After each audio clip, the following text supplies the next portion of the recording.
All right, let's check the stream real quick and then we'll begin.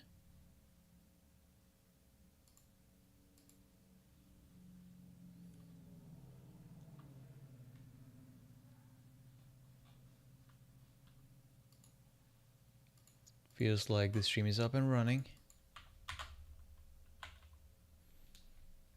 Okay, there is a problem though.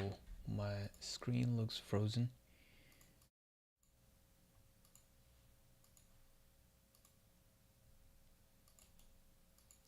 It'll take 1 second. Okay, there we go. Let's see. So in this stream, I will be trying to complete particle filters from scratch. I had some code earlier, but I was like, screw that. I was in the middle of development. I was like, screw that. Let me try the whole thing all over again. This is an open source project, by the way. If you want to contribute in this, there's a README. Just read, just follow these practices, and you can open a pull request. You can let me know what you're doing in the pull request, and I will review your code and accept it if it will be a genuine contribution. Okay. So what is particle filters? You can like check. You can ask ChatGPT what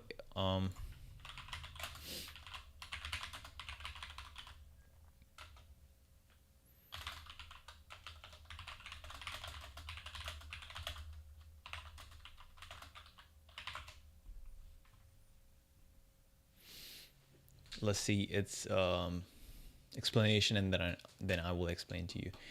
All right, imagine you are playing hide and seek and you're trying to find your friend in a big park. You don't know exactly where they are, but you have some clues, like they might be near the swings or behind a tree. Now, instead of checking every single spot, you decide to guess a bunch of places where they might be. You place a lot of tiny imaginary clones of yourself, let's call them particles, all over the park. Each of these particles is a guess about where your friend might be. Then you hear a noise near the swings. You check all your particles and realize that only the ones near the swings seem to match the clue. You keep those good guesses and get rid of the bad ones, the particles that were far away. And after that, you make a new set of guesses, but this time you place more particles around the swings since that's where the best guesses were. You keep doing this, listening for clues, removing bad guesses, and making better guesses until most of your particles are right on top of your friend. Boom, you found them. This is exactly how a particle filter works. Instead of searching for a friend, though, it helps robots, self-driving cars, and even rockets figure out where they are by making lots of guesses and improving them over time using clues from sensors. Okay, that was pretty good explanation. Can I do a better job? I mean, that was a good explanation, but it isn't exactly how it does that. So taking this as an analogy, instead of using guesses, it is probabilities and probability distribution function. A lot of people do not understand what PDFs means or probability distribution functions really mean. They're basically likelihood, like imagine a scalar field. Do you know what scalar fields are?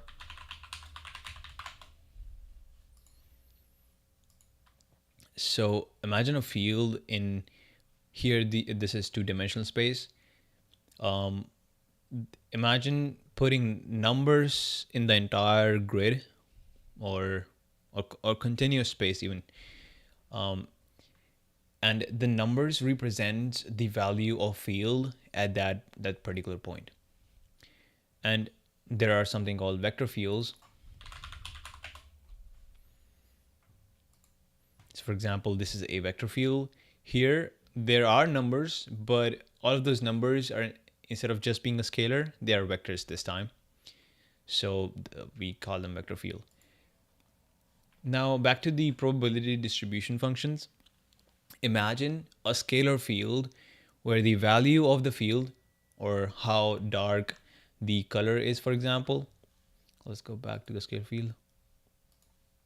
Here, for example, if this were to be a probability distribution function for, let's say, finding your friend, then most chances will be here. This red region will have the highest likelihood of you finding your friend, or your friend being there. So probability distribution function in itself does not mean anything, but if you integrate the value of the PDF in any region, then you get the probability if you integrate. That's the whole point. That's a subtle point that people do not seem to understand when they're starting to learn this. This is probability distribution function. This could be a probability distribution function in 3D. This seemed to be a vector field in 3D. So these ideas generalizes in n-dimensional space. Now imagine in n-dimensional space, you have the state of your vector of your system, and a state could be uniquely mapped onto the space, onto the state space, n-dimensional space, state space, by just a single vector. Now you want to find that single vector which uniquely represents the state of your system in the space, in the state space. You can use particle filters. For example, like I'll simplify everything. Let's say we are using a rocket. We have a bunch of sensors on board. Let's say you want to find out exactly where a rocket is, and you have a GPS for that. Now, the thing about GPS and all these sensors is that they're inaccurate. They can only tell you with a non-zero error margin. So there is some error margin built into the predictions of these sensors. So for example, if the GPS sensor says that I'm right here, then I could be anywhere within this whole region, nearby this point. The highest likelihood of you finding the rocket will be near this region.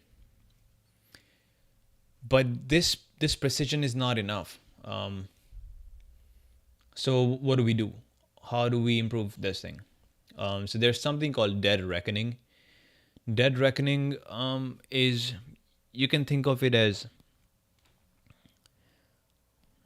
okay, let's ask, or let's just see a picture. Dead reckoning.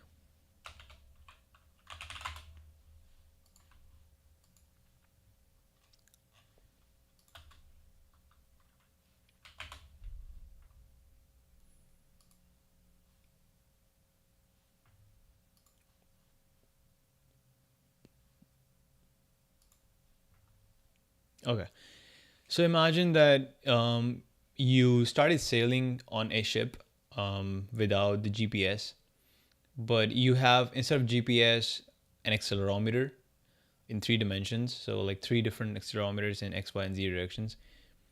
And you started sailing, there was some acceleration towards this direction, and your ship is going in this direction and going and going. How do you know this? Because you know the acceleration along this and this direction, and you can, using Newtonian formulas, which are just to say, if you integrate acceleration over time, you get how much change happened in the velocity. And if you know how much change happened in the velocity, and if you knew the initial velocity, then you can add them up, and like you can integrate this velocity over time to get how much you were displaced in that direction of the acceleration vector. So you do this, and you again will find that there was some error, some imprecision, which doesn't say that, which forbids you to point that, hey, I am here now, but instead you have this whole region where you could be, due to the imprecision. This imprecision also grows with time, because imagine like if the accelerometer was faulty, saying instead of your actual location, it was saying a location a little bit towards your left. Then in reality, you would be here on the very edge of the circle. And let's say you moved on, and let's say your accelerometer is now saying you're here, but again, it was faulty, so you will actually be here. So your imprecision will kind of also grow. So the uncertainty of you being in a region, that region will also grow. By the way, this way of like relying on accelerations to predict where you are is called dead reckoning. So dead reckoning alone is not good enough. GPS is alone not good enough to tell your precise location. But if you combine them somehow, the net result will be much better than the individual ones. You can have the you can counter this drift, that is the uncertainty that is increasing. You can counter this using GPS, and you can have much higher precision than GPS alone can provide you. And particle filters allow us to do just that. And you might be wondering how does that all make sense? So let's go into the GitHub. I'll just jump straight right into the coding. I created a fork. I just cloned my fork. I never cloned it before, so I guess I might have to. Okay, this was the official clone, and this is my personal clone. Okay, and this was the previous one. PWD clear PWD.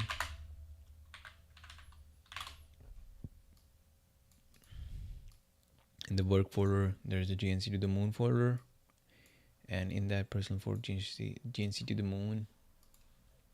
Okay. This folder right here is opened here, and here's where I am supposed to be bringing in all the changes.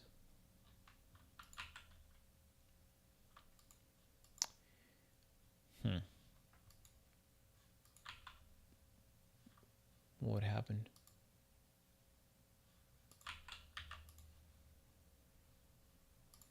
In the packages, I'm gonna make a readme file.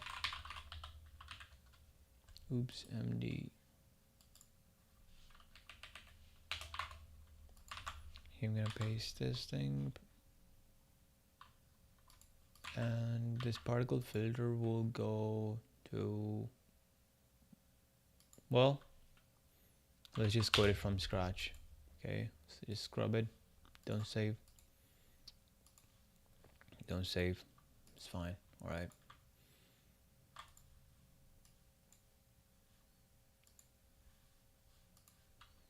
Okay, let's go to the readme, open preview. Here I have written some setup instructions. Just make sure you're in the right folder, and then we can create a virtual environment. By the way, for people who do not know what a virtual environment is, it is just you telling your computer that, hey, in this folder called virtual environment, do not accept any libraries from outside. Whatever libraries will be used in this project needs to be contained in this one folder called virtual environment. And why do we do that? Wait, what just happened? It didn't create over here for some reason.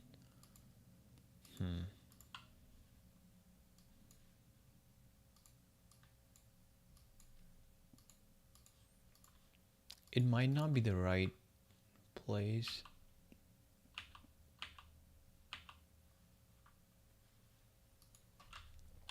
Yeah, I'll tell you about it. Just give me a second.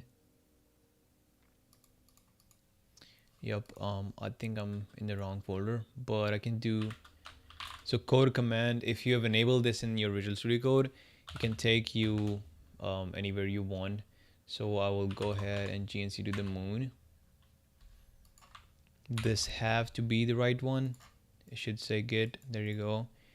And if I paste the command here, it should create, there you go, the virtual environment right there. I will close everything else. But yeah, I do want to take this readme with me. That will be it. Okay, I'm closing this folder. Yeah, will work here. Okay. If you open the readme, the main readme, the second instruction here is source. So if you will go here in the bin, there's an activate command or activate execution file that activates this whole thing. And command to run that is source env. You need to just write the directory of this, the address of it. It is in the bin folder, in the environment folder. It's called activate. And look how there's env written here. This came in just to indicate that, oops, this came here just to indicate that now we are successfully in the virtual environment. The environment is executed, which means this whole repository, GNC to the moon, will now be treated as its separate environment. Like, none of the libraries that were saved in my laptop will be identified here. Any version of the library that will be here will stay independent regardless whatever I have in my laptop, in the rest of my laptop or OS. Okay, so now because this is new, I just created it, there will be nothing in the include except of Python. So except a simple Python program, nothing else will work out. And you can check this by saying Python print hello world. That works, and I can exit. But if I will try to, for example, go again in Python and like import NumPy, it wouldn't work, because even though I have NumPy in my laptop, it is not a part of this virtual environment which is activated right now. So that is why we have this requirements.txt. In every project, in every big project, we create this requirements.txt where all the libraries and their versions are frozen in, and using this command called pip install requirements.txt. I don't think there's an R required here.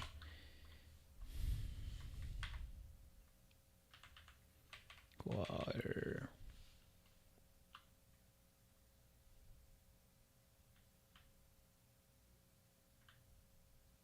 Did I do a typo?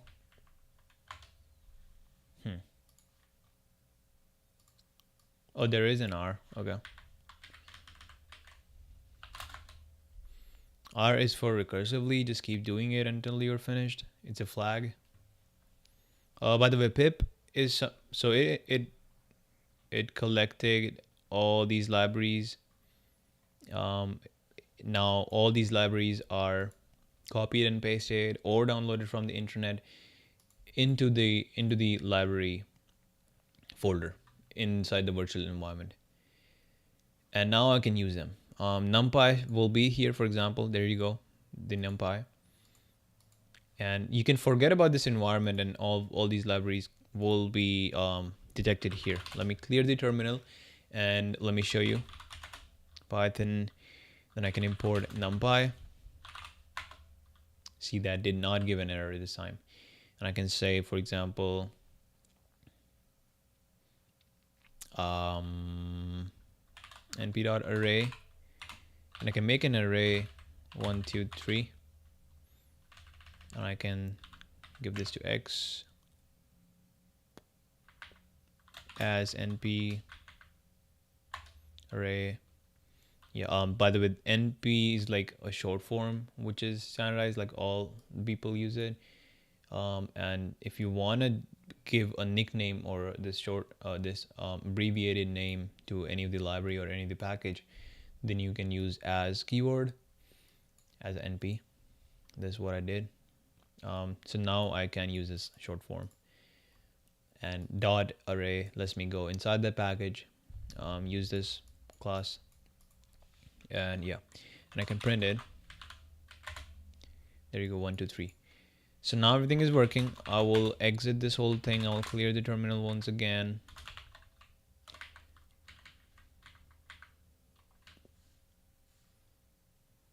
Okay, well, clear. Personal fork. Okay. Let's go to packages. I will create one more package. Also, I think in GitHub I should create another branch. I will create another branch. Git branch. Let's call this branch GPS simulator. GPS sim. And I will check out into that branch. Git check out GPS sim. So now I'm no longer in the main branch where all of my other team members are working. Now I'm in a separate branch, and whatever I do here will not affect anything in the main branch. It's like having two timelines going parallelly. All right, so since I'm here, I can do whatever I want.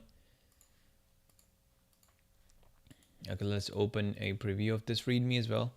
Here's the pseudocode that I wrote. So we're gonna create two files, particle filter and GPS simulator. These will be two Python files.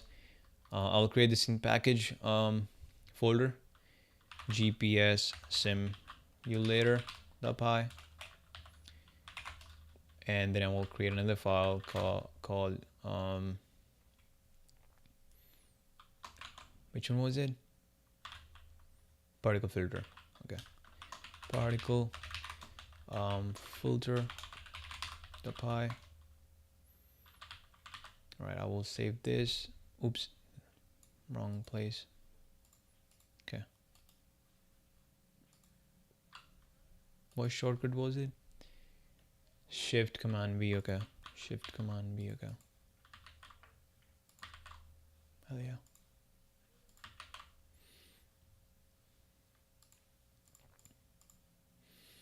Okay, let's open them side by side and let's start coding them. So for the GPS simulator, what do we need? We need to simulate a trajectory first, and we will simulate this in discretized steps or discretized time steps. And to mimic the behavior of GPS, by the way, there's something called Gaussian noise. And what this means is you will create like random particles, or you will create random numbers, but those numbers will be if let's say you kept adding random numbers in different bins, if you can do this in such a way where at the end you will get an uneven distribution, and most of your random numbers will be will be near to this peak, for example. Then we call it Gaussian noise, which damn bro, that was such a bad explanation. Okay, I will explain. I will do a better job as we go on, but just keep up with me. Import numpy. I think we're gonna use numpy, and I'll just write as np. I think my interpreter is not correct. By the way, I just selected shift command, or shift, if you're a window user, shift control P, and then this search box appears, and in there you just write interpreter. And because we are using Python in this environment, you will be seeing Python interpreter. Click on it, and then these settings will open that you see right now. Here, do not click on any other option. Click on env, because this is the virtual environment that you have created. And I will escape this. You see this squiggly line, this error line. This indicates that whatever is in here, for example, numpy is right there, it is not being detected here because the interpreter that Visual Studio Code is thinking it should select is not the virtual environment one. As soon as I click on E and V, this squiggly line will go away. There you go. Okay. Import unbiased NP. Let's see. So I need a class. Let's make this whole thing, let's structure this whole thing as classes and the functions of those classes. Object-oriented programming 101. GPS simulator, or I can also call this just GPS. I don't need any brackets. So first of all, in any class, you define functions, right? And the default function, let's say here in the particle filter.py, I am, let's say, using this GPS simulator. I've imported whatever is here in here, okay? And I will make a main function, and there also now whatever is inside of this this file, I will have to use it like this, GPS. But if you don't want to do all that, like if you don't want to keep writing this again and again every time you use this, you can just say from GPS simulator import GPS. You can also say this, and then you don't need to write this. This will be automatically be detected. This is just shorter way to do the to write stuff. Yeah. And if I write this, this means I'm creating an instance of this whole class. Whatever is in this class will be accessible by this object. For example, if I'll call this GPS def, I will initialize it using the initialization function. It's just an industry standard practice that you write self here. It is just to say that this whole function is a function of this class. And self just say that in this what's the word? In this whole drop down, or I forgot the exact term, but yeah. Okay. So what else should we pass in here? Let's see.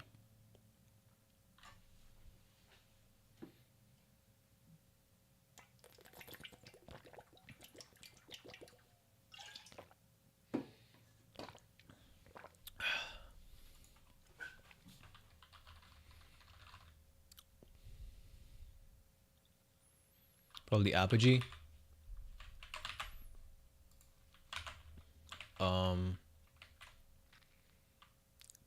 How high do we want it to be? For example, I can pass in 4,000. Let's say apogee is in meters. And then I will make a class function called apogee, and I will equate it to apogee. But okay, let's keep it simple for now. So okay, what else we might need before going on? I would say we might need number of time steps, and steps,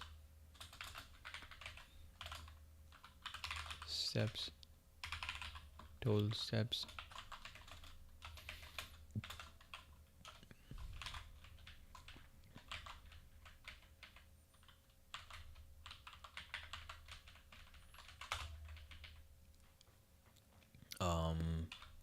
You can pass in steps. For example,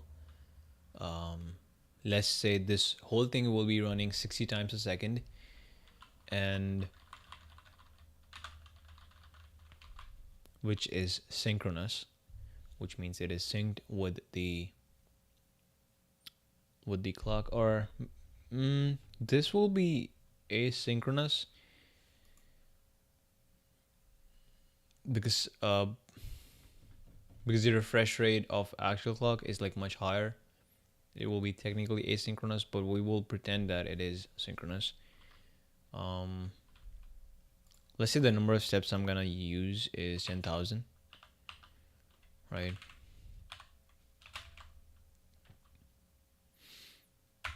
Cool.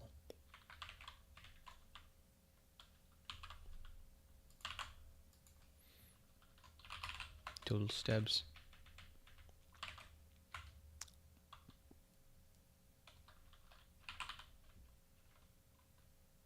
Why is it giving me an error?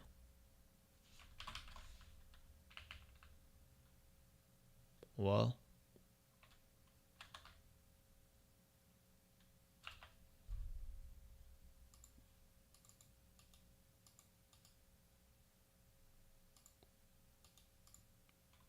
dude.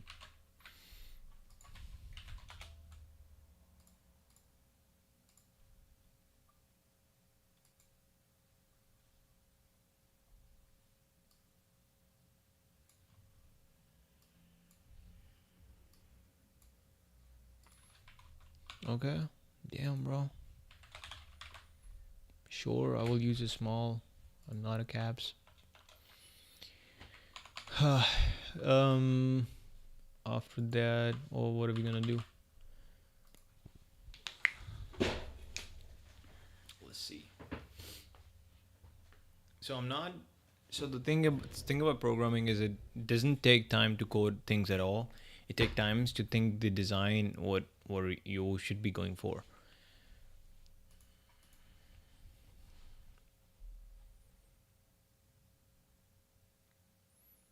Yeah, I think I should start with, for example, a parabolic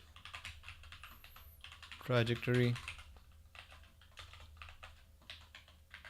It should take in self and it should take in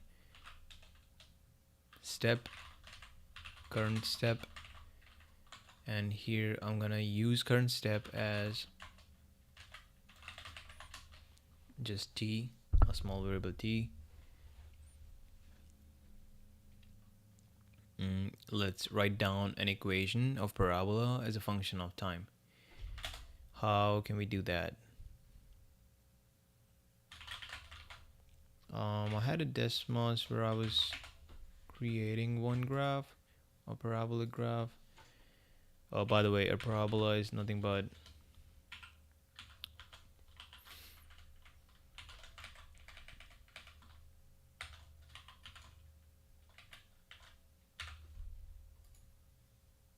this is a parabola, and if I want to invert it, I can keep this x as a negative value, and the height should be pretty high, so I can keep c as 4000, which will be the intercept, meaning if x is 0, this whole thing is 0, what is the value of I? Will be your c, and I'll keep that as 4000. So the parabola will look like this. But what if I wanna make it a little bit, this is shifting along, what if I wanna make it like fat, a little bit fat? I'll put a 0 here. Okay, that looks pretty reasonable. And I want to shift this whole thing towards right hand side by how much?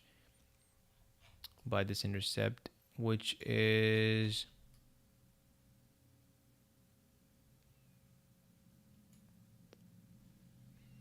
at 0, it should give us 0. No. Okay, I can do that by subtracting x by 100, 200, 300. No. Okay. Copy this.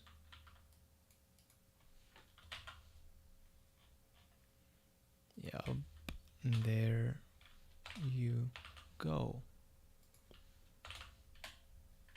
Right, this is shifted by 500, and what is the intercept?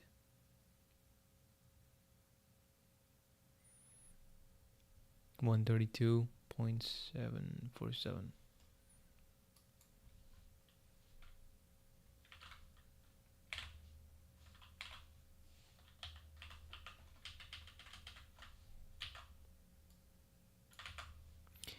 Good enough.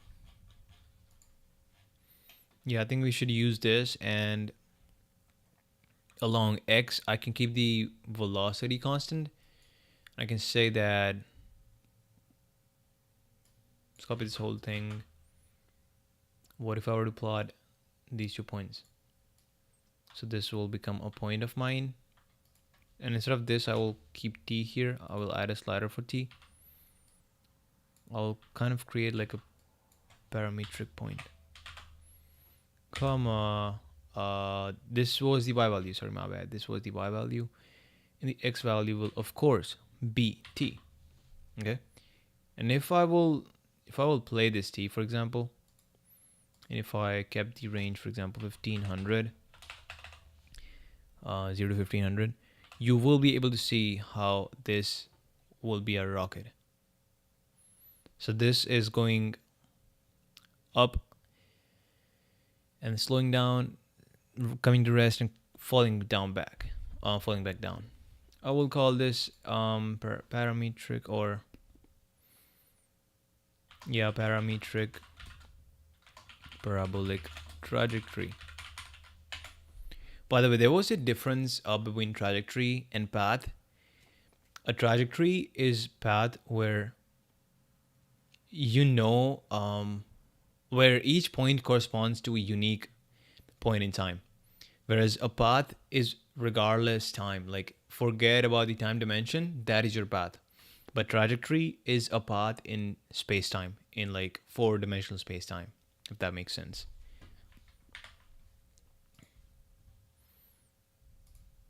Yeah, this is so cool.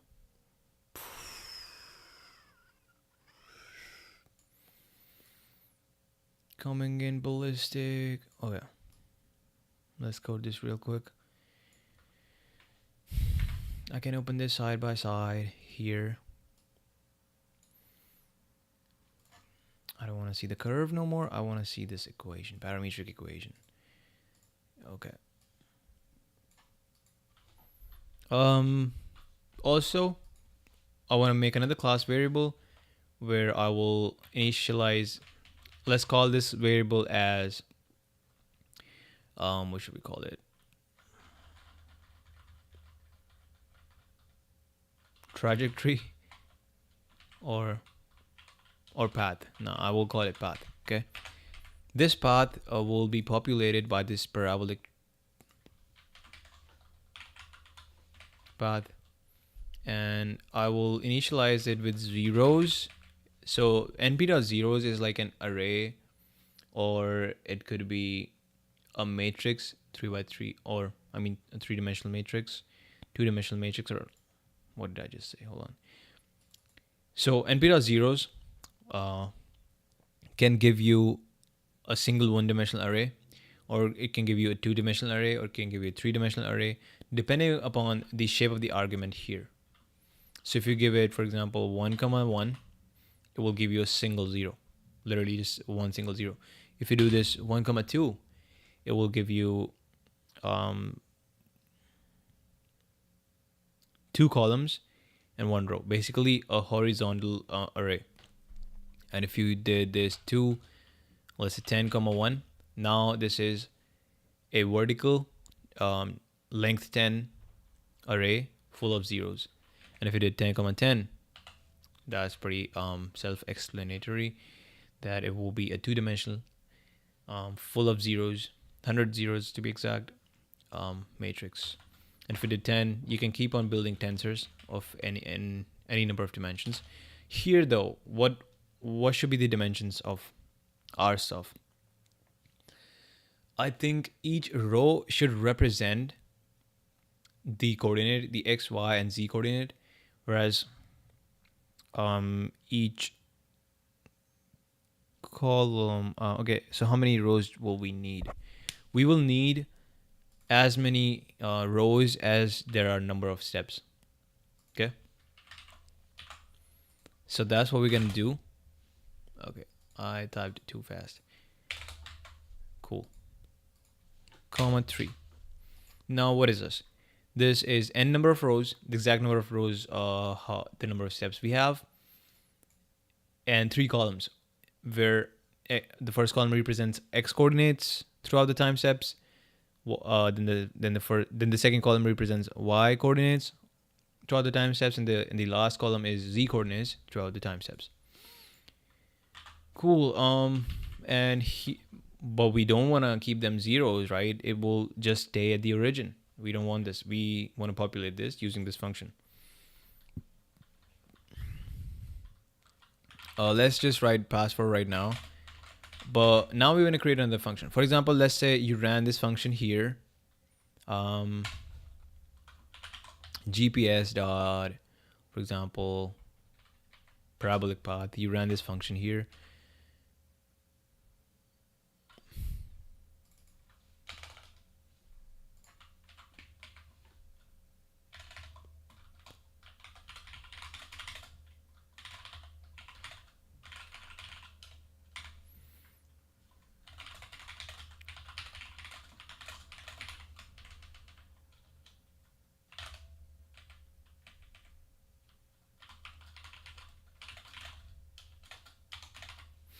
By the way, this is called, I forgot the exact name again. Pretty bad with names, but you can read whatever is written here in these triple quotations when you click on here. For example, if I'll just hover over this, you will be able to read this. Populates the self.path variable so that you can then simulate GPS output on it. So this is really helpful because you don't have to go back, look at the code, remember what it does. You just write it right here, so that later on, if even someone else is developing on top of your libraries, they can use it. They can understand what function is doing.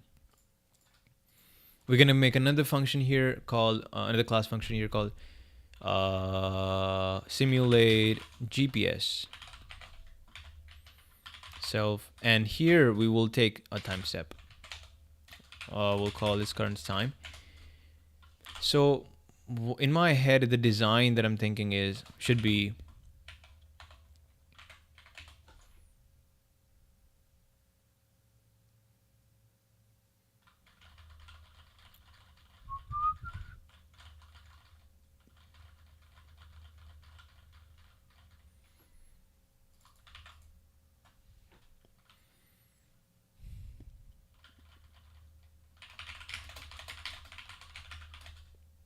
or coordinates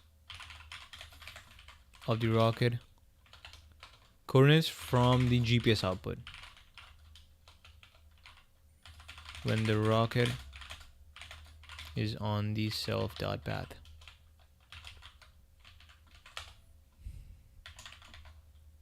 Is on self.path. Yeah.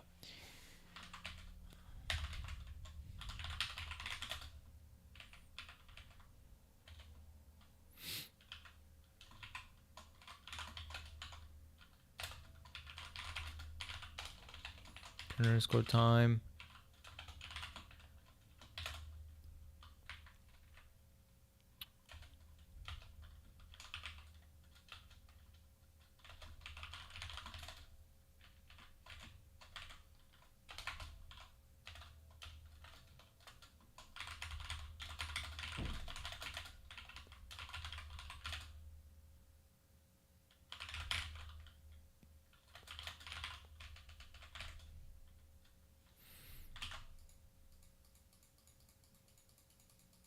We can make it like a lookup table as well.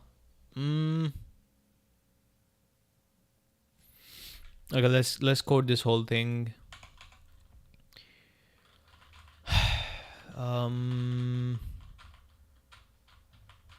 Should we keep it as a lookup table? Should we?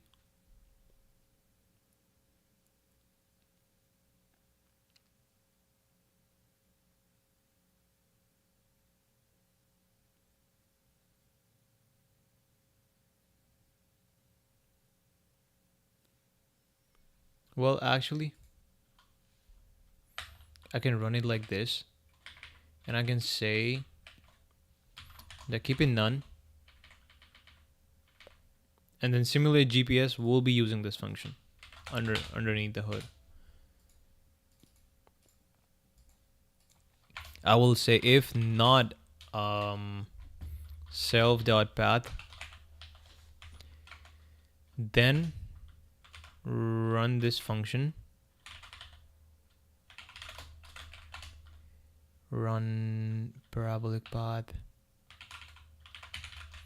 self dot parabolic path, because everything that is a function that is owned by this class can only be accessed using um this specifier, this access specifier, I guess. I don't know the exact terminology for it. You don't need to remember all that jargon, otherwise you will become slow. Okay, we will run this function. What this is gonna do is it will update the self.path variable. And if you're creating any helper function, meaning a function that will be used inside another class function and will never be required to be called here, where you're actually making the object for it, you should add an underscore in front. What this does is it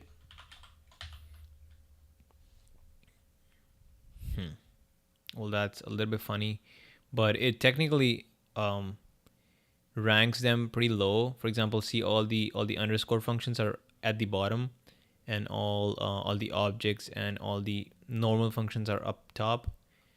So that's what it does. But yeah, I don't know why it's acting funny for now. I think because this is giving an error. Probably why. That's why. Okay, parabolic path will populate it. Let's write this function parabolic path real quick, and then we can use it as a lookup table. Use self dot per or path as a lookup table. So what this will do is the first loop will run pretty slow. Why? Because the entire path will be simulating, and then once this function will be done running, we will be able to say use this variable as a lookup table, and we will never need to create to populate the whole path again. Okay, we will return self.path, but we will return what row from it, which row, the row of the current time. Also time -1. Current time needs to be between self dot n steps or total steps, between 1 to total steps.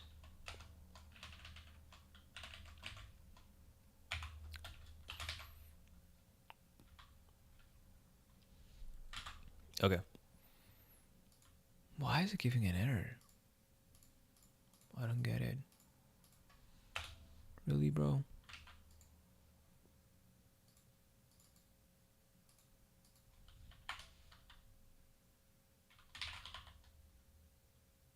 Damn.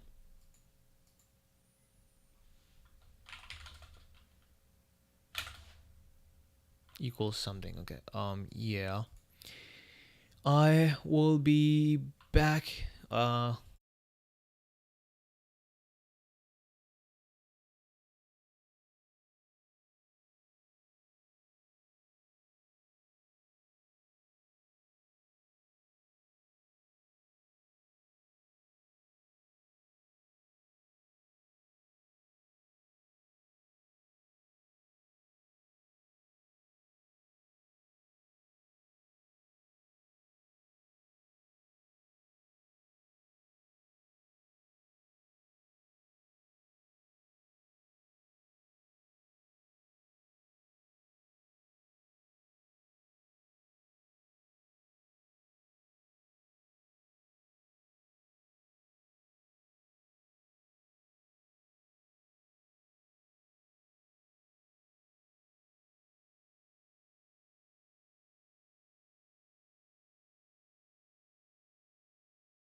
Well, I'm back. I just realized that I am not looking at the chats at all.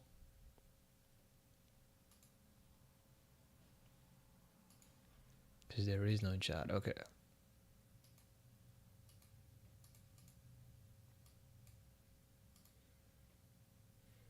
Yeah, I don't stream regularly.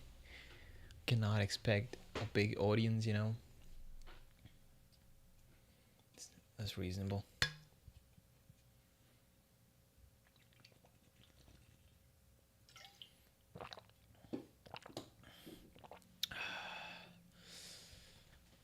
Okay. Let's see.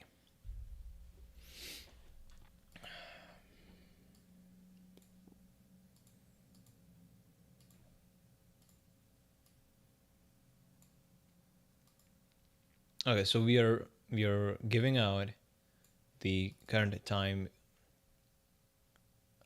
the coordinate corresponding to the current time step.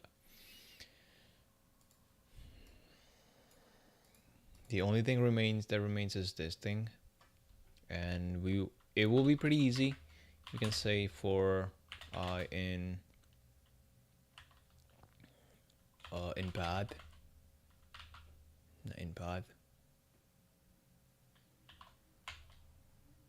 or self dot path.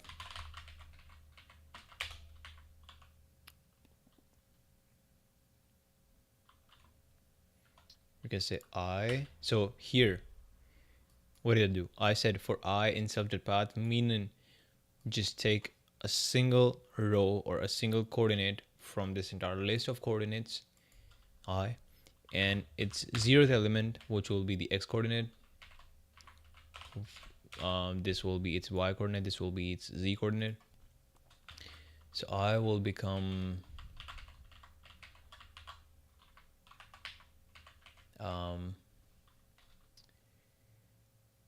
so the x coordinate will become the time step itself, or some multiple of it. This will represent our x velocity.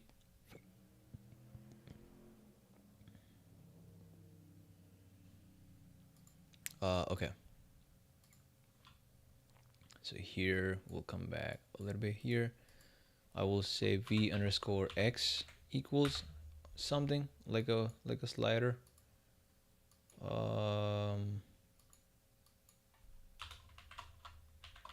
Okay, I will place it here.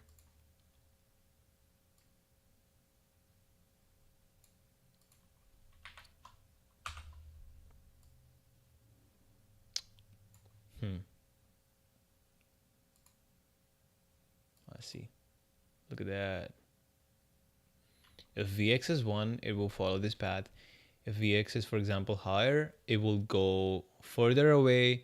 If Vx is smaller, it will not go as far as this thing. Okay, so this is basically like our x velocity, which will almost be constant. We can also say that when it goes up,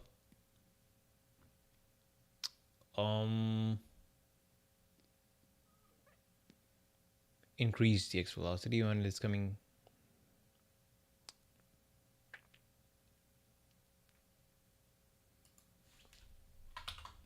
Let's see what happens. Oops, where's the particle? Damn, that's gone. Oh, okay. Yeah, pretty bad. Pretty bad.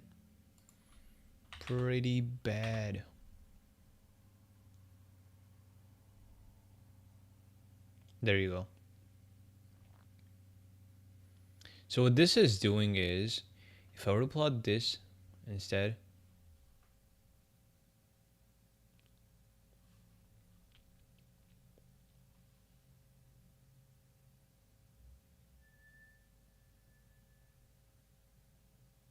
boom. Okay, I think that is better. That is a more realistic trajectory. So the x coordinate will become t times that. Okay. So we need a sense of time, which will be our parameter. in this entire parametric equation. So what I'm gonna do is I will use enumerate this whole thing, which means with each element of this list also give me a number which goes from 0, 1, 2 and so on. But that number will be then the first thing, and then the second thing will be the coordinate. So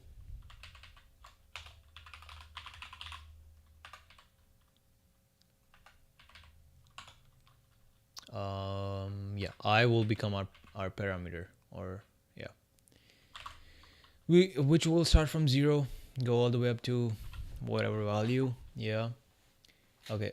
So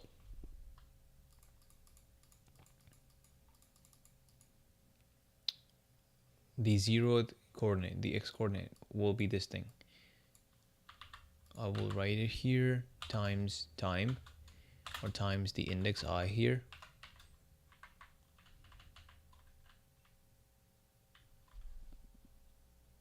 What values is my t taking in? Let's see. What just happened? Oops.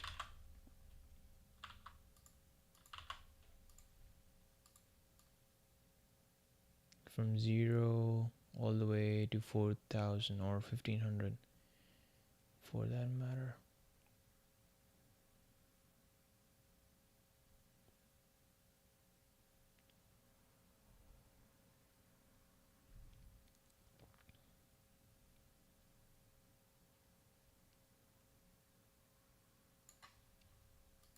It really doesn't matter.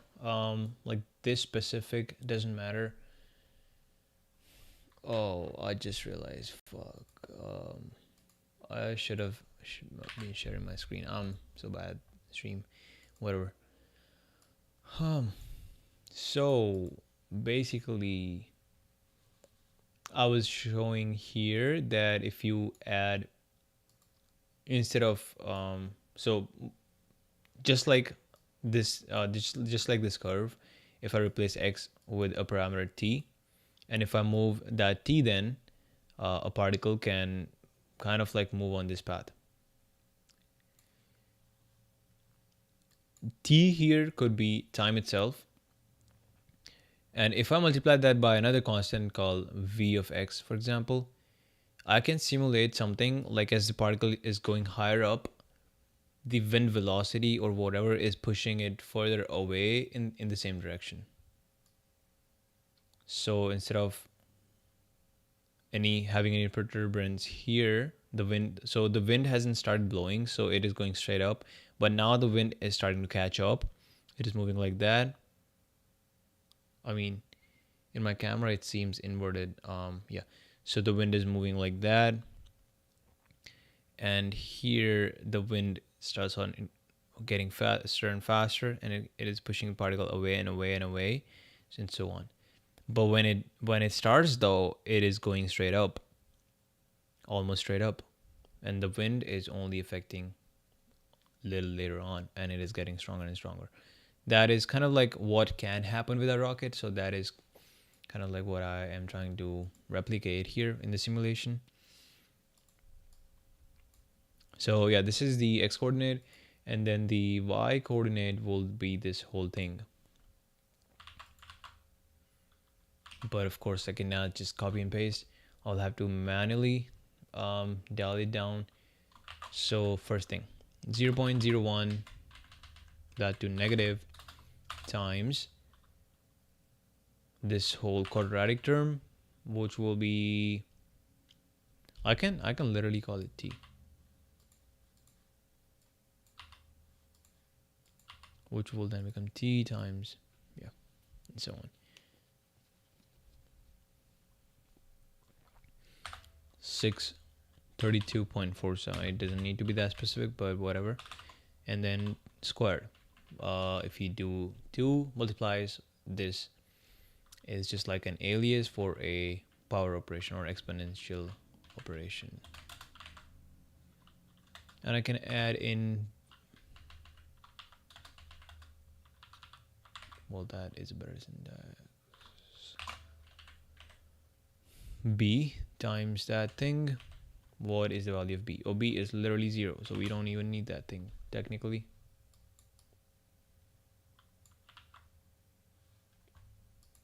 Okay, and then there will be a C. C in our case is 40,000. What if I made it 40,000?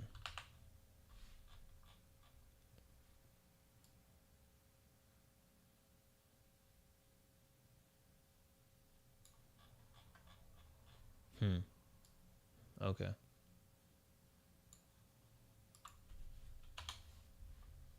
Yeah.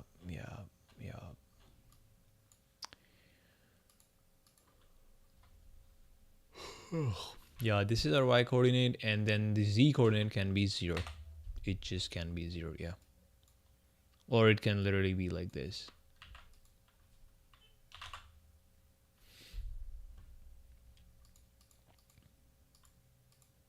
Okay. But here the thing is, we only wanted to go as far as this thing. It's this point.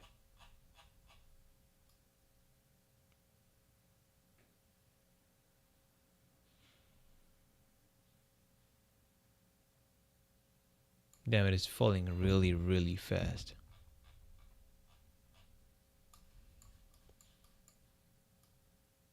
It is almost coming to a stop here.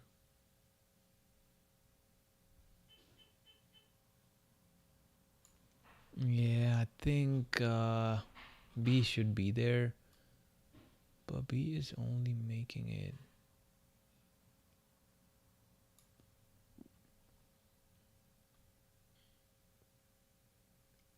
Maybe I can add a 0 here. Yeah.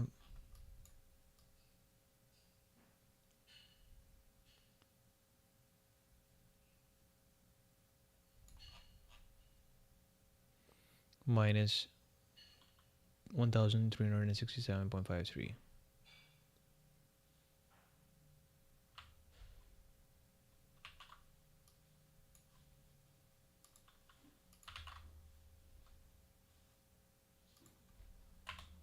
I just like to do it open preview. Oh, shift command V. Yeah, we will use this value here, or where? Here.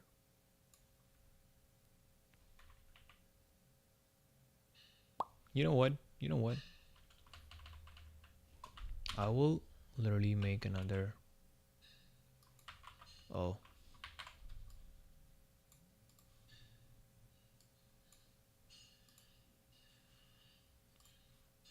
Add a cell, dude. It's not that deep. I will call this Z. Or Z is misleading. I will call it S. S is like the shift that we are doing. Okay, let's see.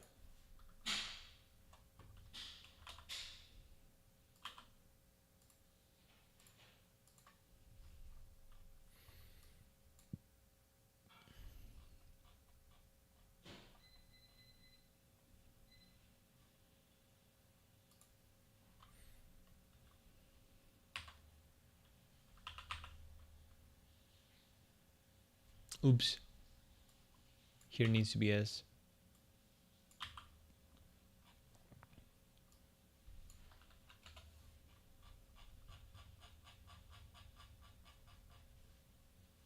Dude.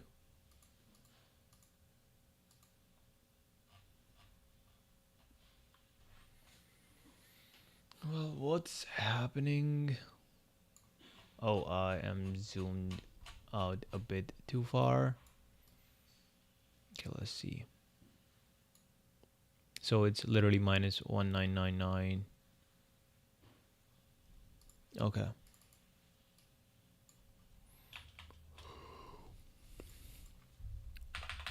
There you go. Boom. Here it's literally Okay, and one more. Damn, bro. It's perfect. There you go. 0,0. Hell yeah.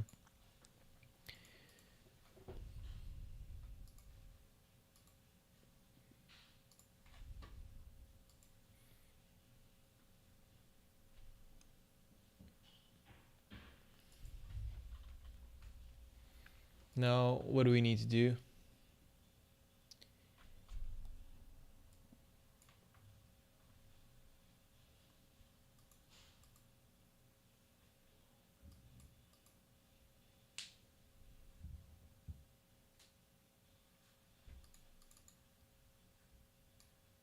We have this thing.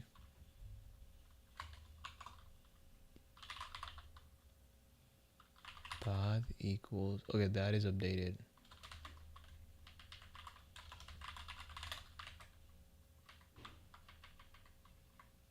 Why is this fucking error here, dude?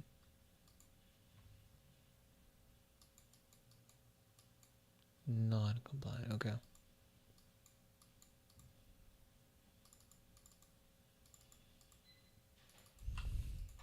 Damn, okay. No caps lock.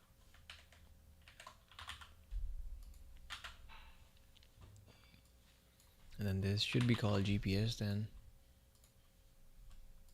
Should be called GPS. Just naming conventions. This is my first time I'm focusing on it. I never care about these squiggles otherwise. Well, okay. Can also call this GPS. GPS dot simulate.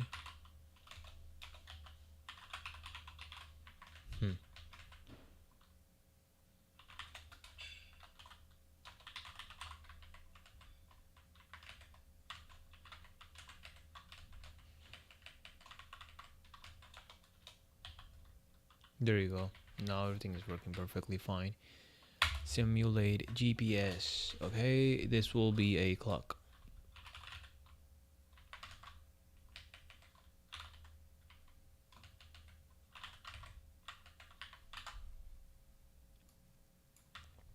This thing is so strict, dude. I don't know what this naming scheme is so strict, but yeah, okay, that makes sense.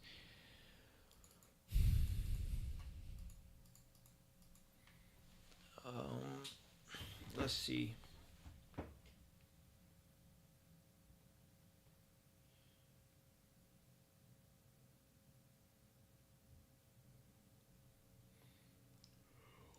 So in the particle filter function, so in the particle filter file, the Python file, what we want to do is we will be creating a class, dev particle filter, and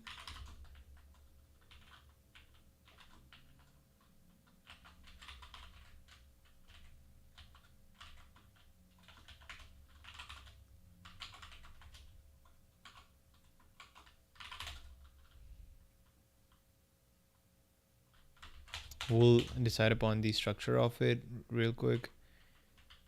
Oops. Yeah.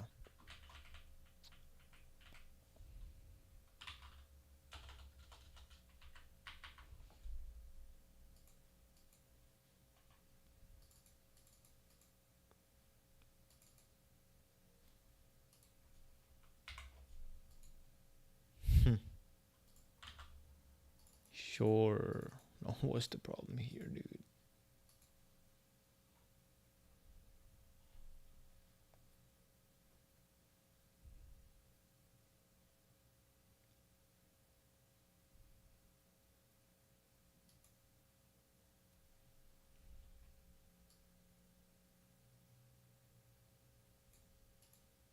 Oh.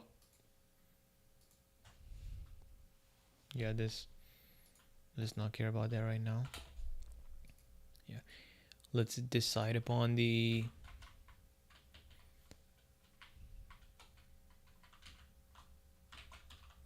okay, so here I will be simulating the whole thing for time in clock, and I can say that clock equals, or you know what, I'll just use a range function. I can say that for 0 to let's say the number of time steps will be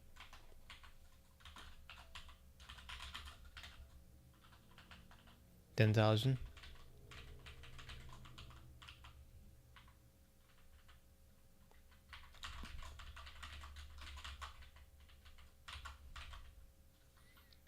Here for t in range, sure. Here I will be doing GPS sensor dot, so we need this function.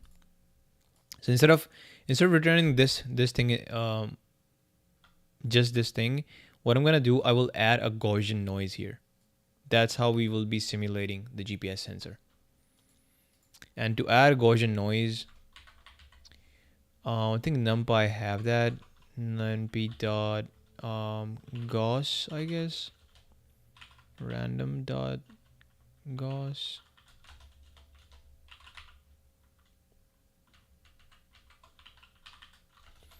Okay, random library had that. Import random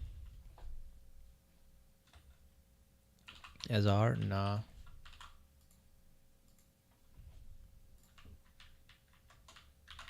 I will say GPS coordinate equals this thing, but with added noise. Gaussian noise equals random dot gauss, right? And let's see what input parameters this function takes.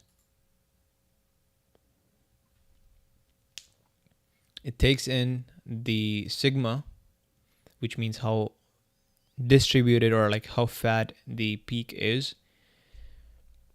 And if the peak is fatted, or if it is like distributed higher with a, basically it means the variance is higher, then that will mean that the peak will be shorter, if that makes sense. You can multiply the whole thing and like change the peak, but yeah, by default I think that's the case. Mu, what's mu here? Mu is the mean. Okay, so the mean needs to be this thing itself, GPS coordinate itself.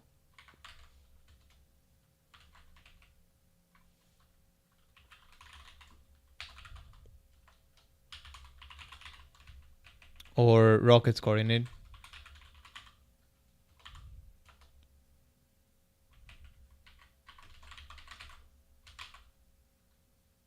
This is our mean, and the sigma will be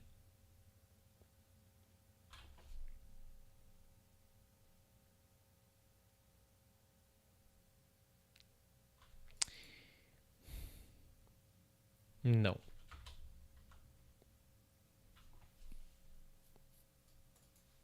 Let's look at it. Let's look at its documentation. Random dot gauss documentation.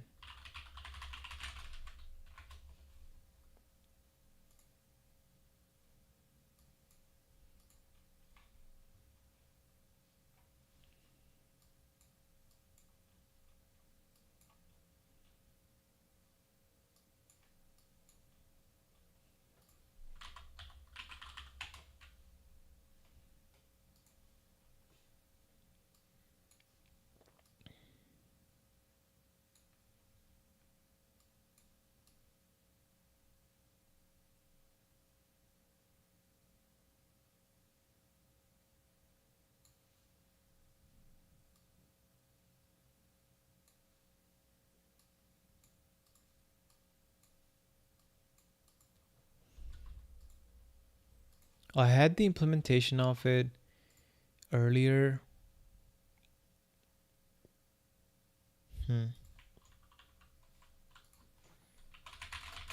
Provide me a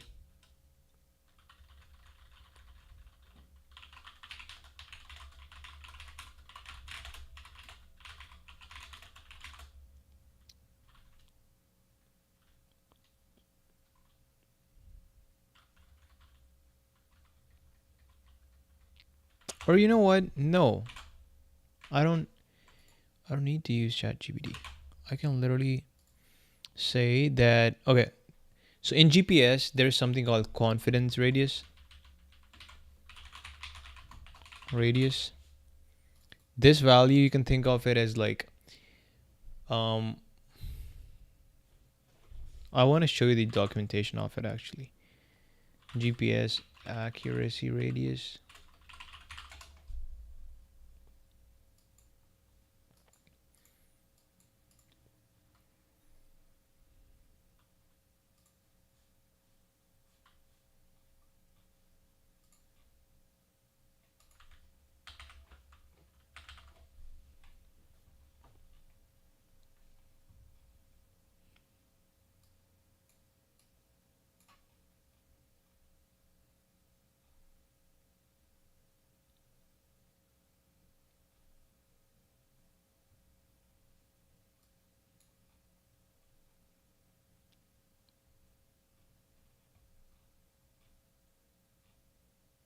Um, I'm pretty sure you've seen something like this on your mobile phones whenever you're using maps.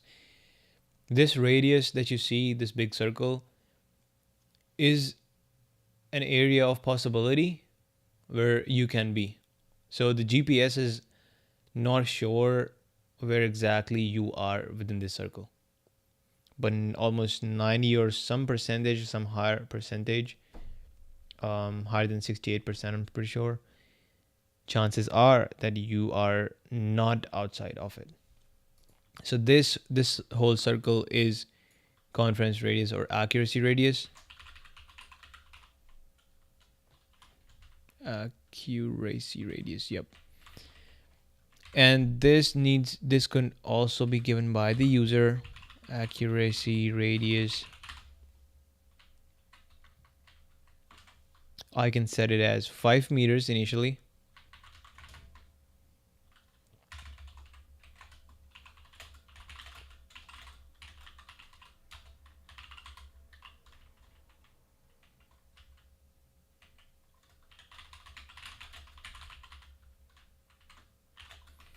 Are in SI units.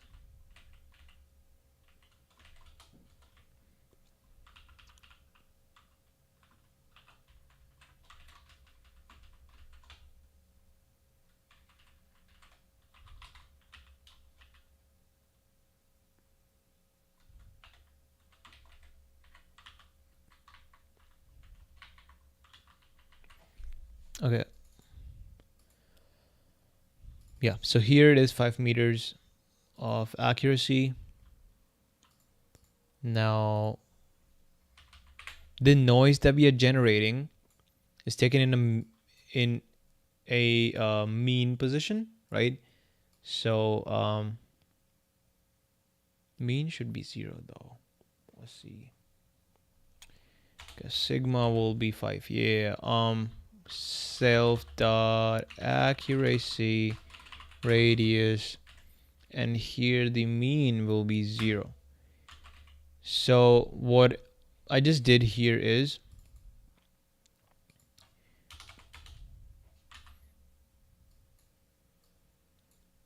I've created two variables inside of the simulate GPS function, and I will return here rocket's coordinate plus Gaussian noise. And I will do this for each of the 3 coordinates. Like I will have to add this noise separately in each of the 3 coordinates. So let's do it like this. GPS coordinates equals rocket coordinate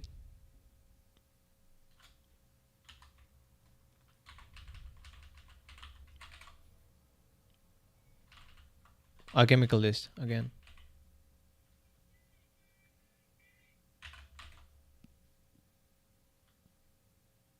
Should I make a list or NP array?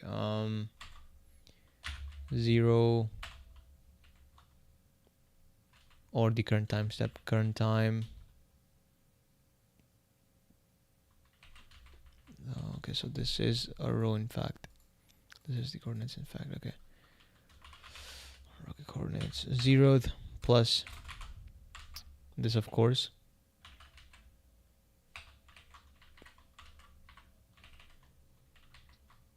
This will become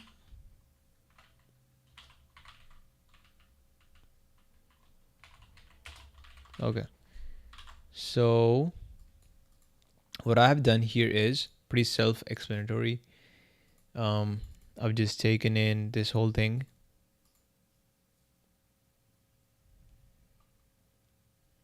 Or you know what, bro? I don't even need to do that.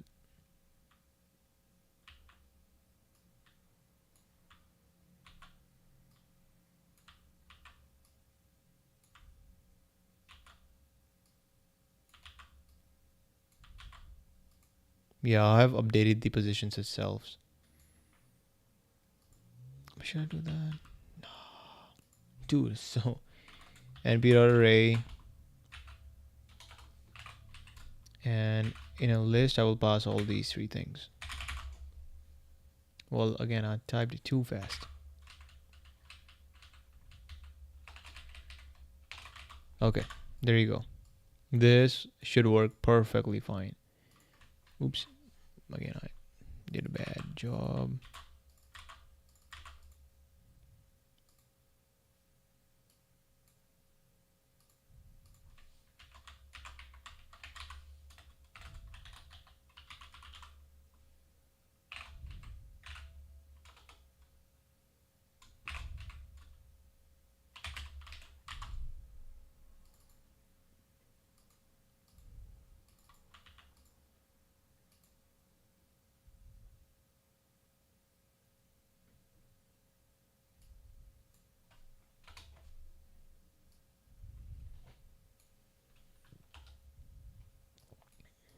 I will just refactor this real quick.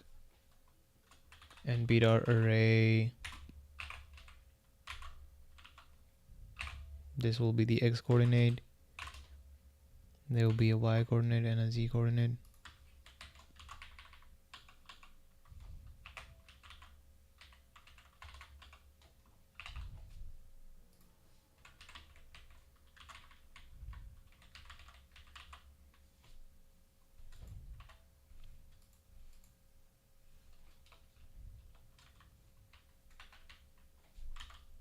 Well, okay, and then I will return this one thing only. GPS coordinates. Dude. Damn. Why is it giving me error now? Same shit? No way. Okay.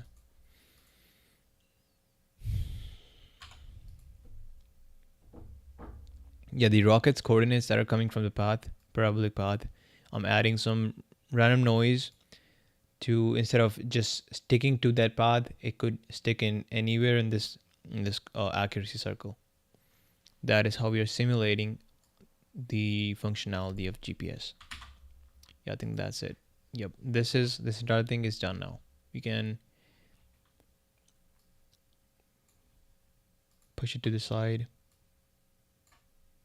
Value from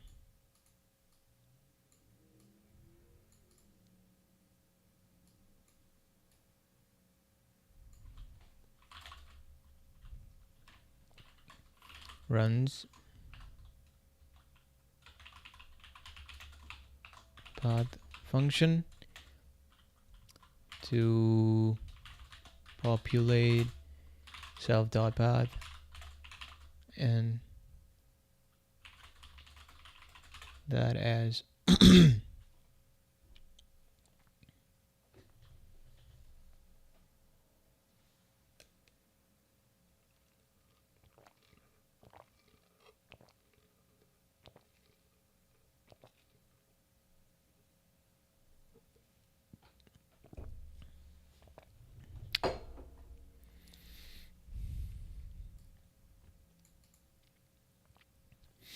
it uses that as a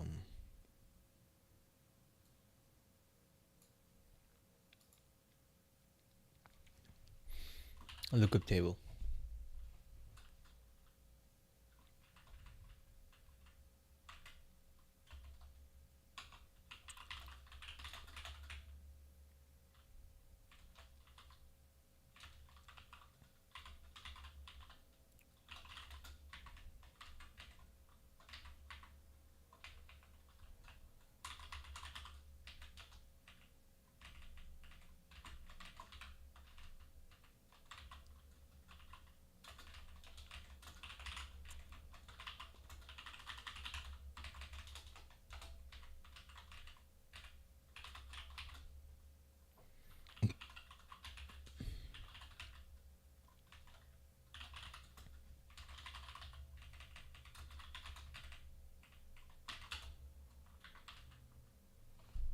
Okay, yeah, that documentation is pretty fine.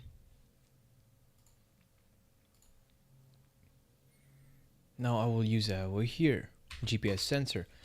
GPS sensor will have a function called parabolic, called simulate GPS, and I will just have to pass in the time into this, and I will in return get a literally coordinates of GPS. GPS coordinates. Boom. Alrighty.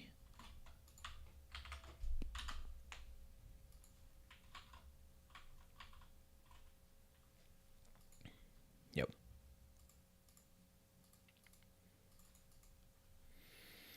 So now we're gonna have to design the particle filter finally.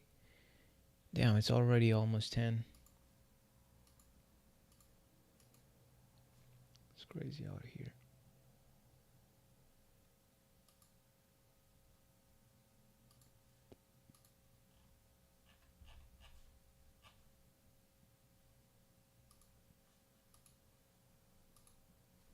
Let's see. Um,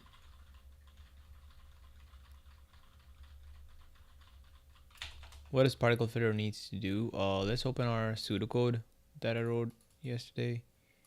Open preview. This is our pseudocode. I'll open it to the side.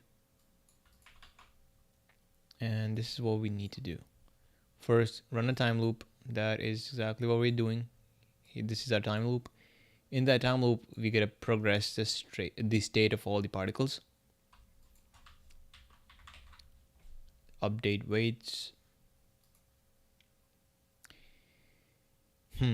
Now here, the state progression function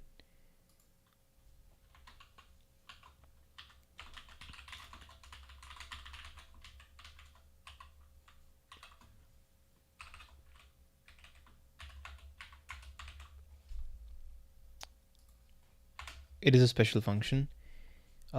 It will be doing two things.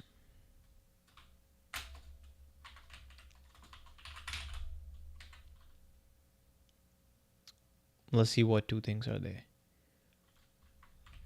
Really?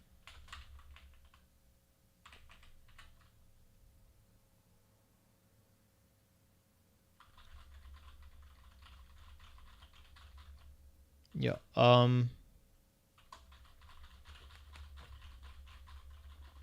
Or I can just say that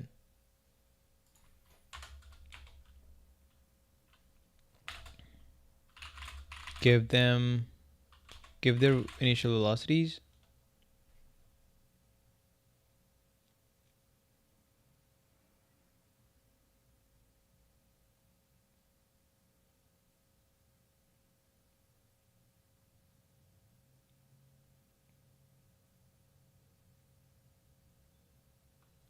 Okay, so I think I can give their initial velocity an initial nudge. But again, because I'm doing the whole thing as random, like I'm initializing 1,000 particles distributed across the space, saying that I don't know where my rocket is, and then I'm giving them randomly initialized velocity vectors because they are already whole, like the entire, completely random. I don't think like I should be doing nudges in there in the progression step. Yeah, I think that was that. This code is self-sufficient. I was tripping. Okay, yeah, let's implement it real quick. Filter extreme values, remaining. Okay, so we'll run a time loop. There's the time loop. There's the time loop. We're gonna run the state progression. Okay, state progression function.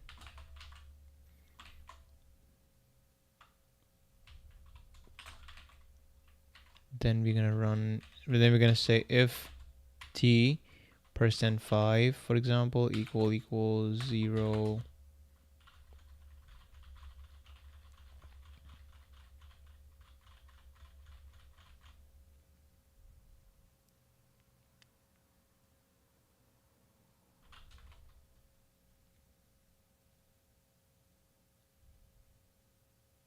Then we're gonna update the weights of the particle filter.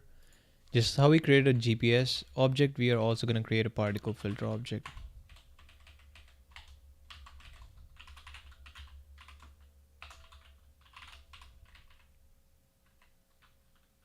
Particle filter dot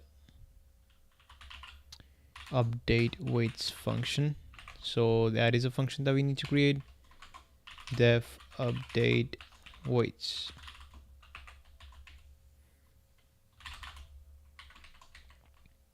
But there will be more functions though. One of those is state progression.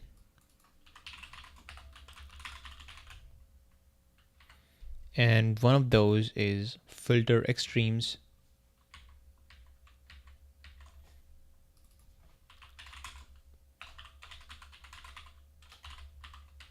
And the last one is kill old particles, populate new particles, where the old particles' weight distribution equals the new particles' probability distribution.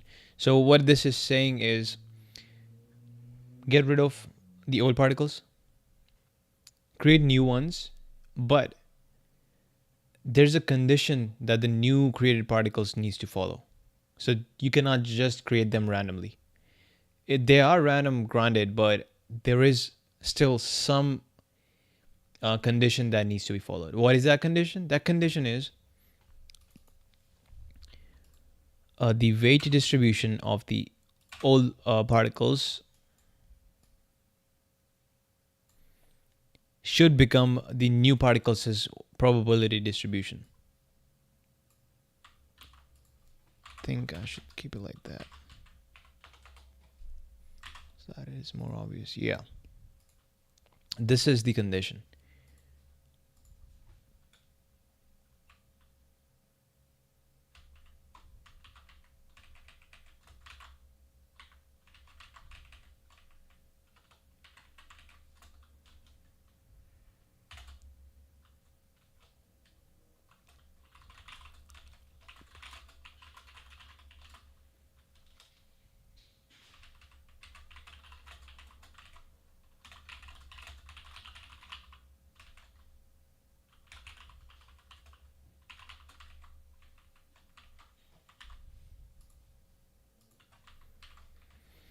Okay.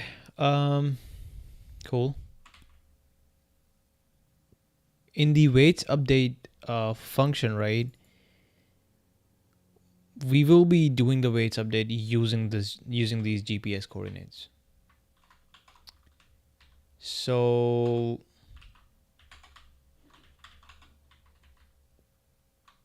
yeah, I think GPS coordinates will become an input of the weights update function.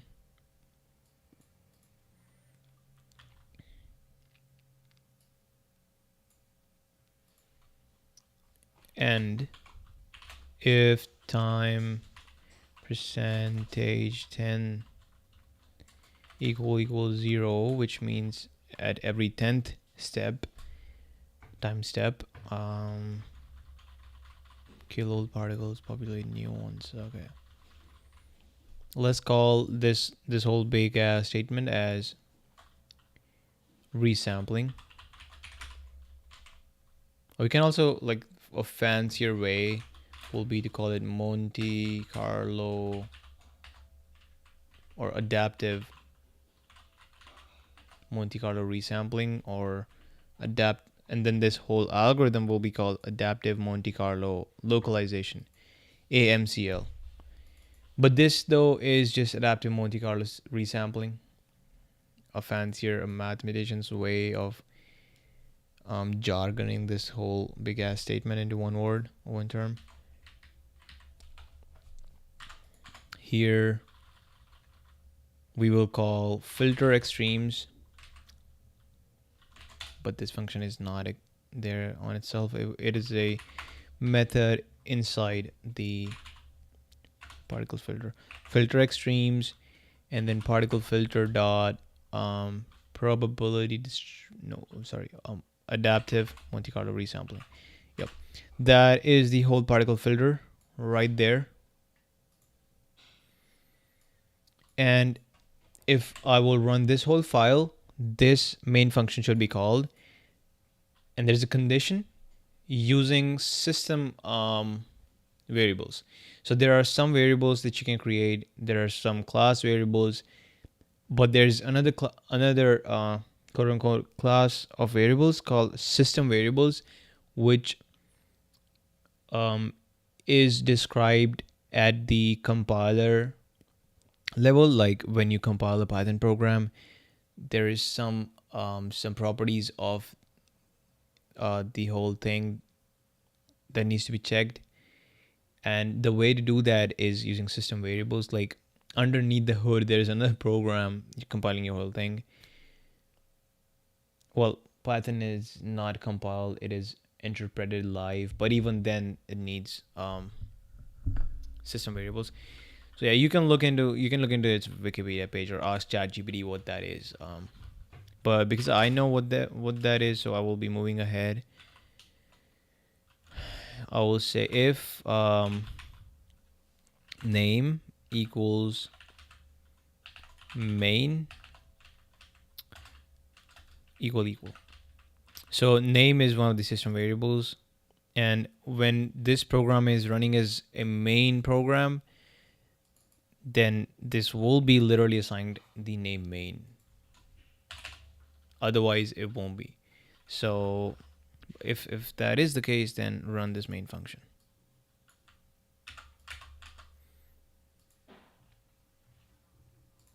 Okay, let's implement this now. Enough talking. Let's see.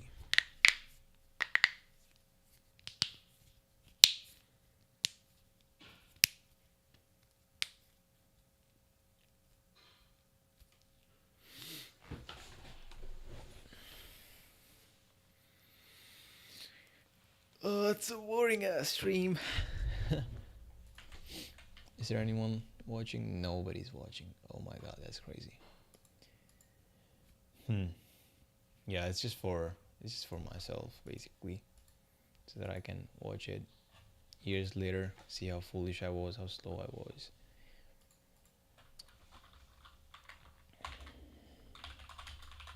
NumPy will be heavily used, so I will be importing NumPy, and I will create a bunch of particles.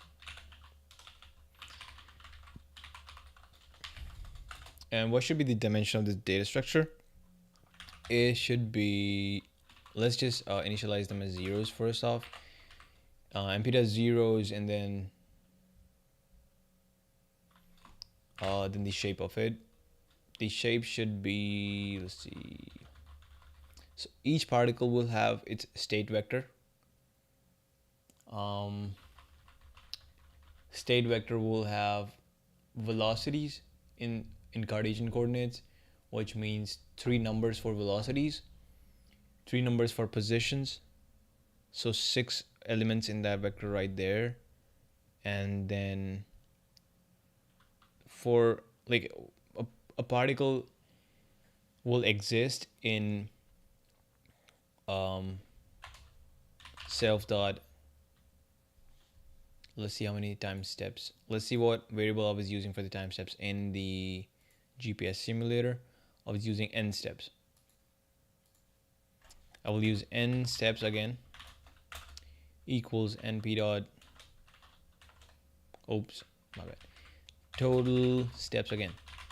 Same stuff. We need to know how many steps there are in the whole simulation, otherwise it's like we won't be able to like decide upon the dimensions. So one particle is existing with its 6 values throughout all of these steps. So what we're gonna do is dot this thing, these number of rows, or we can also make this as columns, but that will be not the best way. Yeah, I prefer horizontally long list of particles than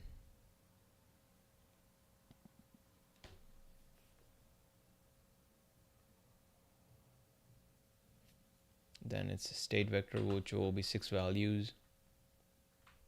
They will be changing like that.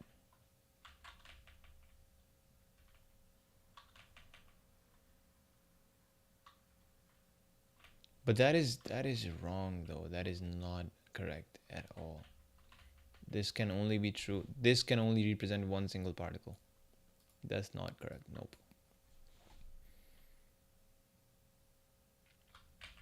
I will need it to be a three-dimensional one where its second dimension will be the particle itself. Self dot n particles. And I will make it a class variable. How many variables should we be having?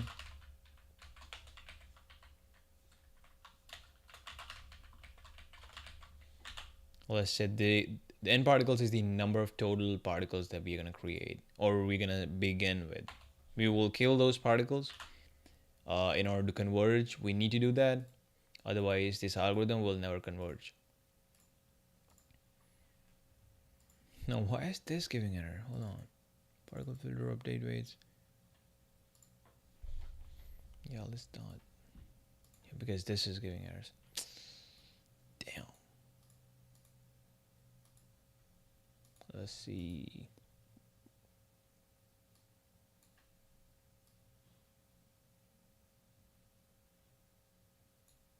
Huh. Yeah. Freaking self.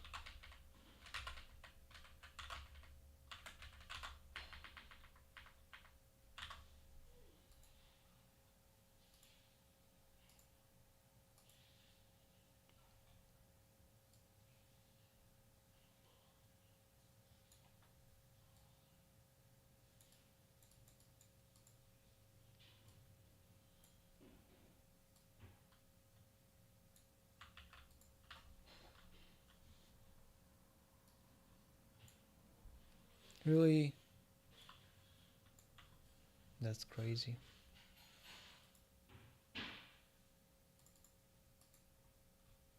What?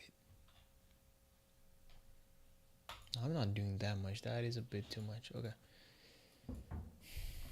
Yeah, so this is not three-dimensional NumPy array or matrix, to be fair. Hey Chisholm, how you doing?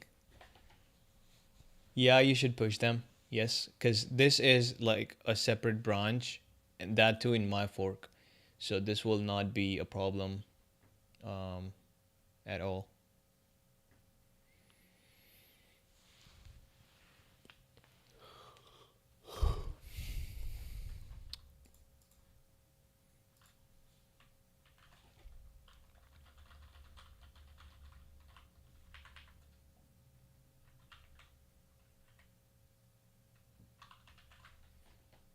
I was reprogramming everything from scratch because I felt like I'm being slowed down. Also, if you haven't watched my stream, this is what I've just coded. This should be able to simulate like an actual GPS for a particle, which is, I think I closed the Desmos of it. Yeah, I closed the Desmos.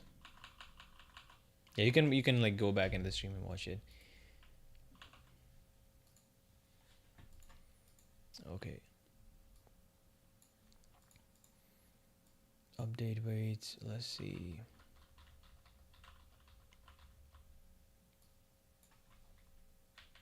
Let's just do the state progression first.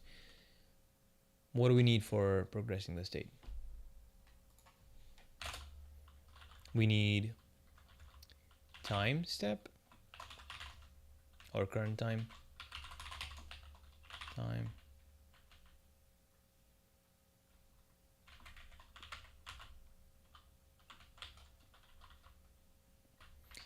One thing that we need for this is state dynamics or system dynamics. This whole thing, which is a big mess. We only need top 6 by 6 elements from this thing.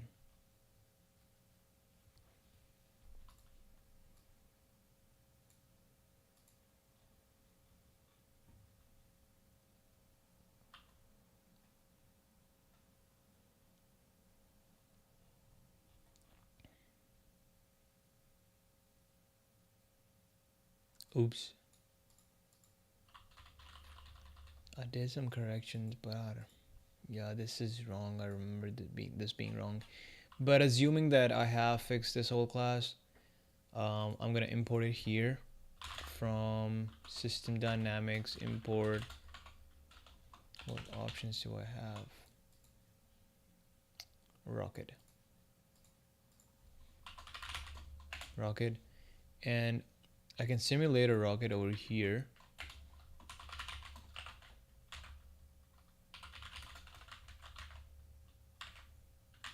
And there are a hell lot of variables that needs to be passed.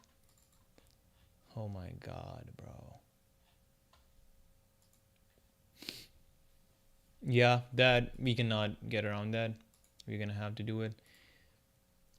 What was the thrust? Thrust profile is a list of n thrust simulated or tested values, one for each time step simulated at the dt seconds of separation.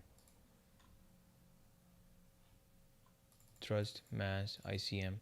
Again, mass is also a mass profile because that will also be changing over time. ICM will also be changing over time. These all four things are profile. However, length and diameter will be fixed throughout the time. Center of mass and center of pressure positions. Center of pressure will also be fixed, but center of mass will also change since a lot of mass will be exited out from the nozzle, so the center of mass will shift towards forward. Pressure profile. This will depend upon the velocity and the orientation. Coefficient of drag will remain fixed. Well, actually, this also depends upon the orientation of the rocket with respect to its velocity vector. Cross-section area 1, cross-section area 2, all that stuff.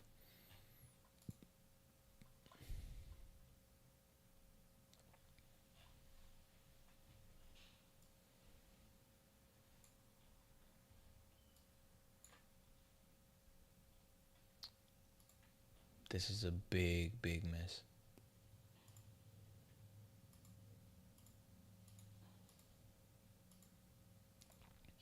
Yeah, but there's dynamics function that will return something called a matrix that has another function itself in itself, which is called a matrix. I will be calling this every single time I want to update the state or I want to progress the state of my particles. So along with the current time, I will need to take a matrix. Right, how am I gonna take it? Or I can also use inheritance, and I can make this class inherit properties from the rocket class. What should I do? Should I make it a class? Should I make it an inherited class? Or should I use it separately?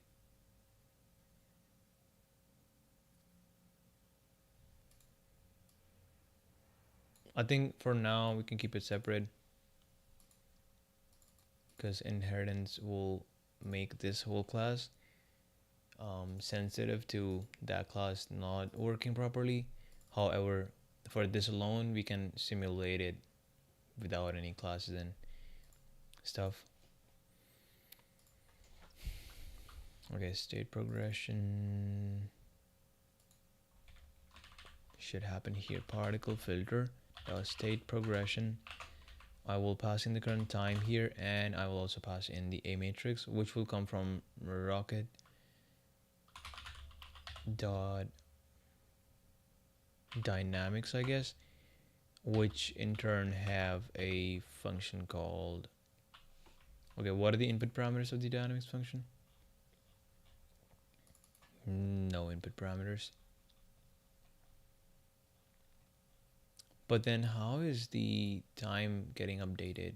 Current time.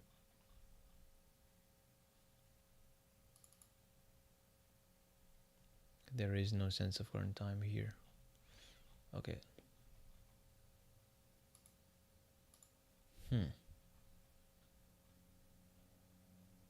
I think the current time is updating inside of this. It's already uh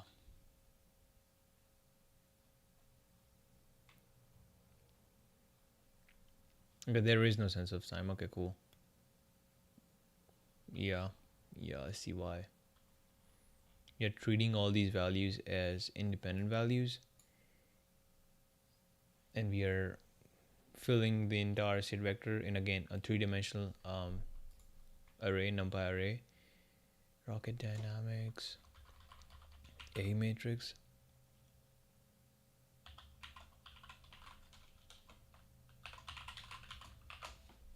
No way.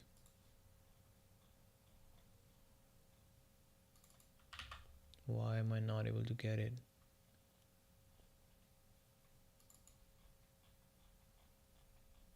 Oops. Okay. Oh, okay. I think I know what's happening. I think I can directly call this function. I don't need to have dynamics in between. Dot A matrix. Damn. I cannot access it. Why? It is a self freaking variable.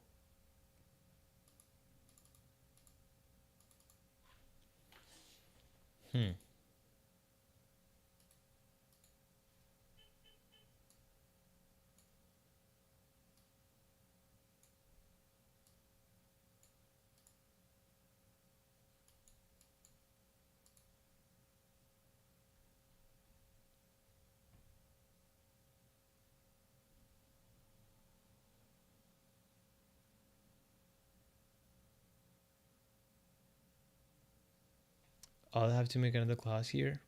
Damn. Okay.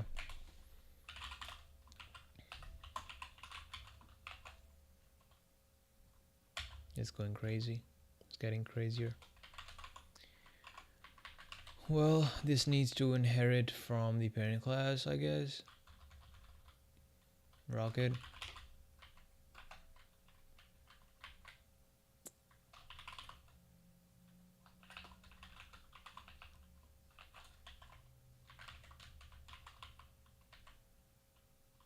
Just pass.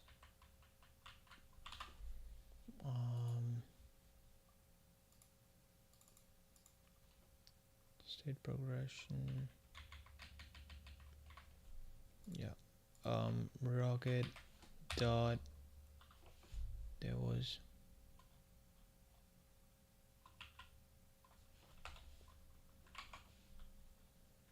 a matrix class. Okay.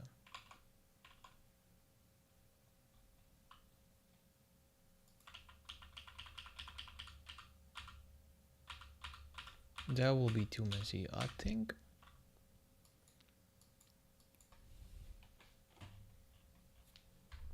Let's ask chat.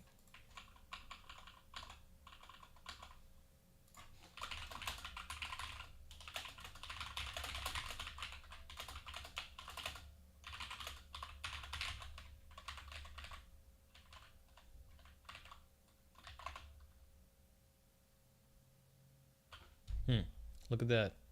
It is possible. Outer function. So I cannot access the inner functions. Okay.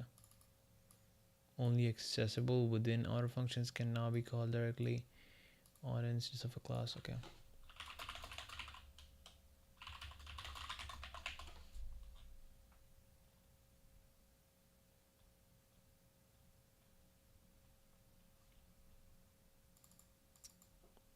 Damn. Okay. Well.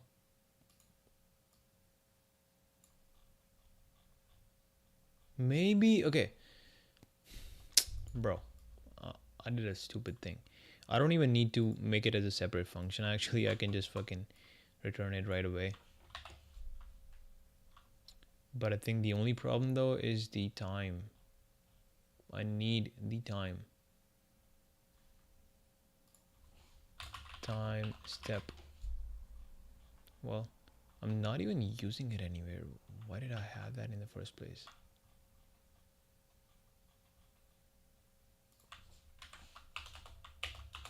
Yep. Clean. A sum.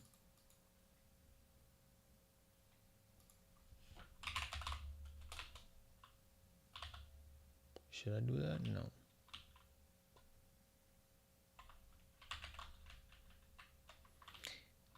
Yeah, I guess. Update interest, okay.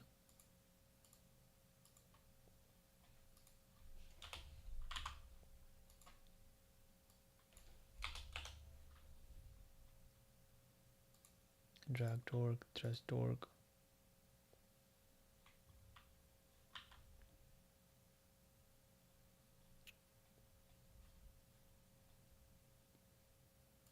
Drag force, thrust force in the universal frame.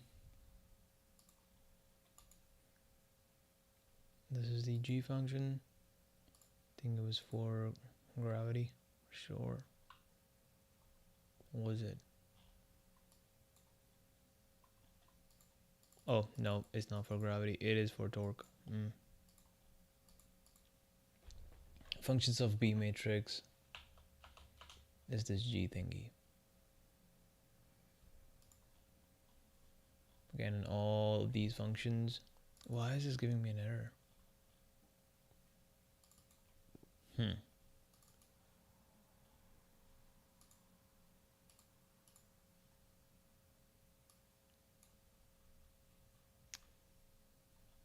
Non-compliant code example, compliant code example. If I have this thing running like that, A of 0 is non-compliant.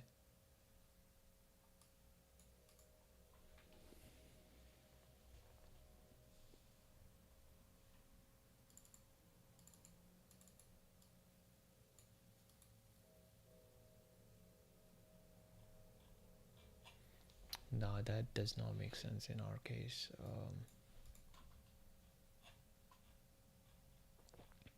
Literally, this was not giving me any error like the day I coded it. It's crazy. It literally. Oh, bro, no way. I fixed this whole thing. I remember. No way. Whatever.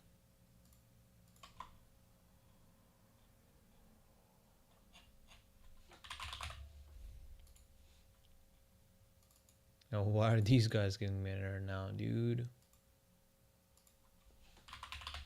Well, damn. Okay.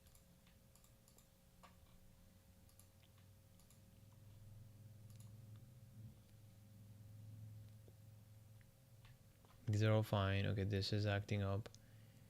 Why is this thing acting up?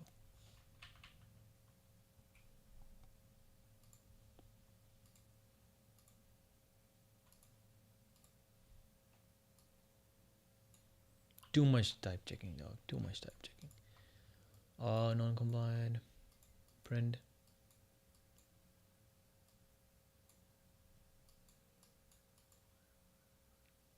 Huh? What does that mean?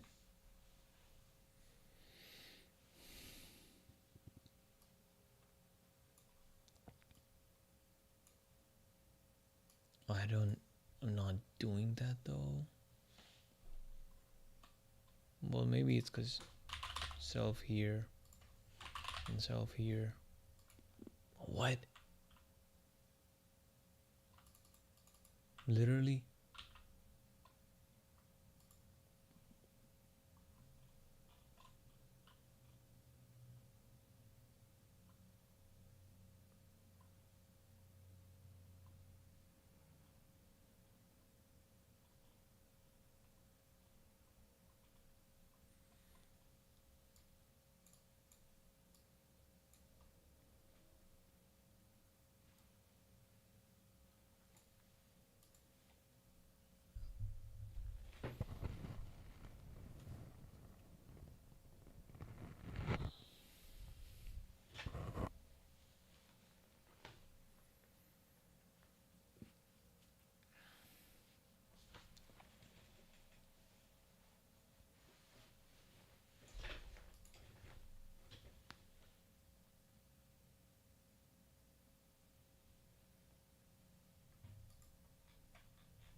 Not clear, it's fine.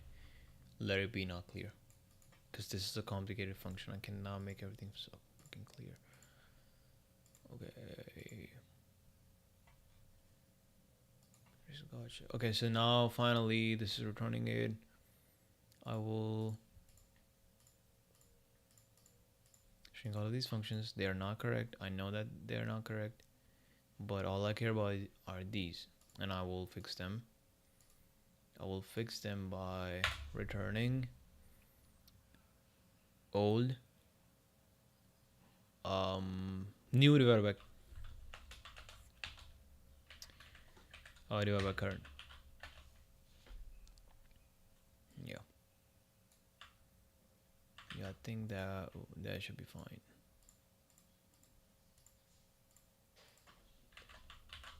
Yep. Oh, they're not taking any current, so they should be fine. Yep. Okay, this is the first 6 functions are correct now.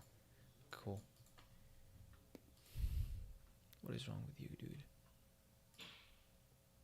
Don't. Is that the new? Look at that shit. Fucking look at that shit. This is doing all that much.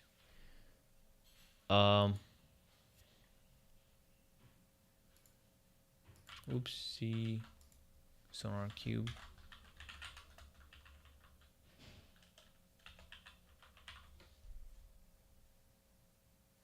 How do I deactivate that thing? I don't like that much. You gotta chill out, dude. You gotta fucking chill out. Right? Too much squiggling going on. Uninstall that shit.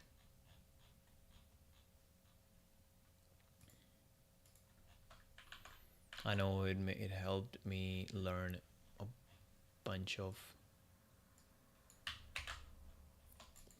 standard practices, but it's alright. I've learned enough. I cannot be dealing with them anymore. Okay, I think I need to restart the whole thing. Sure, I'll do that.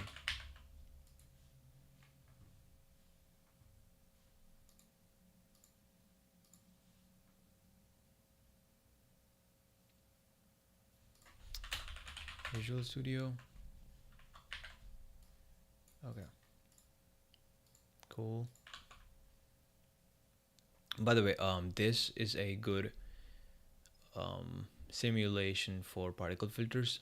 So imagine this is a robot. All these red particles, they kind of clump up together as time moves on, and at the end, there's only one there's only one coordinate where all the particles exist, and that is where your robot is supposed to be.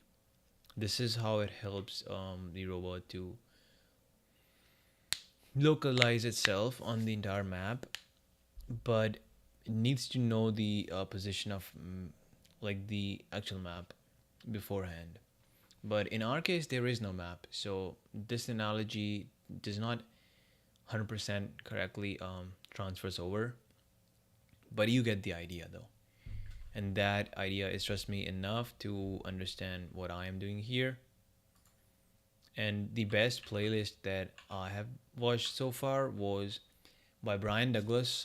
It was called MATLAB Tech Talks, not TED Talks.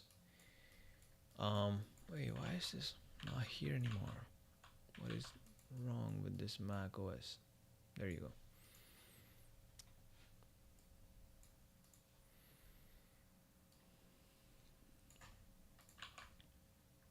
Particle filters. Okay, system dynamics is on. Finally. I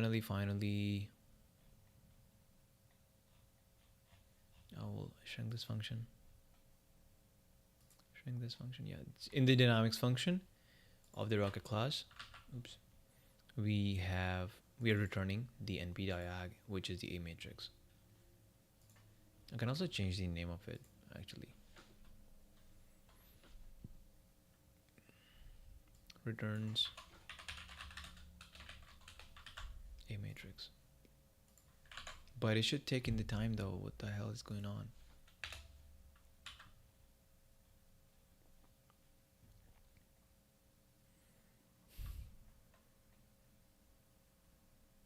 Like I said, does not care. The total number of time steps. What is going on?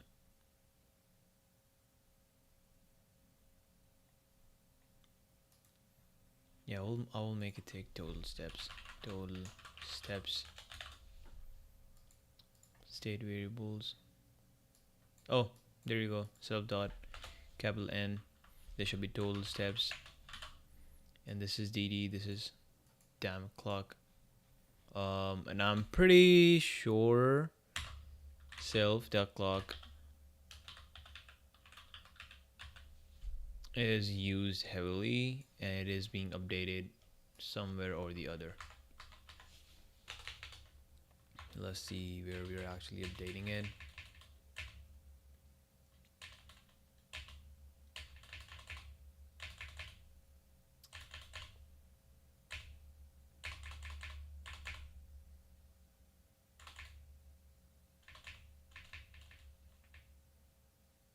We are never updating it. What the actual F is going on? Let's see.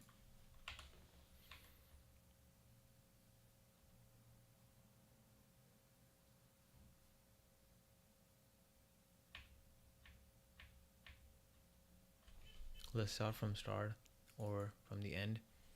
Okay. Oh, we are actually updating it. Hold on. Never mind. I'm doing that here. Okay, for every time step, I gotta do that. Okay, cool. Cool. That's what I was worried about. We can update the clock manually at every time step. Okay. Sure. Rocket dot clock. We will update it by 1 at every time step. Cool. There we go. And also we can set, for example,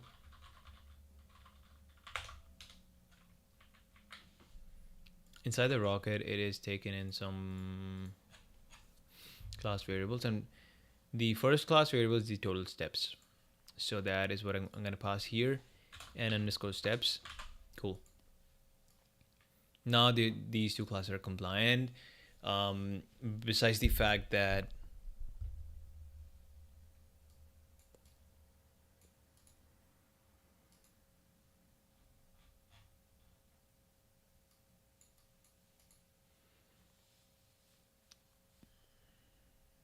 okay, I will. So YouTube is saying me that increase the bit rate of your stream. So that's what I'm gonna do now. Stream. I guess I cannot do it while running the stream. Whatever. I'm not gonna stop the streaming.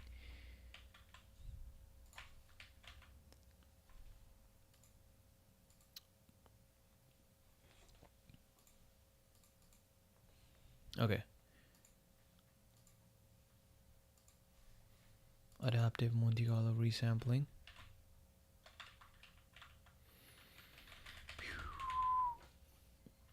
State progression. Let's go back here.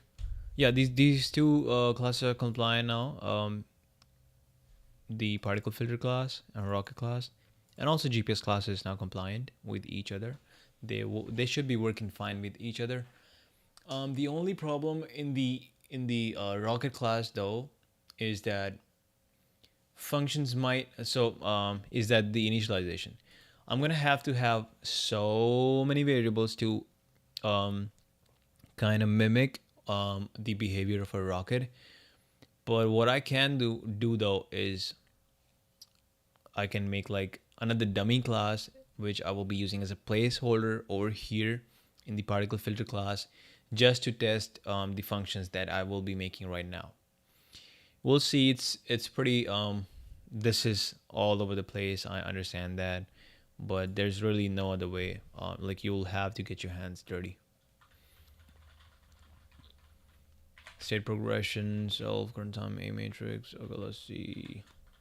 How do we progress the state? To progress the state, we will be taking in a matrix from outside. The a matrix will be coming in here. To pass in the a matrix, I will be doing rocket dot dynamics. This will return me the a matrix, but this will be the entire a matrix of the rocket, which will be big as hell. So I will have to take the first 6 elements of it. Whatever a matrix is coming in, I will be taking first 6 elements of it. Right? Just to check real quick, x equals np dot, import numpy as np, x equals np dot array or zeros.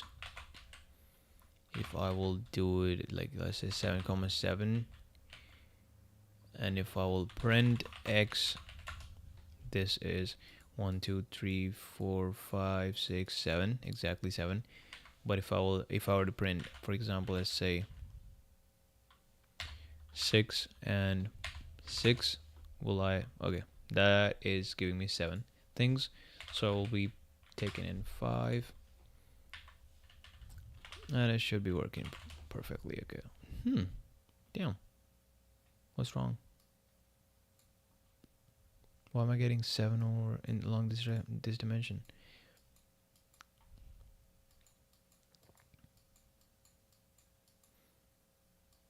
One, two, three. Okay. That is the strangest thing I've ever seen. This is shrinking down. Okay, no. Something wrong is happening. I guess. Comma, and then 6. Yeah, like that. Okay, so that is wrong. I'll have to take a comma. Okay, so my index intuition was correct. Hurrah.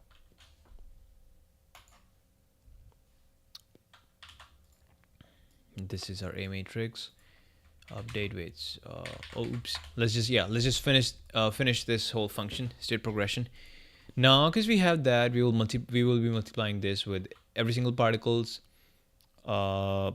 is state vector. The way to do that is for I in particles, self.particles, or I can literally call it particle. I will multiply particle by this matrix and update it. But the thing is, this is giving me each row of it, but each row is 2-dimensional. So I guess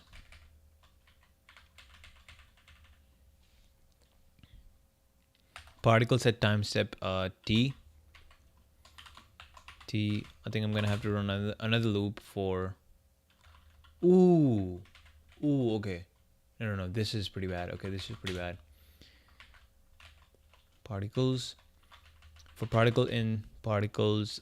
So here I'm gonna have to do something. I'm gonna have to take in the current time -1. Right. Now that is correct. Okay, cool.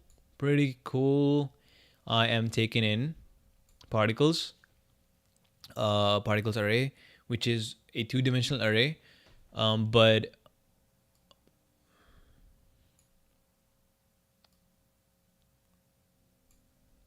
yeah, I am indexing just a single value from this 3-dimensional array, and a single value from this 3-dimensional array will be a 2-dimensional array. And in this 2-dimensional array, I'm looping, right? So I'm picking values one by one. So this is now 1-dimensional array, and this array is the particle's state vector. Okay, so since I know that this is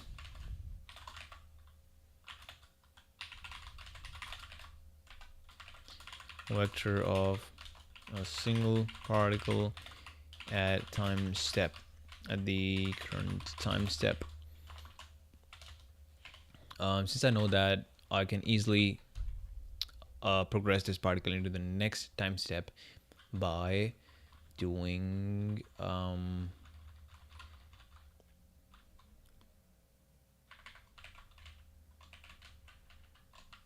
indexing again. Oh, okay.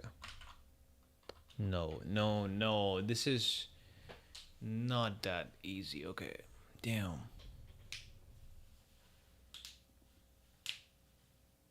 Think I'm gonna have to enumerate. Yeah.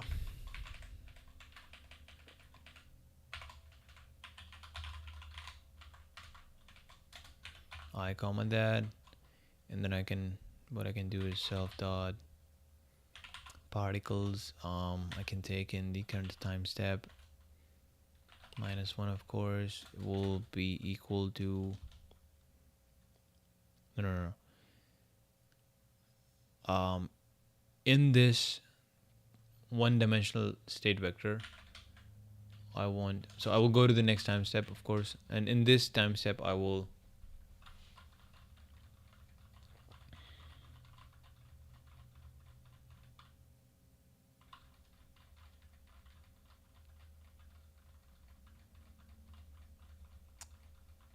let's see.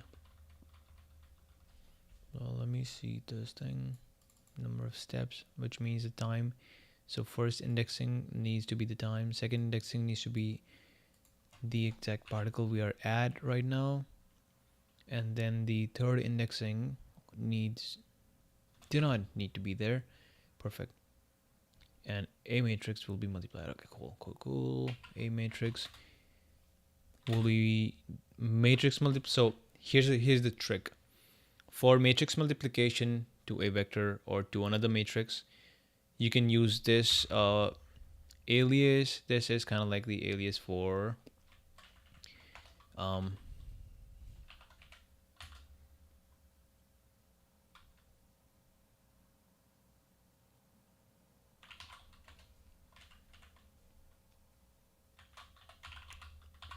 yeah.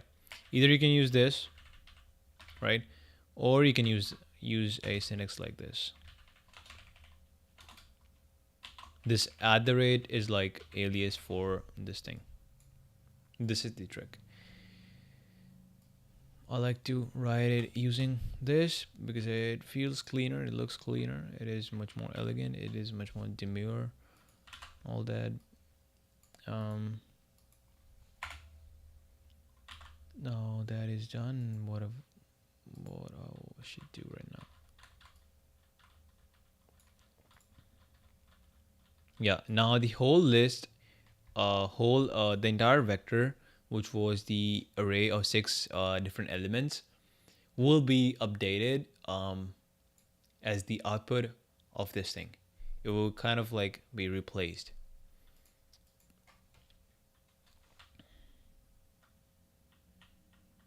Alrighty. I think yeah, that is enough. This is literally the whole code for state progression. It's funny, I know. Cool.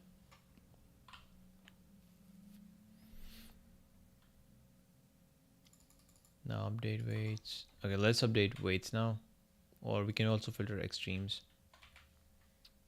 The way to filter extremes, I already have a code from that my teammate wrote down.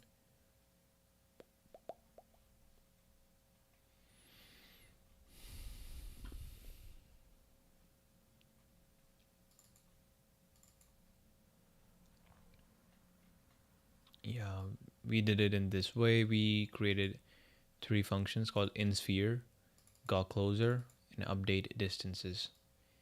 Every single time we were filtering out the particles, we were updating the distances or not.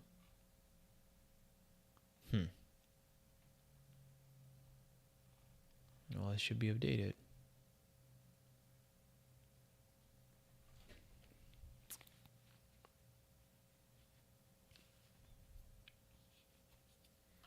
Whatever.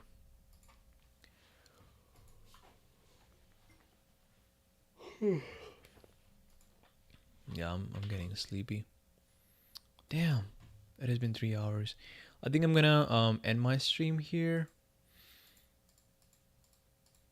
No, but I promise that I'm gonna finish this thing. Oh my god, this is a nightmare. Okay.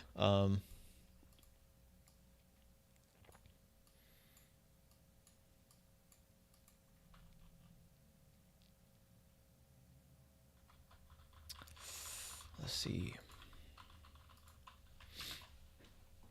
To update the weights, I was thinking of two conditions. First condition, I will give more weight to the particle that moved in the direction of the GPS. So to see in what direction the GPS moved, I can um, I can store two values, GPS current and GPS previous, self dot, or I can literally make a function, like a helper function called def GPS update. Here I will be taking in a new GPS or GPS new. This will be a numpy array, or fuck numpy actually. This will be a Python list. But I guess yeah, whatever. Okay, I will be taking in this. I will call this helper function here, and I will be making two class variables. I will call first one as self GPS current, GPS old, equal again numpy zeros with 3 dimensions.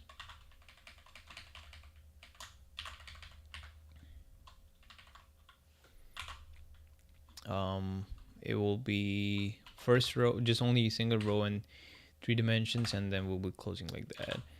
And then I will be using these two here. Again, this is a helper function, so it will be still be a class function. GPS new. Also, this is giving me an error because this is supposed to be called within the class. Okay, GPS new. And here I will be updating the class variables, basically. Yeah. The new one will become GPS current one will become the GPS new. And before I can do that though, I'll need to update the older one. Old one will become the current one. GPS current self dot boom. I swap these two values and GPS update. Okay. Cool. I will have to pass in GPS new here.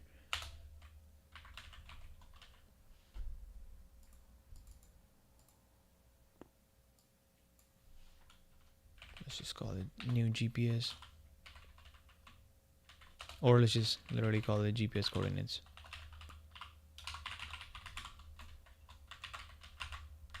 Okay.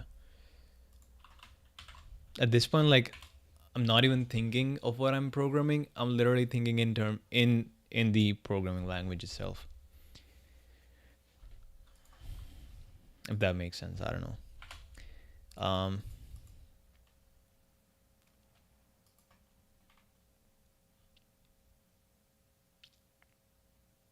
Okay, where was I? This is the time loop, main time loop.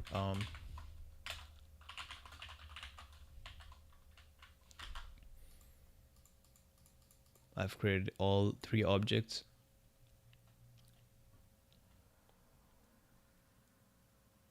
Yeah, as I was saying, we're gonna do the weights update on 2 or 3 factors. A person in my club was looking at a different research paper. There they were using a likelihood function. The argument was like this. I can actually show you guys. Let's see.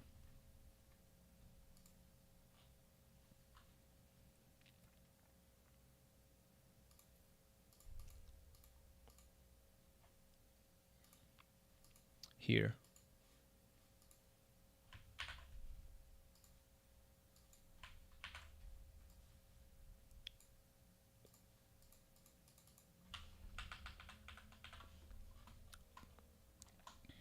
So the argument in this paper was like this, that let's say this is the probability of wait, they have different variable names, which could be a little bit confusing initially.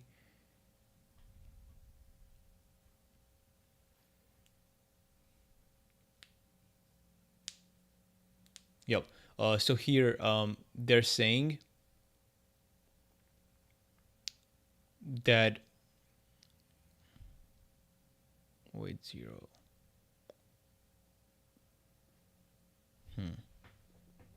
Yeah, this is just the initialization, which means for the ith particle, the 0th time step weight will be 1 over n, so that the sum of square of all these is 1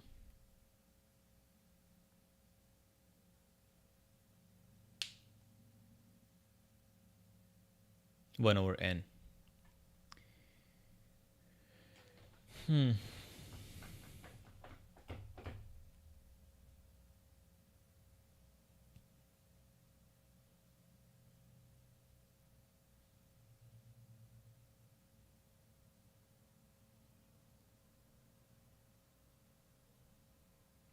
over n squared, yeah, whatever. This is just like the normalization, initialization. And here, what are they doing? Let's read it out. The next time step weight for the ith particle will be the previous weight multiplied by this p of, it is taking 2 arguments. This is a probability function, a probability that y of t will, given that y of t, this will be correct. And this could be expanded like this. I think y of t was measurements. Okay, yeah, given this measurement from the GPS, what is the probability that this could be correct? And you will get a matrix, a weight matrix like that, and you will do a normalization on that matrix for the time step t, and that will be the also this probability could be like, you can like simplify this by saying this probability will be probability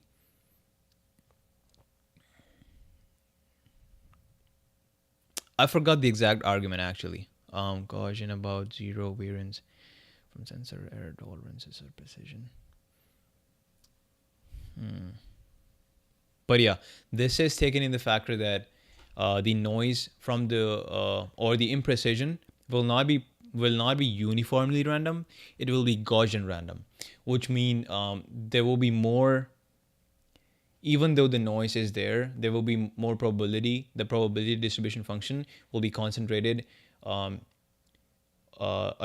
the point that is given by the GPS. If that makes sense. Yeah, it's totally mathematical. So building intuition around it is pretty hard. It took me like a while to understand that, or just to digest it. Actually, understanding is pretty easy, but to digest that is the fact. It don't feel right, at least for me. But here, like, I have a completely different way of doing it. That's why I created a separate branch. In this branch, what I will be doing is let's see.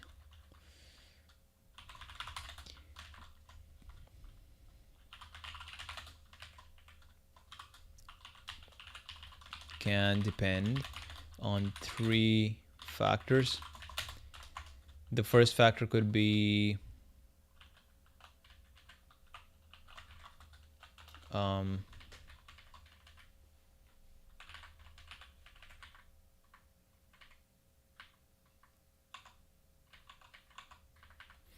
okay, the first factor could be, what is that? Okay. direction.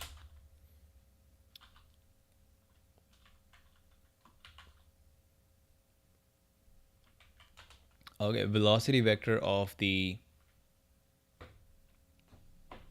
or I can literally say cosine theta.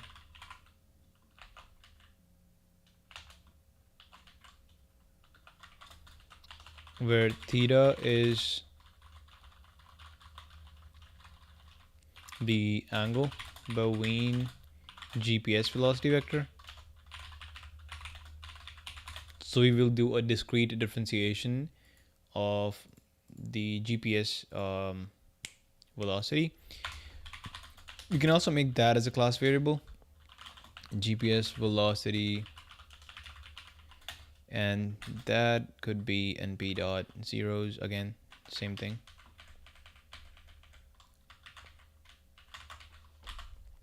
What I'm gonna do is I will also update that GPS velocity here.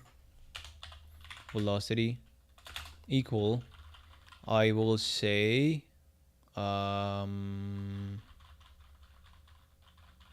GPS velocities, GPS current minus GPS old.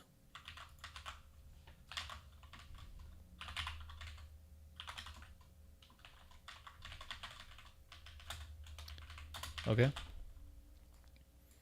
The reason I'm not dividing this by dt is, well, actually, you know what? I should do it. Why not?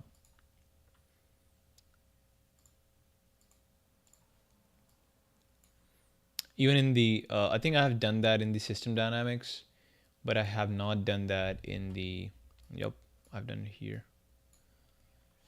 Let's see. Why is it 0?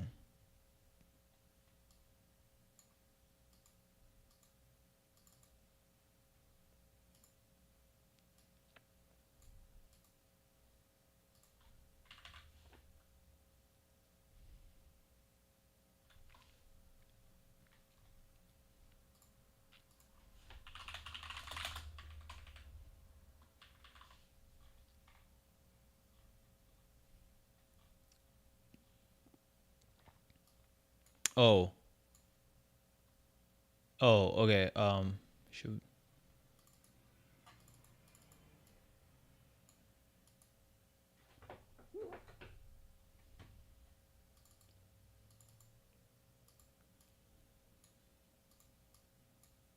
Oh. Well, I literally have a fucking update function here and I did not know about it. I mean, I forgot about it. I don't need to do that. Okay, not at all.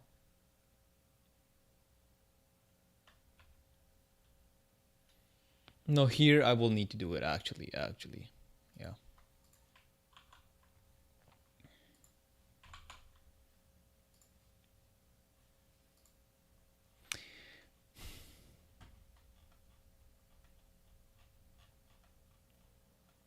Where was I? I was here. Yeah, I was doing this part where theta is the angle between GPS velocity vector and particles velocity vector.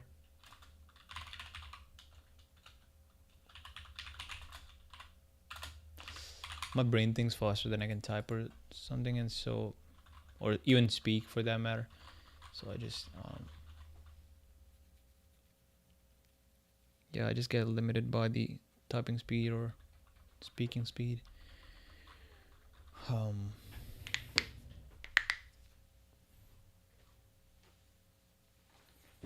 Cosine theta.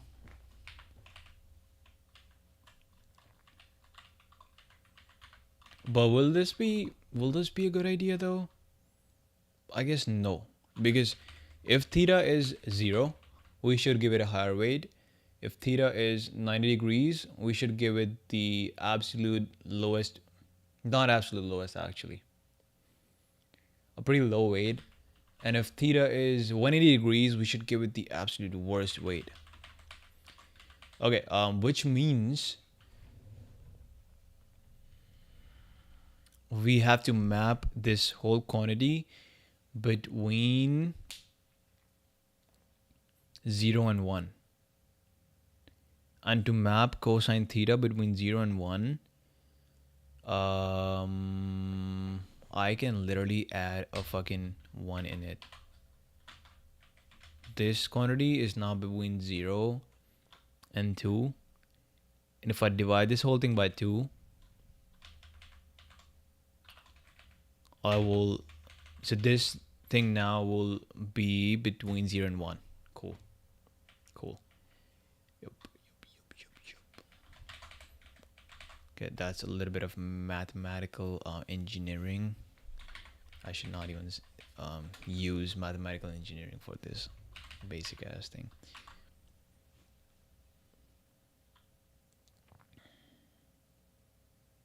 Oh, yeah, that is what I was doing. Actually, I forgot, I lost track. Yeah, so here self dt needs to be implemented. I think I can have all of the self.dt's as zeros. That's a little bit hand wavy, but I can definitely do that. Definitely do that. dt equals that. But okay, because this is now an optional variable, I'm gonna have to put it at the very end. Well, either I can do this, or I can say if not dt, well, this will never run. Okay, yeah, there is no other way. I'm gonna have to push it all the way back. dt is equal to that. This becomes an optional variable, by the way, because you're literally passing in a value of this variable. It's in the class definition itself. So only if you will want to override this value, you will be passing any value for it. Otherwise, you can only pass these two variables and you can still initialize the instance of this class. This is like setting a default value. And you will equate it to dt so that you can use this self.dt anywhere in any of the scopes inside the class. Here, yeah, so this will become our new velocity. In the updates, wait, we will take the dot product, I think. Yeah, and the formula for cosine of theta is pretty simple. If you know, it is literally, so first we're gonna update the GPS variables, then we're gonna do dot product. Okay, we will call this as weight 1. Okay, weight 1. W1 equals, this will be a matrix again for the whole, like the big ass particles array. And the way we were looping through these particles, right, was this. Okay, so here's the thing. Let's see. Can I add another row for weights? Or should I keep it as whole under matrix? I think ESP32 is limited both in terms of memory. Making it as another variable will be waste of memory. Let's see. Yeah, I think instead of having a 6-dimensional state vector, let's add this as another dimension. Not another dimension, my bad. Yeah, another dimension into the state vector. So first six dimensions in the state vector.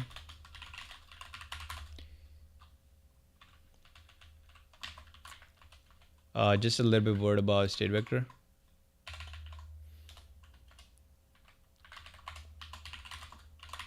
Bro, who turned this fucking AC on?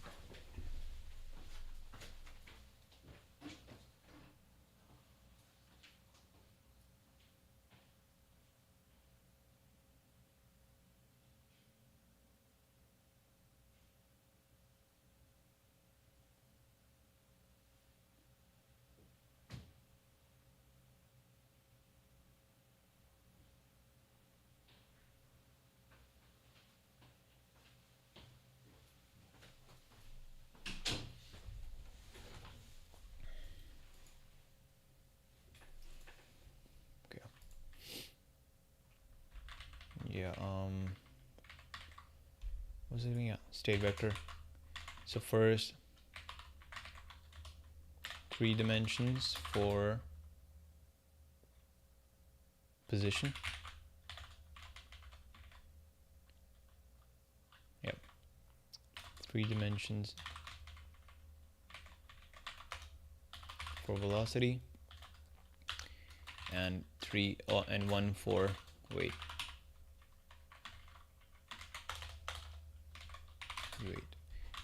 Okay, well,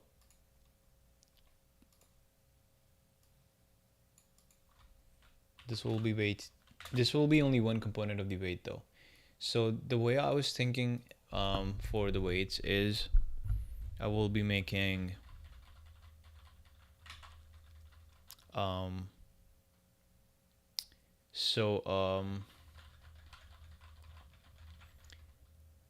the weight 2 is literally pretty close to what is being done here. The way I will code this though is just a little bit different. It's just like a different representation. Can depend on 2 factors actually.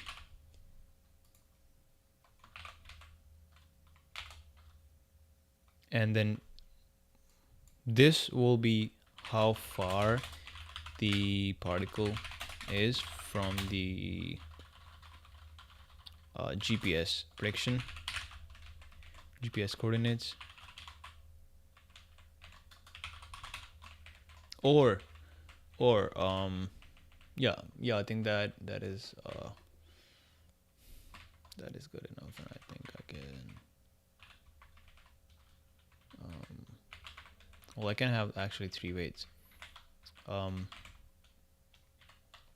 How far the GPS particle is from the current location of the GPS, and the second thing will be, did the particle get closer or further away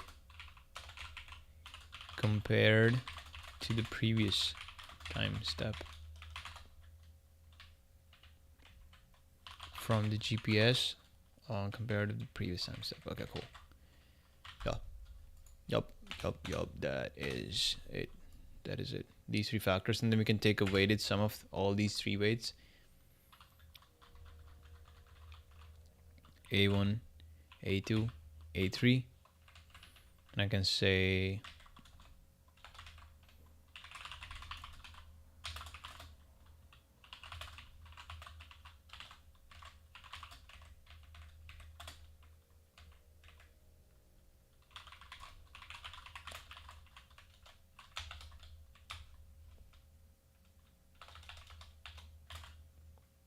like A1 times W1 plus A2 times W2 plus A3 times W3. This whole thing will be here, and then this whole thing will be divided by what? A1 plus A2 plus A2 plus A3, and then I guess we're gonna have to do a normalization of all the weights. Cool.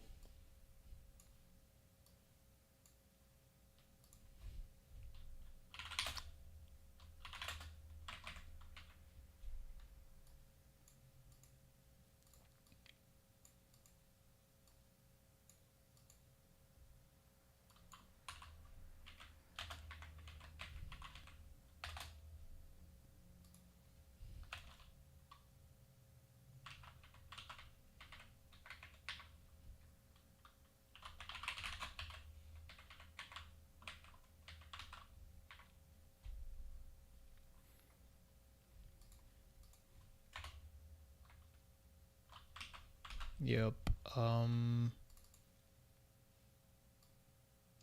Oopsie.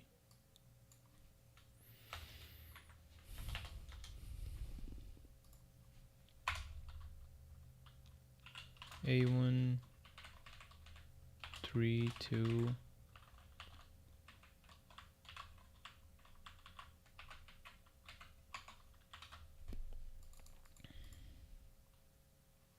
Current time is not being taken in here. Why?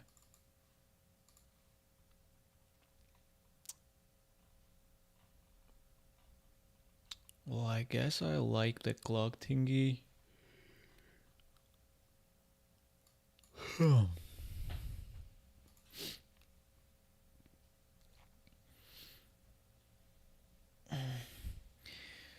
Okay, this is too much. It is taking a lot of time.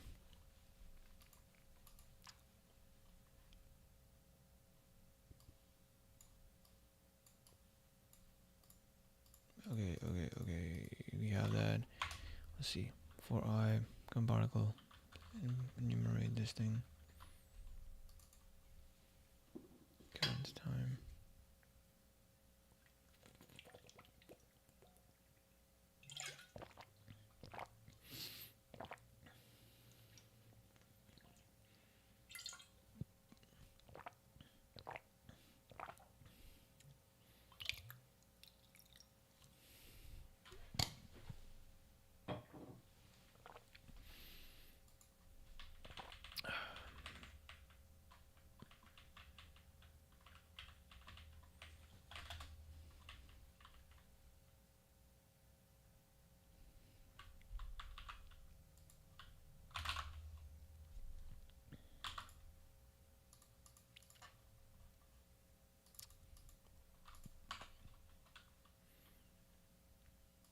Yeah, cosine theta is pretty easy to take.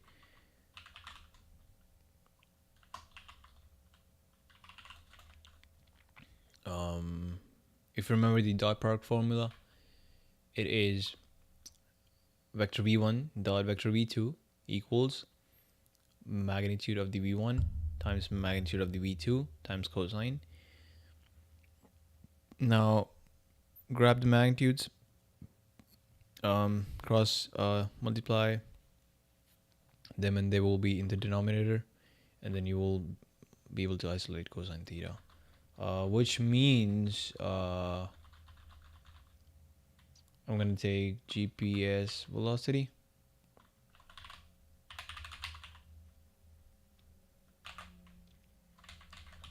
self.GPS velocity. I'm going to dot product this thing with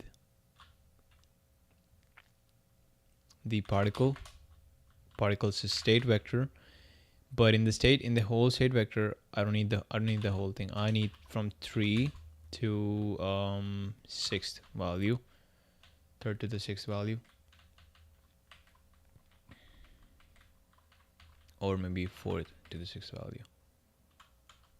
All right, 4th to 7th, yeah. But this needs to be transformed. Why? Because this is like the matrix multiplication, and it needs, if the first vector is horizontal,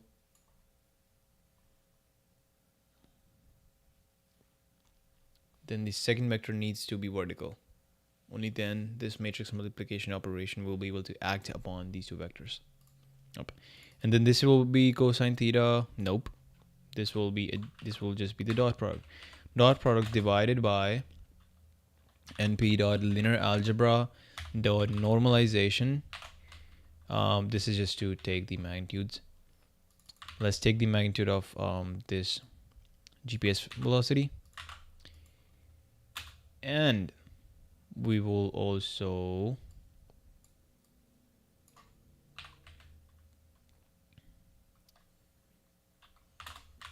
take the magnitude of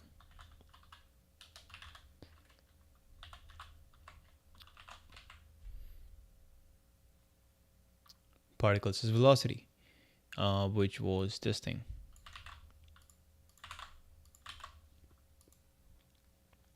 All right. Here we don't need to take transpose, because normalization function can take in either horizontal or vertical arrays, no problem. Let me just make sure that it is the case, because if there is an error in this, it's gonna cause problems down the line. can NP linear algebra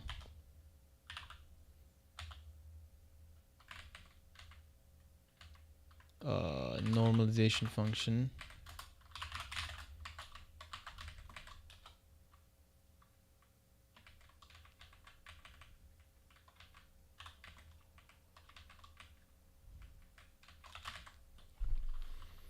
taken the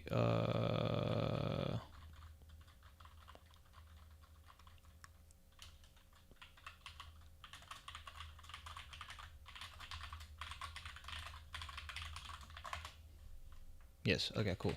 Yep. Like half the times this is like an interesting thing to talk about. If I was the person who coded this in C language, I would have made it in such a way where this can take both. So I just assume that the person who actually made this did the same thing that I'm thinking if I would have done it like that. So just like there's only like one right way in certain things. So I have the cosine theta.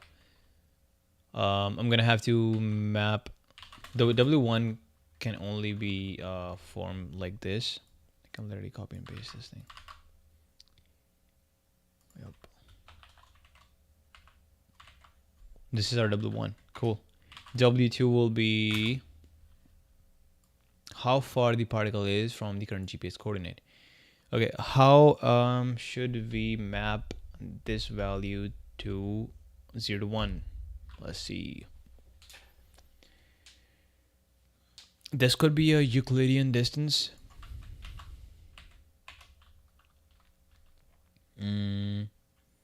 Euclidean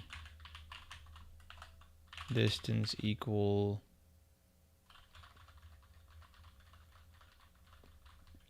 also we're gonna have to take into account the previous distance as well as the new distance.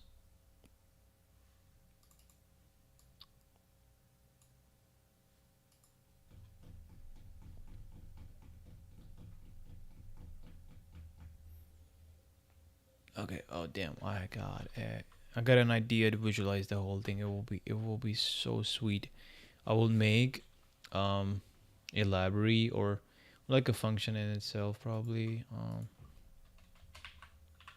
Class visualization.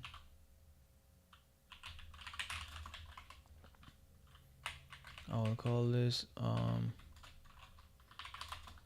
minute.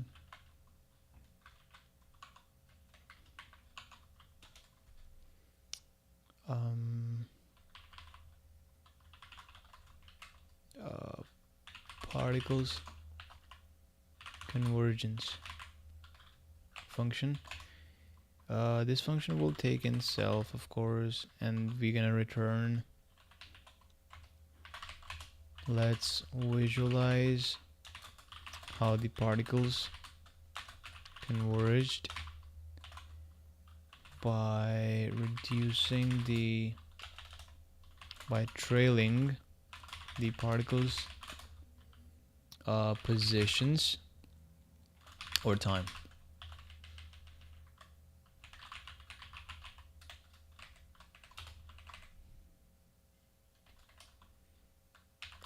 If a new particle is created, or that thing is a little vague. It can only become clear as we proceed with our programming.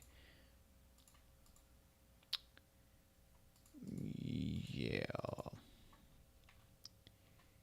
Euclidean distance will be this is the current time step minus 1. If we would have taken this whole thing, paste it here, and if we would have taken it minus 2, for example. Also, if current time step 2 equal or is more than 0, then also this is like a safety check. current time. No.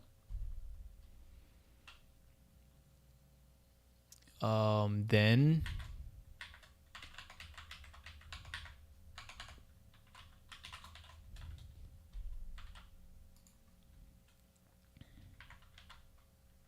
oopsie, what just happened?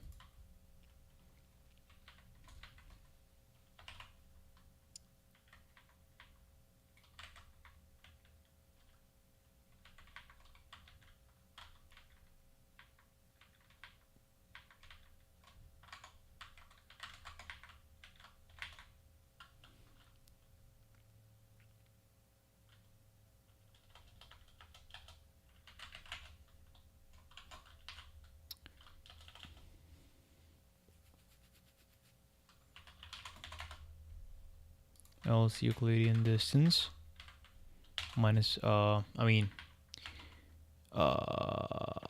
will take that.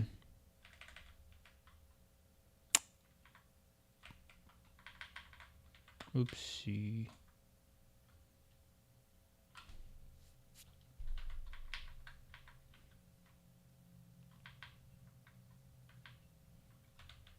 Euclidean distance will be 0. We freaking 0. Okay. Otherwise, Euclidean distance will be actual Euclidean distance between this thing minus also ith particle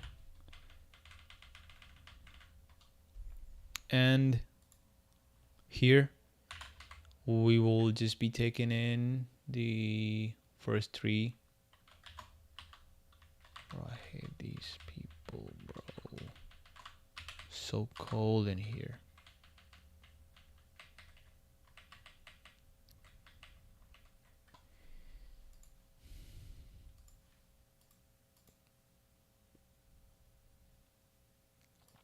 And take a normalization of this whole thing. NP dot linear algebra dot norm, this whole thing. This will be your Euclidean distance.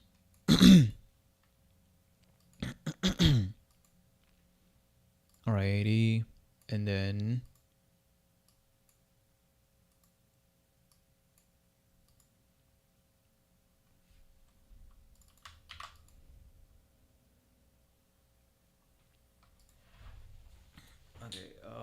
after we will only after we will be done with this whole loop can we normalize it.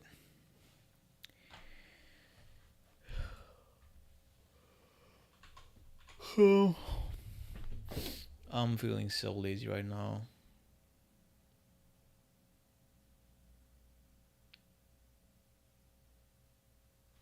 But imagine I implemented this whole function just like how I'm talking about.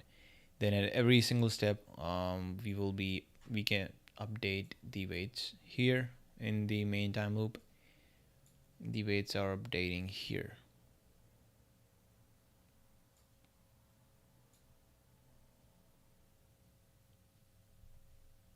Oh, there's an error.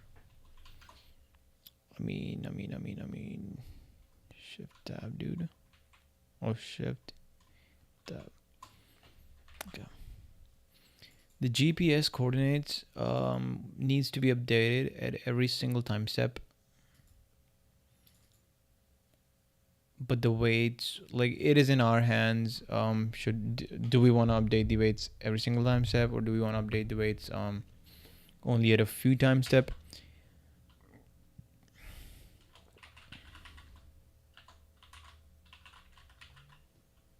I can literally make this as a variable called weight frequency, and this could literally be like 2 will mean like pretty high frequency, lower the faster.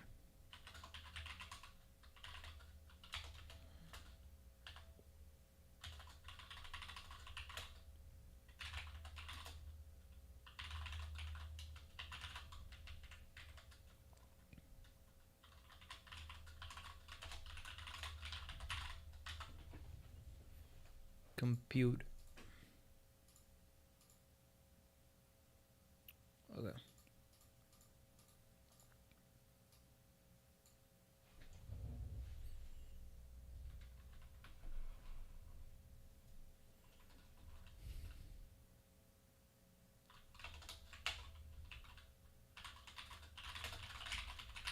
Now that is better. Frequency. Yeah, then we will be updating the weights. And we will be filtering extremes, which means beyond 3 sigma of standard deviation. We will be filtering those particles out at every 10th time step. Why are we not? You might be wondering, like, why are we not doing this at every time step? Because that will be pretty computationally worse, demanding on our chip, and because this whole particle filter will be working on flight on our flight computer, like during the flight on our flight computer, there isn't enough compute as much as our laptops do. It is only ESP32, which is not very powerful. If you know, if you have ever used it, I think have 2 cores, and both of the cores are at 400 megahertz. Yeah, it is not very good. Yeah, and there's also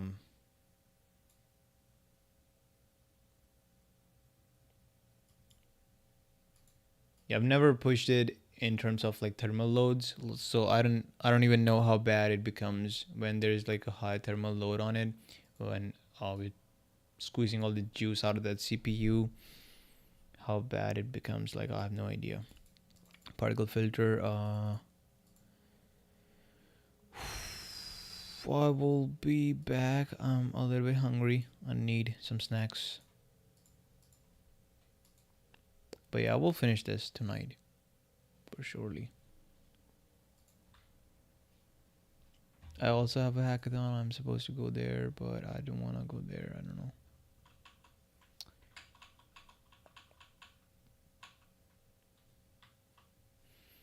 All right. Looks like somebody just joined the stream. Literally, like the only person. Discipline says W streamer. Appreciate it, Discipline.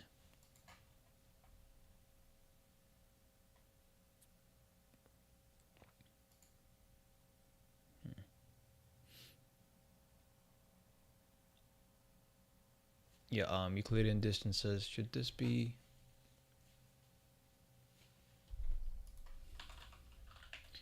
Let me just write renormalization real quick. Def renormalization, or weights renormalization function. This will be a helper function. I will add self here, and I will use self.particles. So the first thing is time steps. I need to renormalize them at a particular time step. So I will be taking in time here. Current time.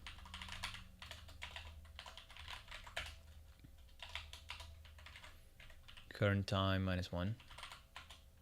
-1. And then here, now this thing is a 2-dimensional array, or you can think of it as it is a numpy array of numpy arrays. In that, if we want to take just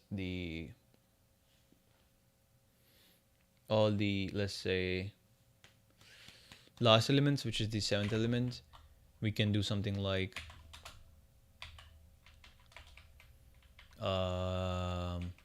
what will this mean? This will mean all the rows.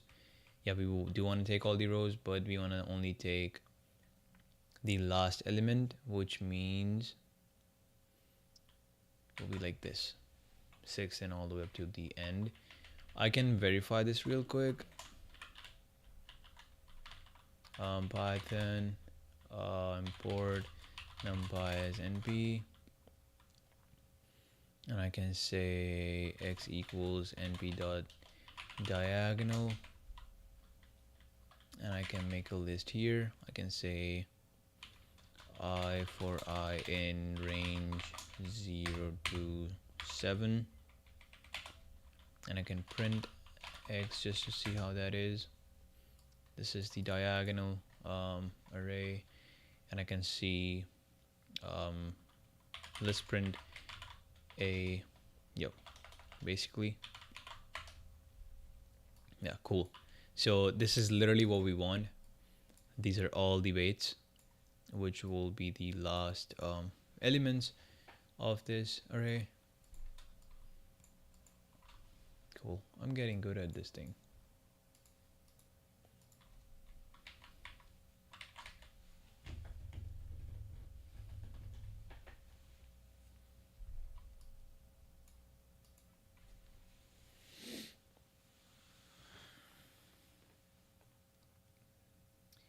Okay, particles is done. So these are the weights. I will call this weights. I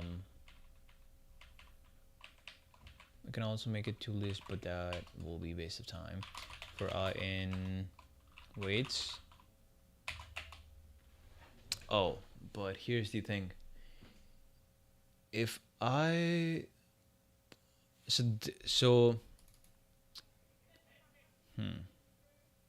or maybe not. Maybe I will just do like this. Yeah, for I in this,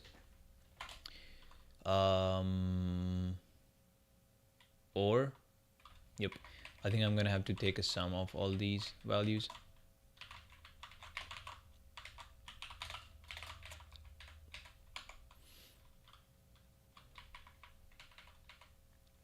RMS, right? So normalization is a process where you kind of like map all of the values between 0 and 1. You can do this by either taking maximum, I'm gonna call it max, and minimum. So you can set each value as I'm gonna call another function def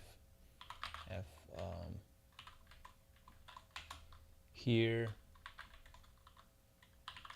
mapping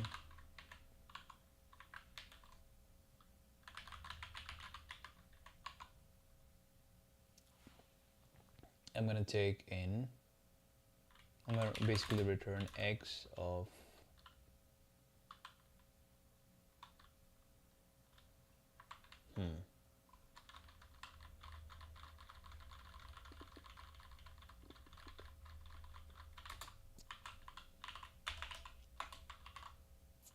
how to call. I have a question. I forgot this one syntax. How to call anonymous functions on iterables in Python to permanently update their values. Yep, there was map function, right? Look at that. List map this whole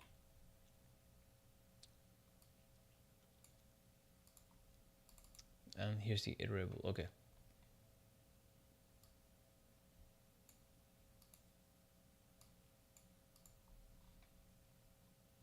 Yeah, I can also use this.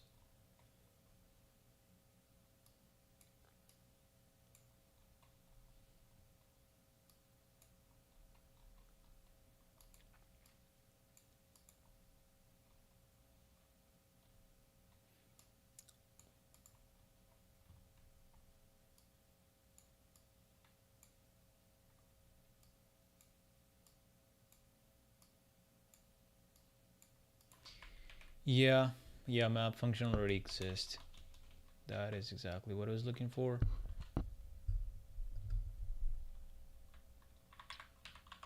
Here I can also say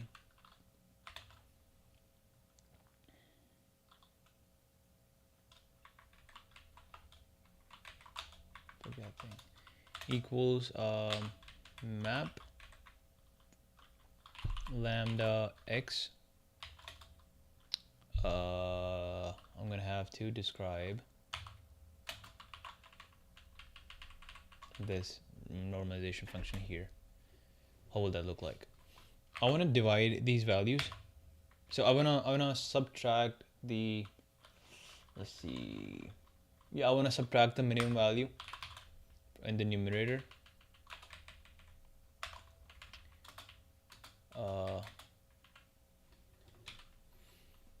Yeah, so lambda is kind of like lambda m bro m, yeah. So lambda is like anonymous function that you can call on whatever iterable value that you send here.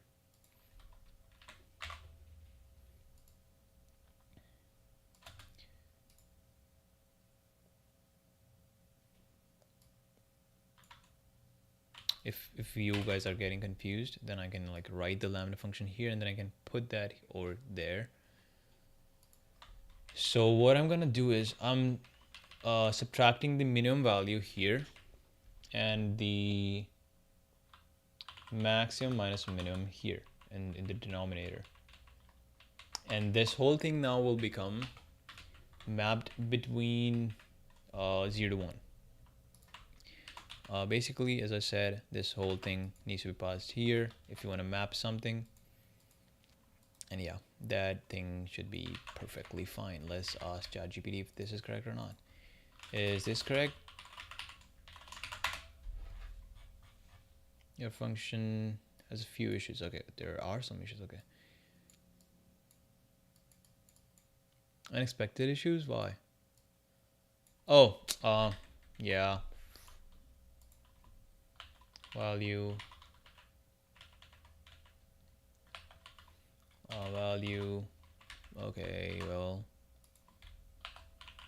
Yeah. Value. Sure. And value. Yep. That is the only thing that was wrong, I guess.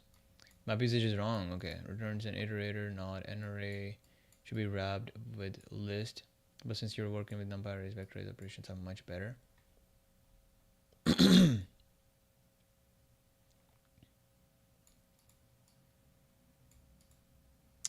If max value is not equal to the minimum value. Oh yeah, I need to check that. Yeah. Sure. That waits.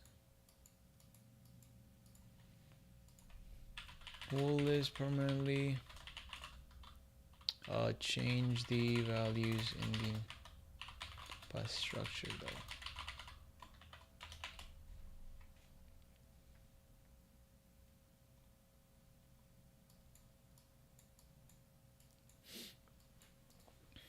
Well,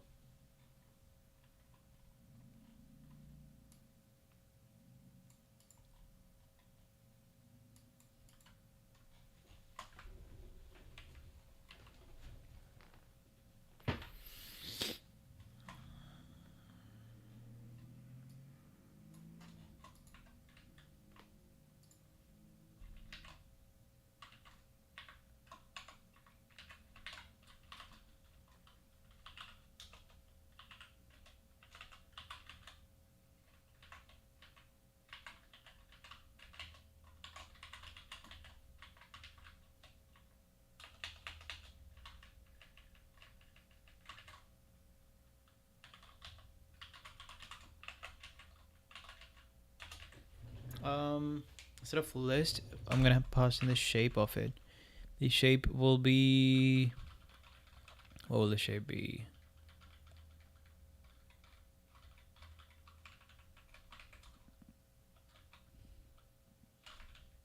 Is the map usage correct though? I think the map usage is correct though.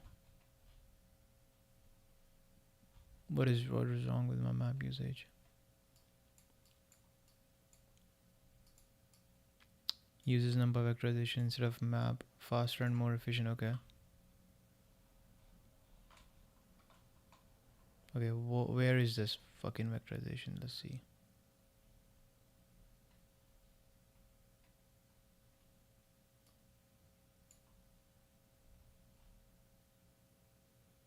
Oh.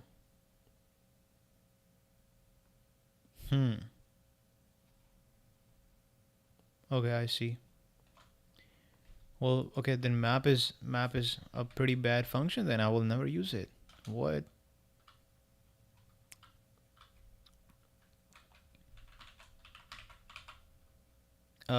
Negative or yep, negative minimum value. This whole thing will be divided by max value minus minimum value. Cool. This needs to go here. This needs to be deleted. This thing will be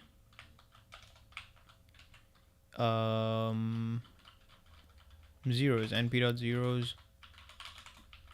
How did he check the zeros? Like, okay, there's a function called zeros like that. I did not know, I'll be honest. Zeros like, and here I'm gonna paste this thing. Cool. This function will now be, bro, come on, bro, like damn, won't be able to work like intended. Here I will be doing a weights normalization when the loop ends. Wait, yep, self dot freaking weights normalization. Alrighty, and then I will, yep, that is the for.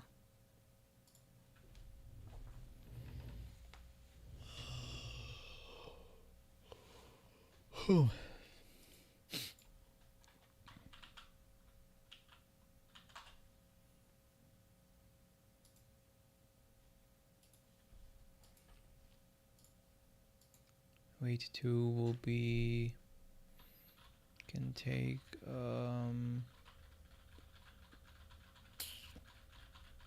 or that is pretty wrong here.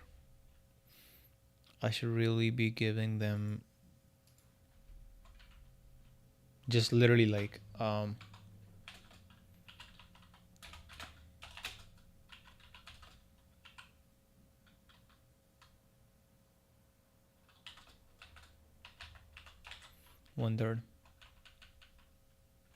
of all of these things will be 1/3.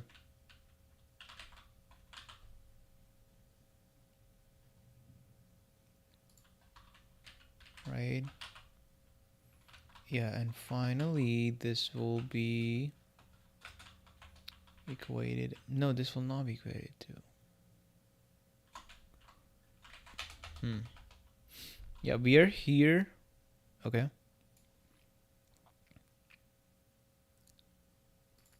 This is a single particle on update. Its weight will be, it's a particle and the sixth value, the last value. This is a two-dimensional array, right? Particle is a state vector, so it is a single dimensional array. Okay, I will be taking in the last value. Okay. Basically I can also use -1 here. This will be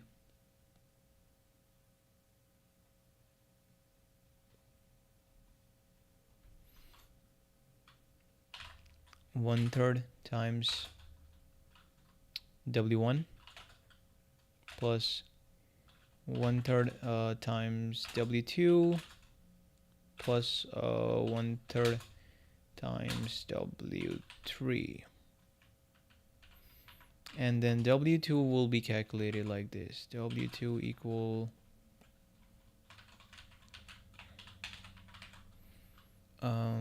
so this is the Euclidean distance, how far the particle is from the current GPS coordinates. Okay, W2 do not care about, oh okay, old, this is the old distance. We're subtracting 2 minus 1. the current distance will be, or maybe 3. Here will be 2 minus 1. Yeah.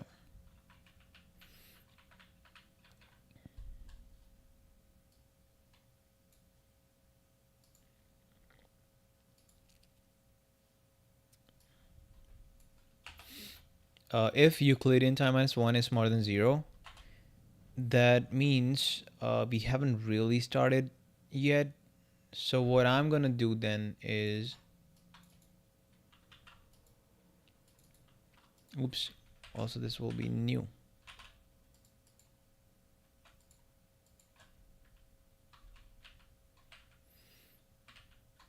Oh my god, okay, whatever.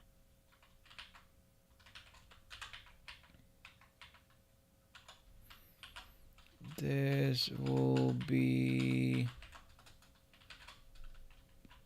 holy crap.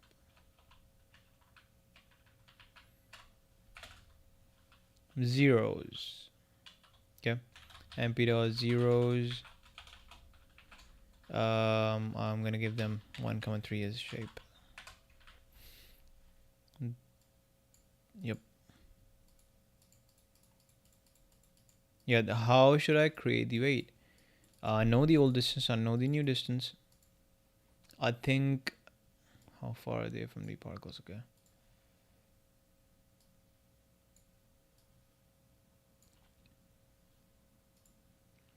Also, I think they should be given more weight because these two are like similar kind of things. Okay, so I will give them lesser amount of weights, surely.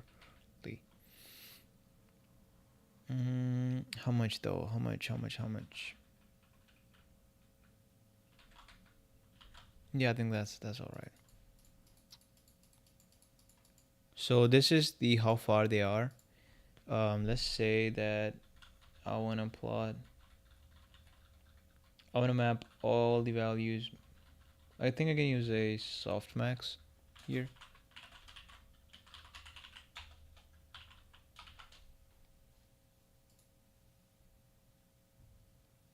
A sigmoid.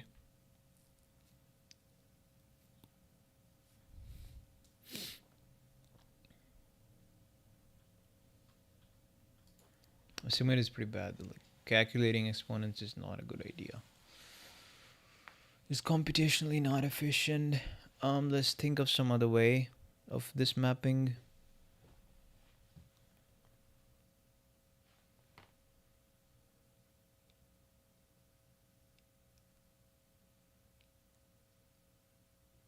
Also, the reason that we're gonna have to map all of these 3 individual weights to 0 to 1 is so that none of the uh,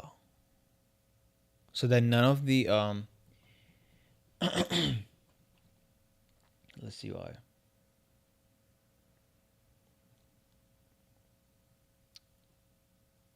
Yeah, imagine a case where the distance is like overshadowing, like overpowering the other two weights,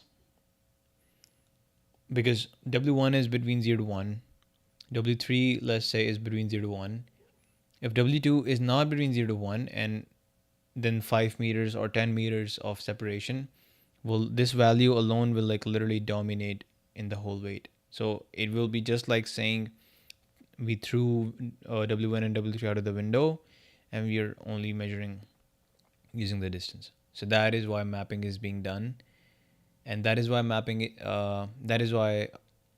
sigmoid or ReLU or some variation of ReLU, leaky ReLU, is used in deep learning networks so that none of the features dominates over the other features.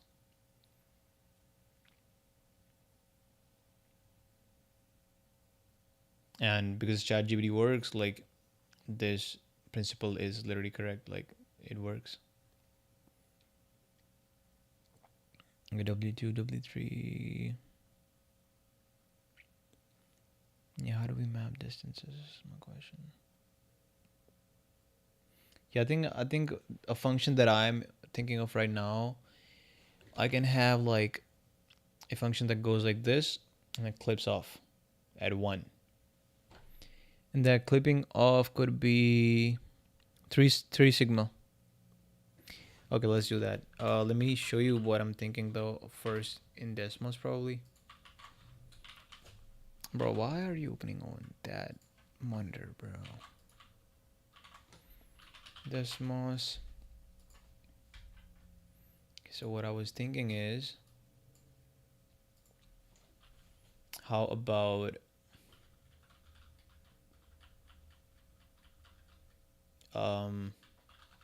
x equal y.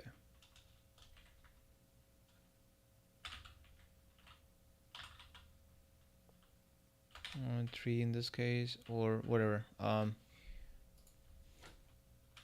Sigma or freaking. Come on, man. Delta. Dude, how do you type in this? God damn.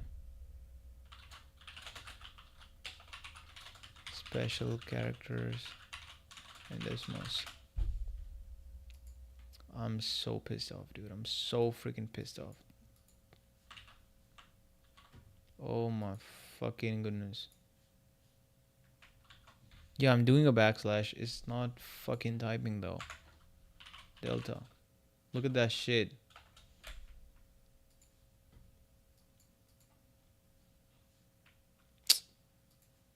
Oh my goodness, bro. Oh my goodness.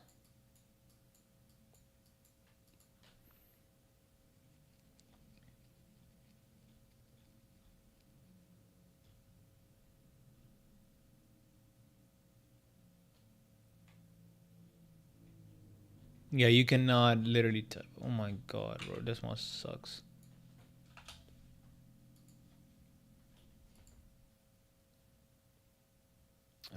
Can I have like, damn, whatever. Alpha. Okay, fucking alpha works. Sigma or delta. Delta. Okay, delta does not work, but alpha works. Okay. Yeah, imagine that alpha is here.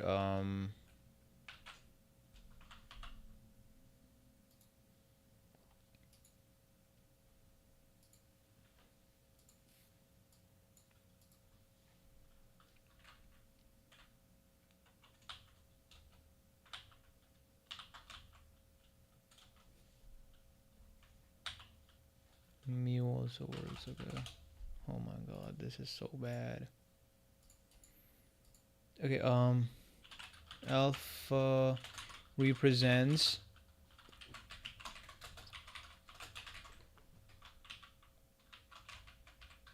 here represents variation or standard deviation. Let's say and I want to clip it off at 3 alpha. Okay, so this needs to be divided by alpha, and let's say alpha is 5 meters in our GPS case. Then at 15 I want to clip it here. I think I can do that by piecewise functions, and I think piecewise functions are not that hard to do in Desmos. Let's see, piecewise functions in Desmos. I've done it before, but I always forget, always, every single time. Oh, there you go. These curly braces, and then yeah, ranges. Okay, pretty easy. So this will only be the case from 0 because it is Euclidean distance. I can also like take a mod of it, and I can say that the range here, x is smaller than 3 sigma, 3 alpha here basically, and x is greater than 0 or equal to 0. Why is this thing not working? Okay, I guess, yeah. I guess this thing needs to be here. Or, yeah, there you go. And I want to clip it here so that it stays to 1. Also, why is it exceeding this thing though? Okay, there you go. Yep. Now it is clipping at 1 and I want to clip it from there. I will create another one, another cell, expression. I'll paste this here, but instead of having this, it will be equal to 1. And instead of this is the lower limit, this will, yep, there you go. This is not the piecewise function. I will take a mod of it. So this will literally, let's see.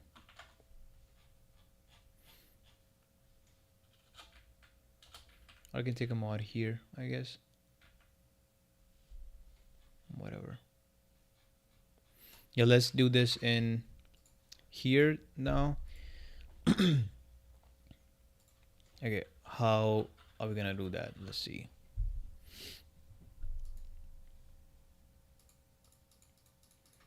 So by the way, just to give a context what we were doing, we are making this update function right now. This is a function that will update weights of all the particles in our particle filter, and particle filtering algorithm looks like this. Let's open this. This is a GIF, an animation that you can see. This green thingy is a robot that is moving in these rooms. It does not know that where it is right now, but it does have a map to look for, to look as a reference. And the red areas are the areas of probability of robot being. Like these are all the particles that we will also be simulating in our program here. But in case of, instead of robots, we're gonna use rockets. So this will be running on our flight computer to better our dead reckoning navigation to see exactly where our rocket is right now.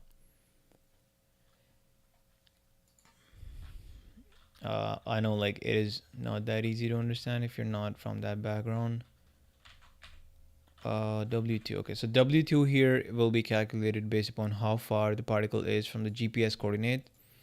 But I was just telling people that these all three weights needs to be between 0 and 1 even before we do a renormalization. The reason is otherwise one of these conditions can overshadow or overpower the other two, and we don't want that to happen. In fact, we are giving the first weight more weight in the final average than these two. Okay, enough talking. Let's get to the work. Particle. Okay. What I want to do now is implement this thing, this mapping. Let's see how that could be done. I will make an if condition, pretty simple. If let's see, Euclidean distance nu is smaller than 3 sigma. Also sigma here is nothing but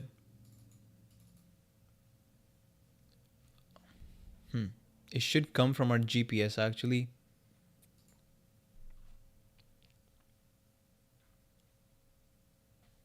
Okay, I can take it as an input parameter. Confidence radius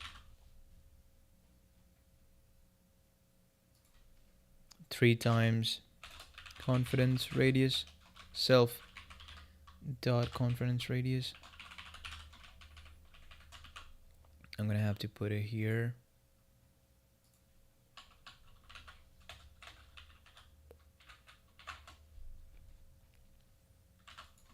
If that is the case, then W2 will become, or if it is greater than, let's take this piece of the function first and implement it, and in the else condition we will implement that part, or else if condition actually. elif Euclidean distance new is smaller than 0, or you know what, I will take a mod of this whole thing. I don't need to take it. It will never be below 0 because a normalization function is like um, taking the magnitude of the vector, and the answer will never be negative or below 0.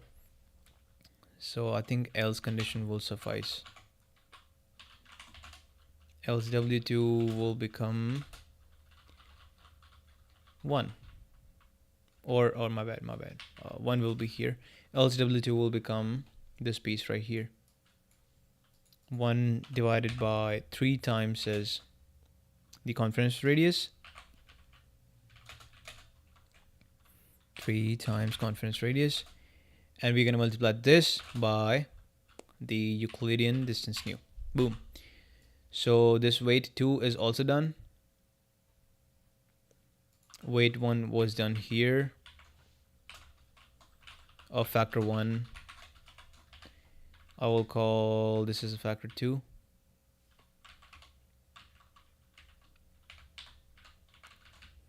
And finally, we will be calculating the factor 3, and our function will be completed.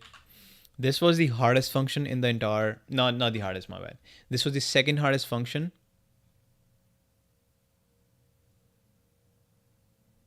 Yeah, this was the second hardest function in the entire particle filters. Once this will be done, we will be moving on to filter extremes. This is comparatively easier. This is the hardest, Monte Carlo resampling. This will probably take like 50 lines or maybe 100. I don't know. So far we are at 116 plus I coded another file, GPS simulator. This was 45 lines. So far I'm at like 160 lines of code. This is a little bit hard to like think though, otherwise like my speed would have been faster. Okay, and I was also like in the teaching mode for my viewers to actually comprehend what I'm saying. Okay, this is done. After this will be done, I will call this wait, W2 mapping, and we don't need that anymore.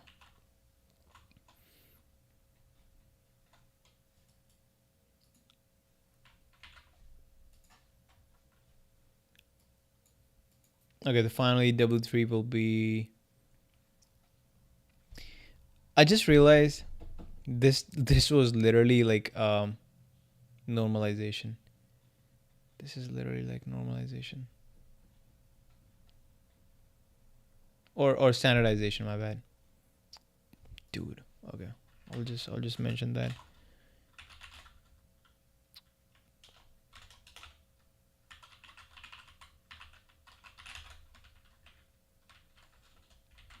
Or I can literally mention it here. Calculate and standardize. Calculate standardized. W1, W2, and W3. W3. Take the weighted sum.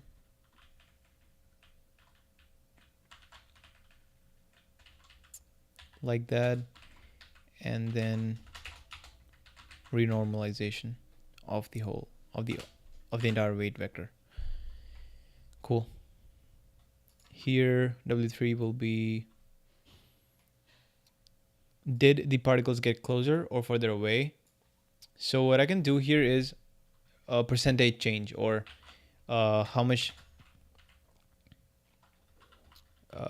moved closer, and then here it will be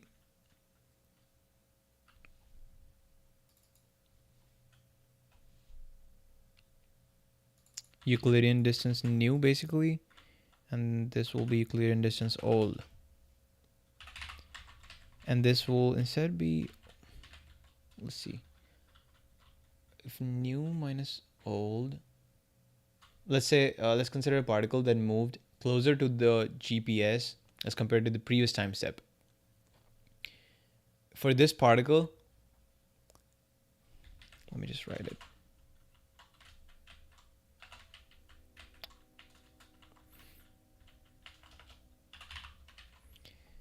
If this were, let's see how this will behave on that particle. The new distance will be shorter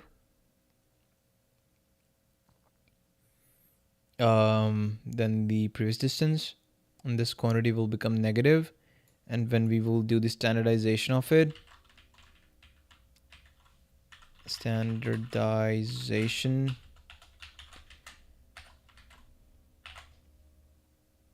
well, you know what? Let me just make this function.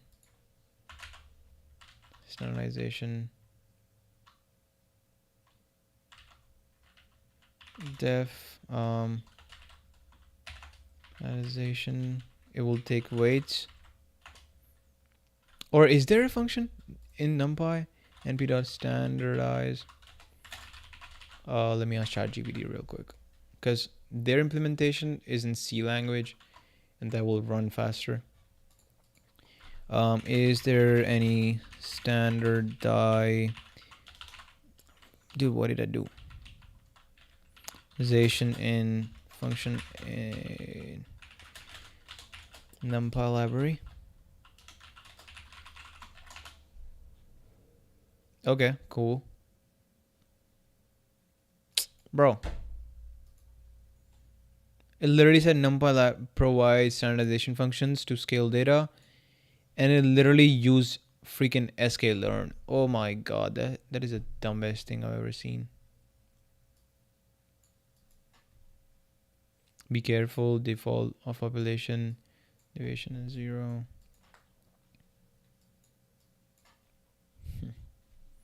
Bro, that is too much, bro. I will do it myself. Okay, so we're gonna take max value, min value. It is basically this procedure that I just coded, I guess.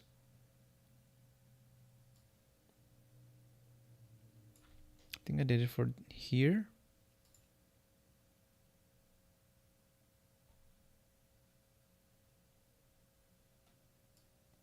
Yeah, instead of doing this, I will literally run so this should be a list. Let's see, is it not quite. Oh, it don't need to be a list actually. Cosine thetas, or shoot, man.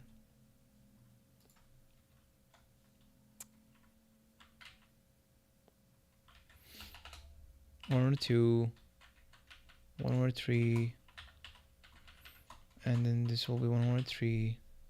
And instead of using this, I will keep it dynamical. A2, A3. W1 is never calculated, which is pretty bad.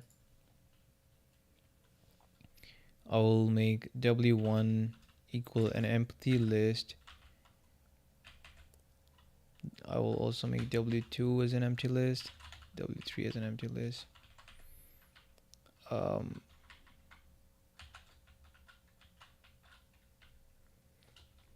And I will add W1 append cosine theta. But if I did that, nah, bro.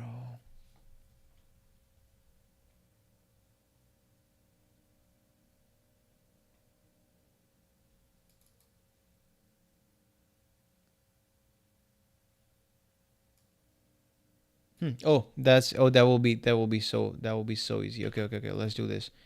No. I don't like this whole thing. Okay, hold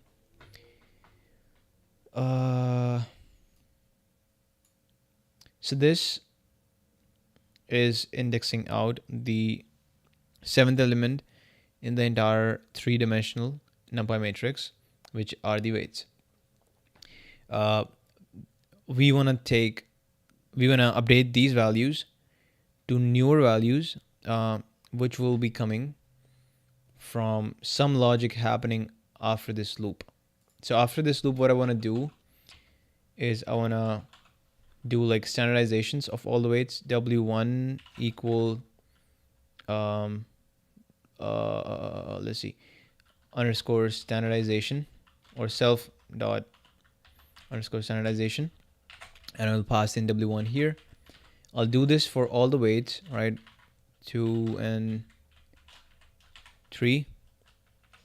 I'll do this for all the weights, and then I will run the renormalization, and I will take like weighted average, final weights equal I will run a weighted average kind of loop where I'm going to use this thing. It will be a list, and I'm going to say this for I in W2, W3. Hell yeah.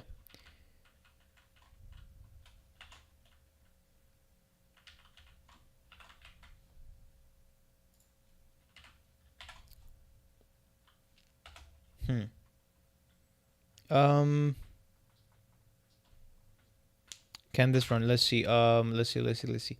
Python. I'm gonna make a list A1 equal 1, 2, 3. A2 will be 4, 5, and 6, and then A3 will be 0, 0.1, 0.2. For I, j, k. Oh, I see the problem. Okay. W1, W2, W3. Right.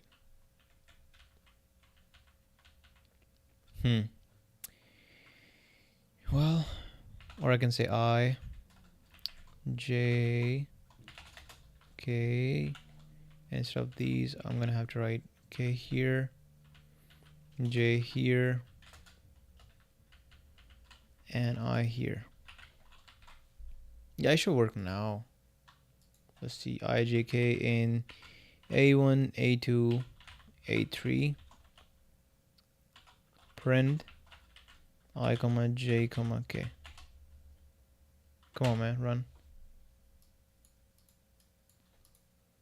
Okay, too many values to unpack. Okay, expected 3. It failed only in the last one though. Why that?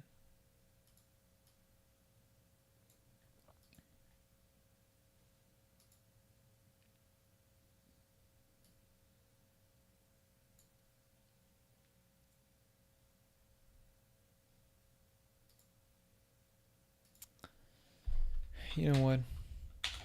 For I in range, or for I in literally, god damn it, J.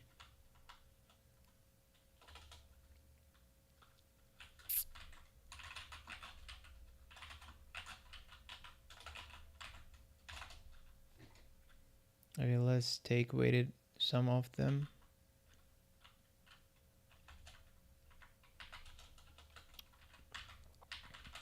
Final weights equal empty array, and final underscore weights equal JK. This will be J, this will be I. Okay. And IJK will be defined like this.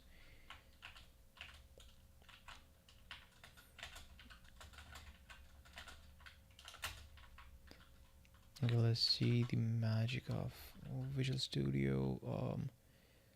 This will be W, and then we're gonna do I of it, and then this will be 1, this will be 2, and this will be 3. There you go.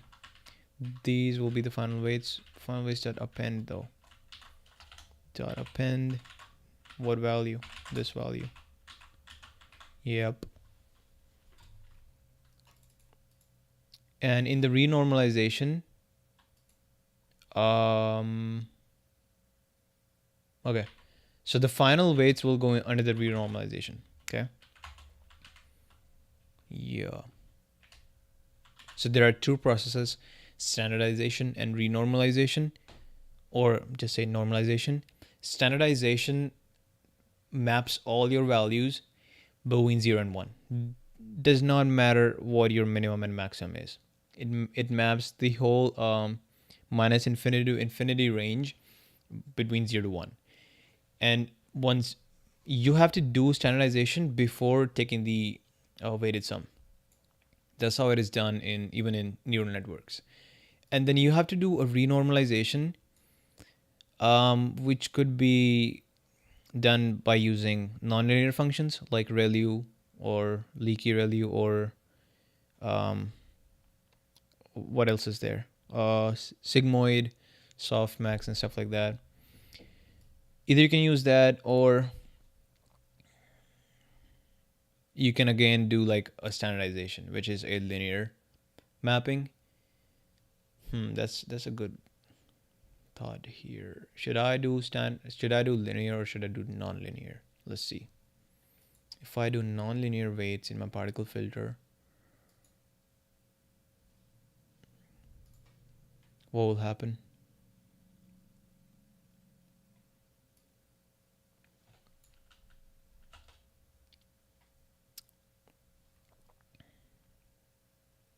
So I can do append here.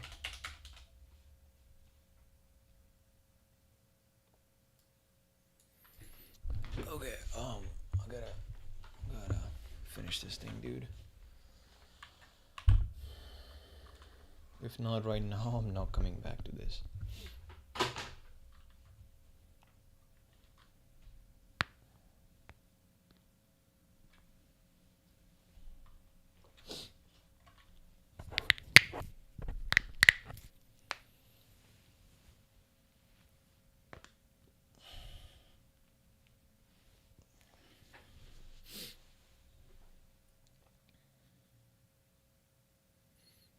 Give me a second.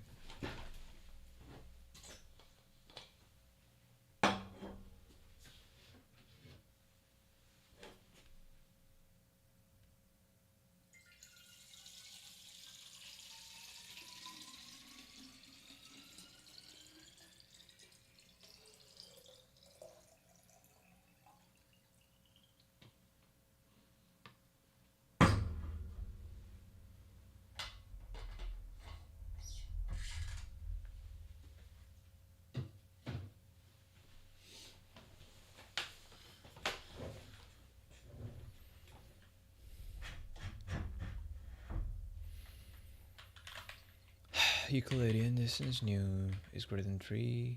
Self-confidence. Make it equal to 1. No, make it...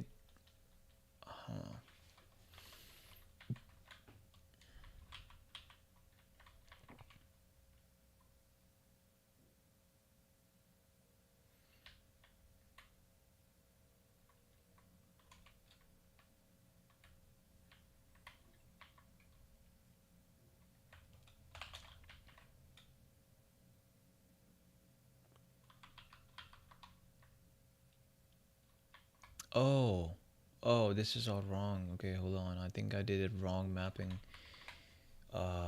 Shit, okay.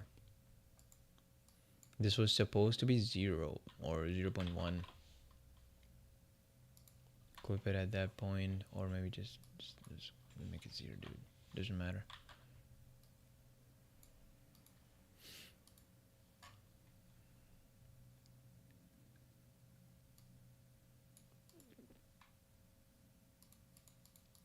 Standardization functions. Okay, let's make it real quick.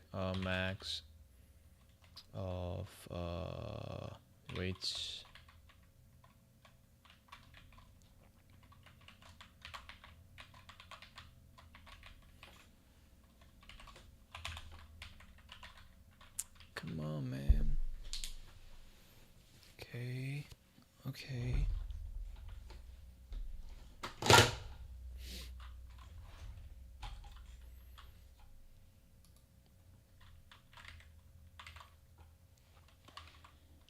what I'm going to do is return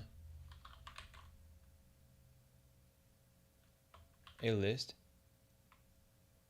where you're doing some division for I in weights. That division will be happening like this. I subtracted by the minimum value, and then this whole thing was being divided by maximum value minus minimum value. Yep, that is it. So the standardization function is completed. Renormalization function. Okay, I think I can use value, but then I don't know.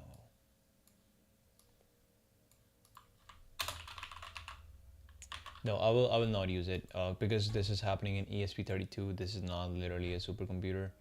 It's probably the tiniest computer you're ever held in your hand.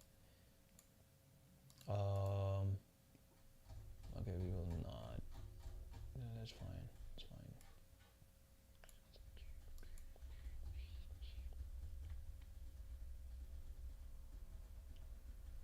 Again, the same condition.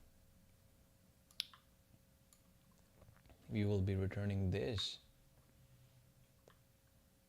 only if max value is not equal to min value. We will be doing this, otherwise else return 0.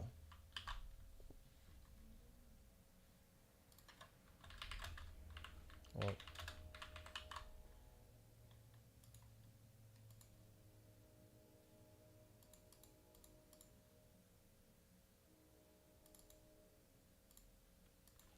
now might be wondering, like, why are there two of these functions, you know?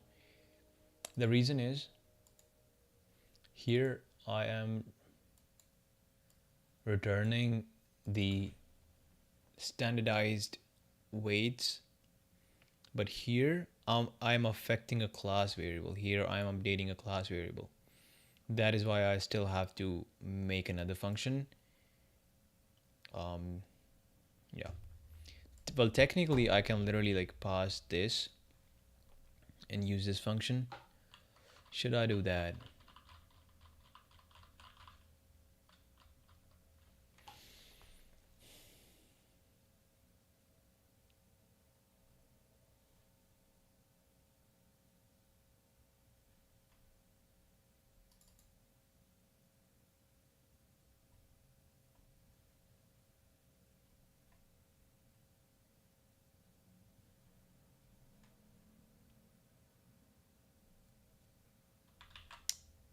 Huh.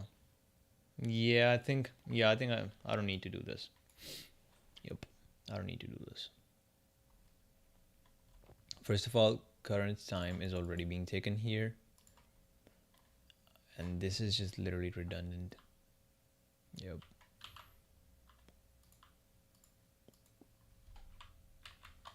I will literally pass in underscore standardization, and we'll pass in this whole thing, big thing, and I'll literally do this. That's it. We don't need to do this.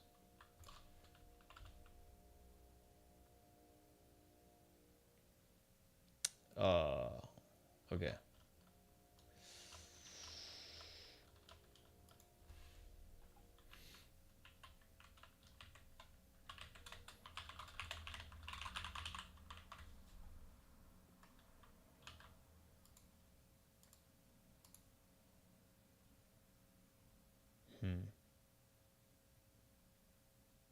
Will this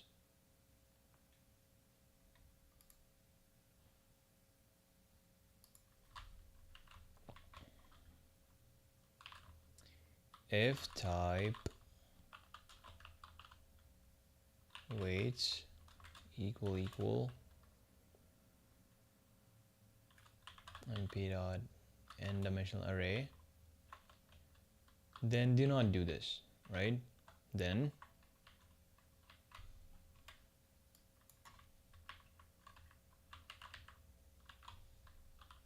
return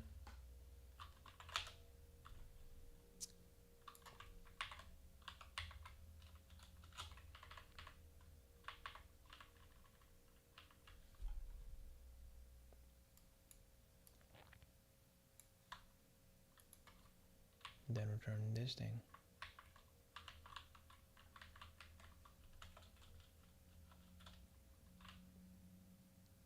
Well, but weights, okay, min v, max v, min v. I know I'm doing too much, but trust me for this thing. 0 will be okay. I will be returning this thing and be like zeros.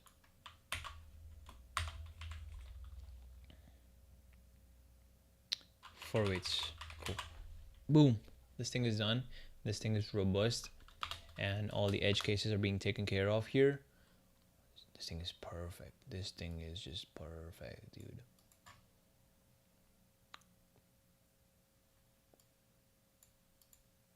Hell yeah.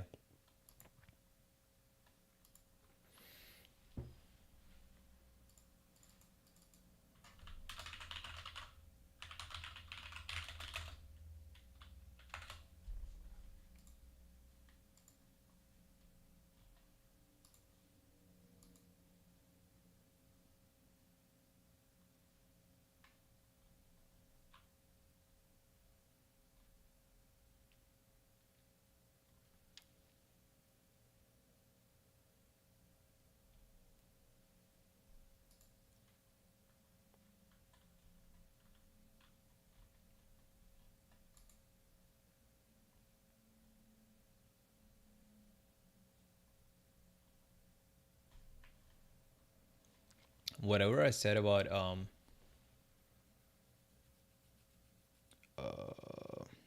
standardization is not correct. I just realized like standardization is shifting your distribution, like changing the mean of your distribution, like centering your distribution around a different value. And I think normalization is what we did. So yeah,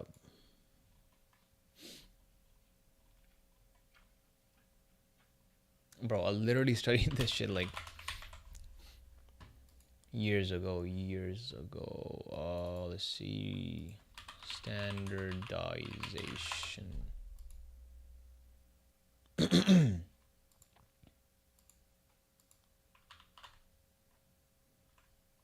Yep, it's right over here. Series applies lambda x, and this is thing. You subtract it by mean. Basically, you shift the value by the mean, and you divide the whole thing by the standard deviation.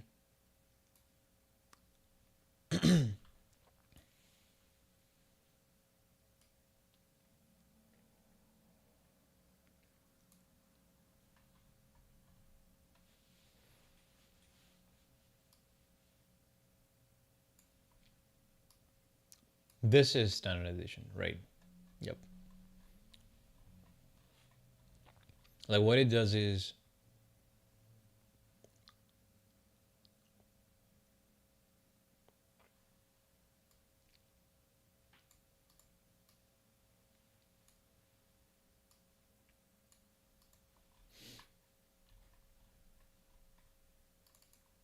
yeah, this is normalization. Yeah, so we basically applied normalization, not standardization. That was so obvious.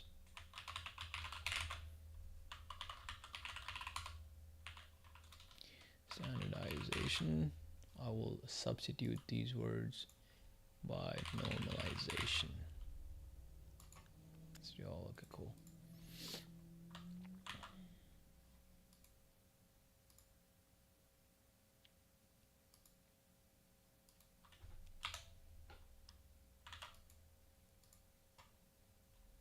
Is again a helper function. I think helper functions can go upstairs. What is happening? Bro, what the fuck just happened? Yeah, I love doing this. Bring the whole thing upstairs. I think, yeah, this is about right. Also hide this whole thing. Ugly. Okay, filter extremes. Let's see how we can filter the extreme particles. Okay.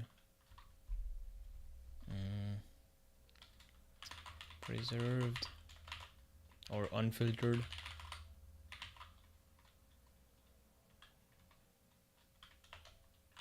Yeah, unfiltered will be, for example, an empty list.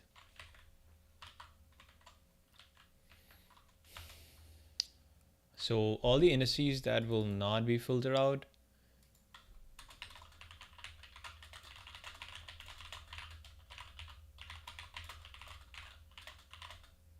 will be saved here. So if filtering condition equals true, for example, self underscore dot underscore. So I can make a filter function again. I can say def. Let's make another helper function. Return true if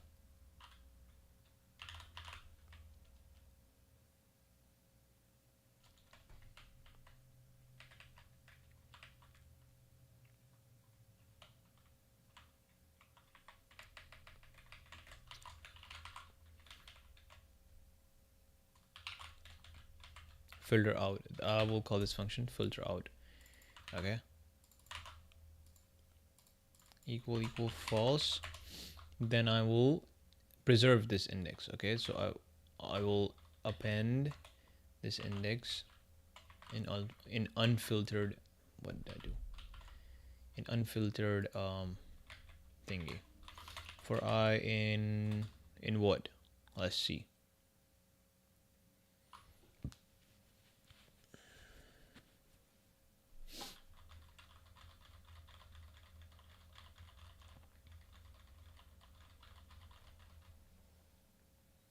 Range or not range, no. Particles. Okay, particles.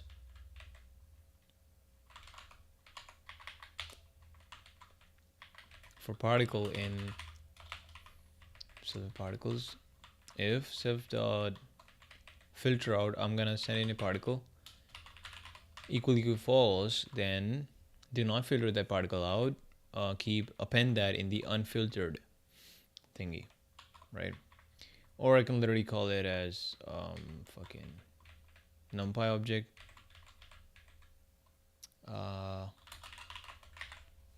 Can numpy objects be dynamic?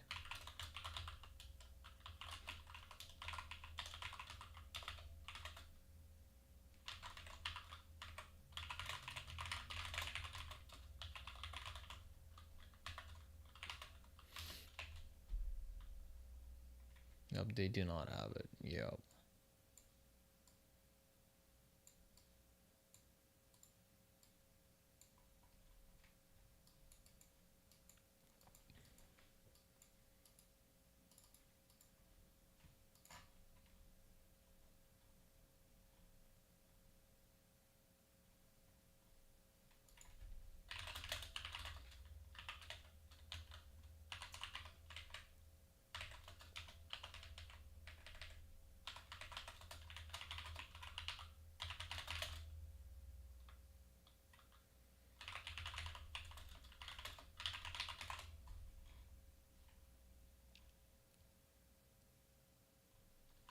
Well, okay, so they do have it technically, but underneath the hood,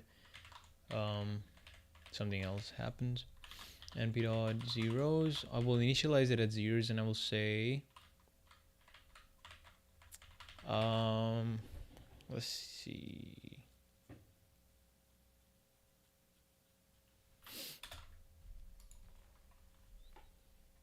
Let's see. Can I?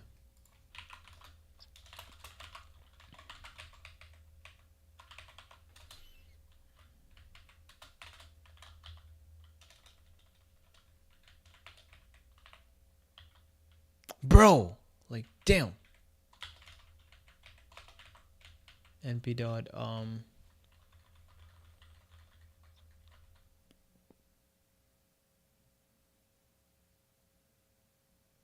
zeros. Literally, bro. Damn, bro. What the f?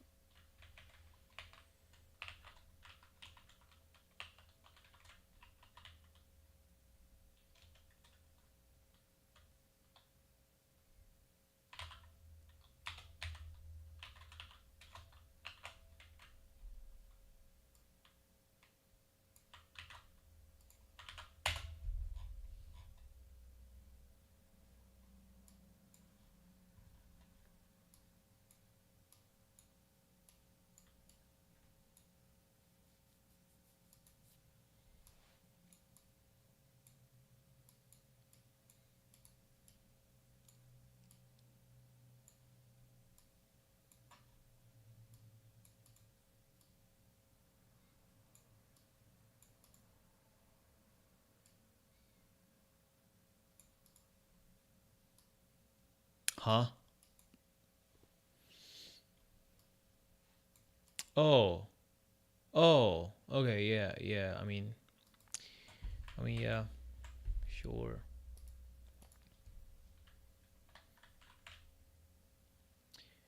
Uh. What? Well.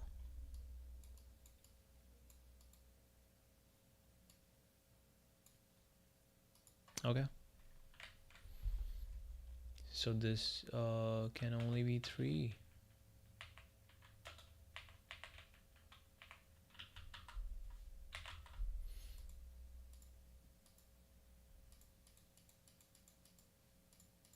Okay.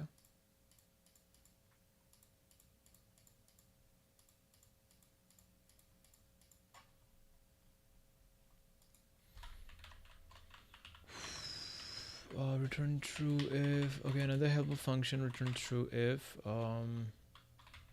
return false otherwise.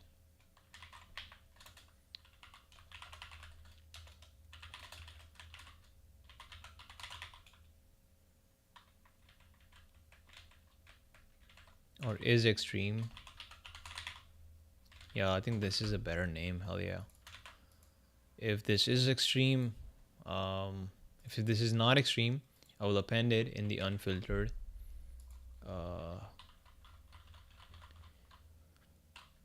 yep, in the unfiltered thingy, and at the very end of this loop I will basically say that self dot particles, again the index will run like this.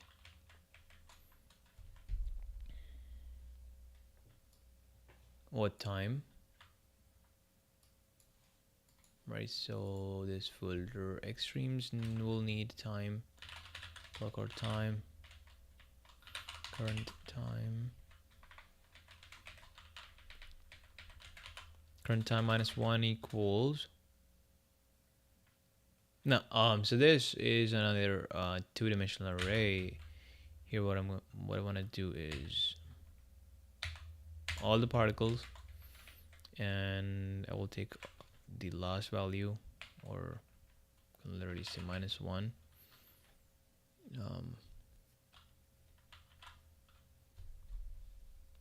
Okay, well,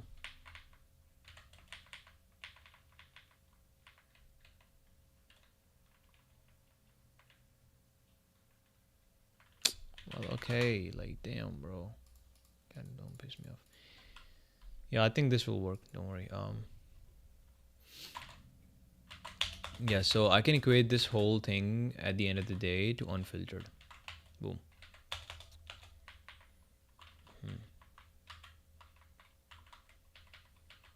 Unfiltered data append. Why is this giving me an error, dude? Why? Oh, because of the function here. Yeah, so this function is correct. Else, don't even talk about else, right? Okay.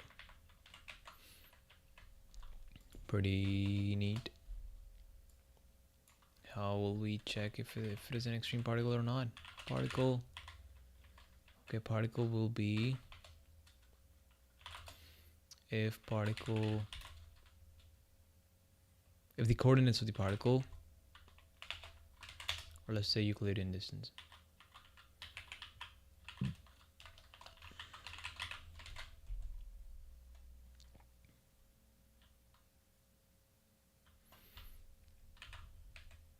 okay, but first we're gonna calculate. We're gonna need to calculate it. Bit of linear algebra. The normalization. I'm gonna have to pass in a difference of two vectors. Okay, if I'm only passing in vectors. Yeah, I can check particle. I can subtract this with the GPS self dot GPS. Dude, tell me the GPS, dude. Come on, bro. Why is it not showing anything? GPS current. Okay. GPS current. If I do this,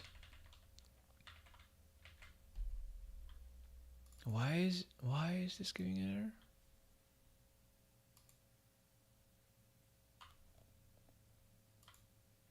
Is this shit stupid? What the? Oh, okay, dog. Okay, well, yeah, particle return false otherwise. Okay.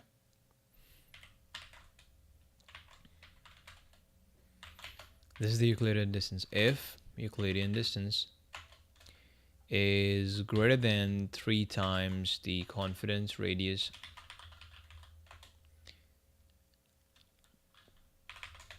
other conditions return true. This is an extreme. Otherwise, else return false.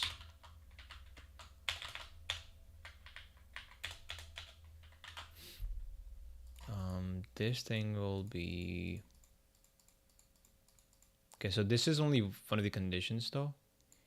If the particle is literally moving in the opposite direction of the rocket, or something like that, then that will be another condition.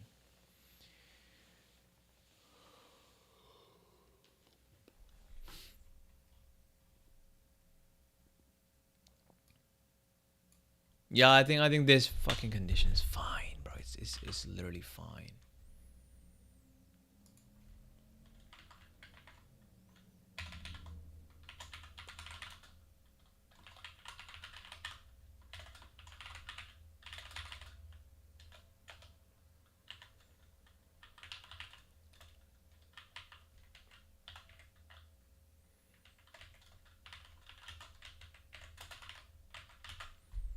Okay. Cool.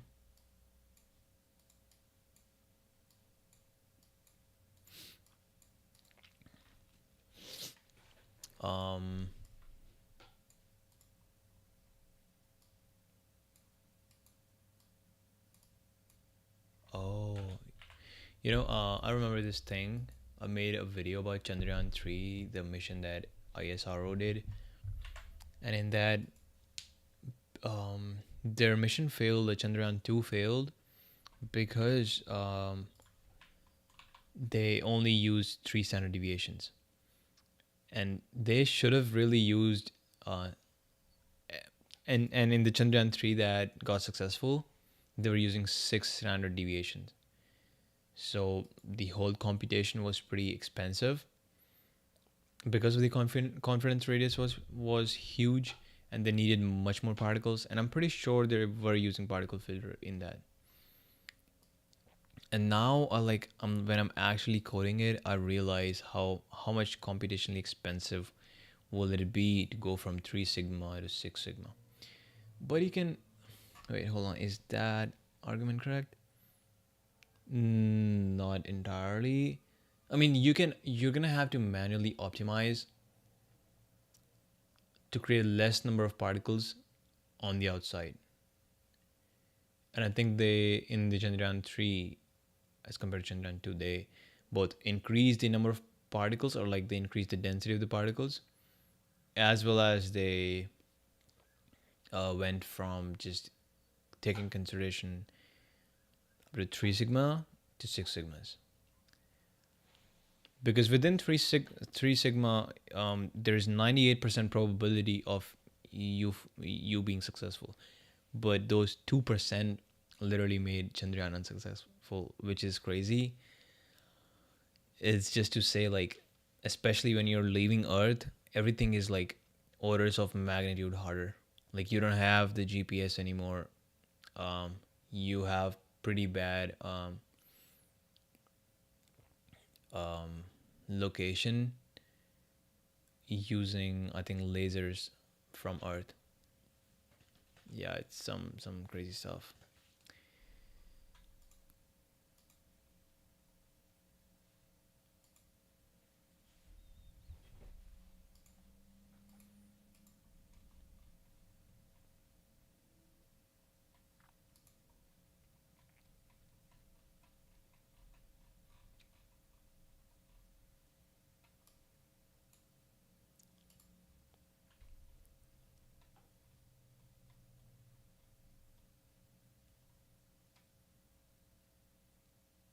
Where was I? Hold on. Where was I? Yeah, I was here. Unfiltered.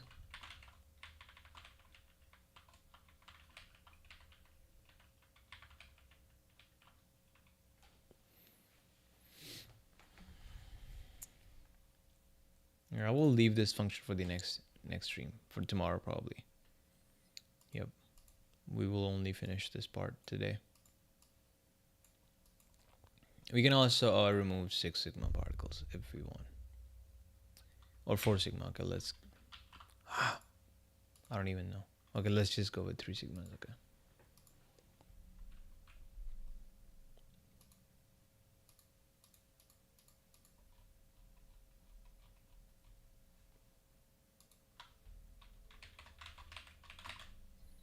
Standard deviation.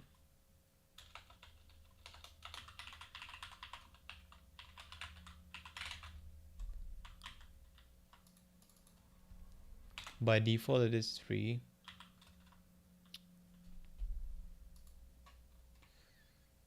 Well, this will not be easy.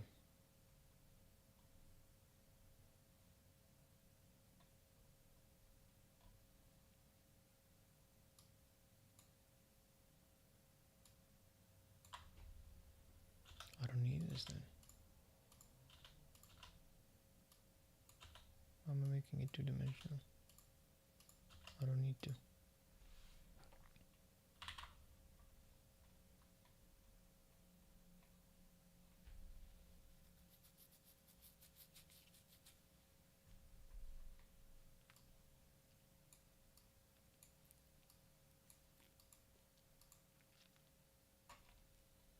Let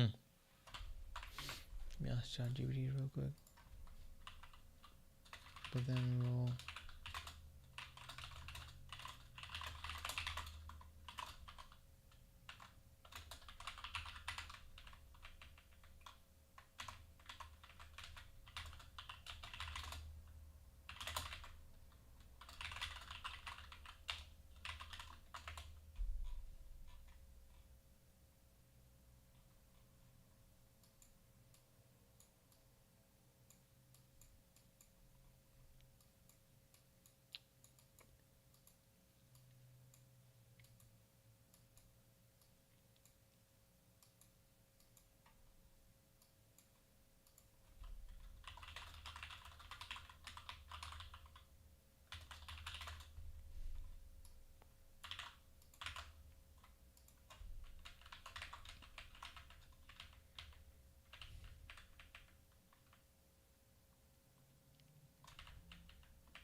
Okay.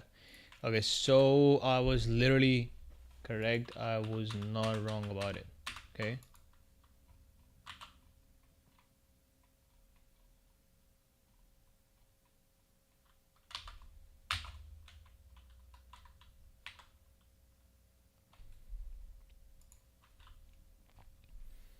I want to remove all of these and I want to substitute them by again 1,3.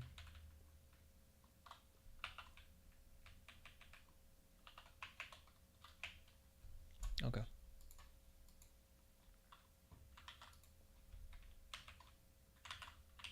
Self dot standard deviation. Self dot standard deviation.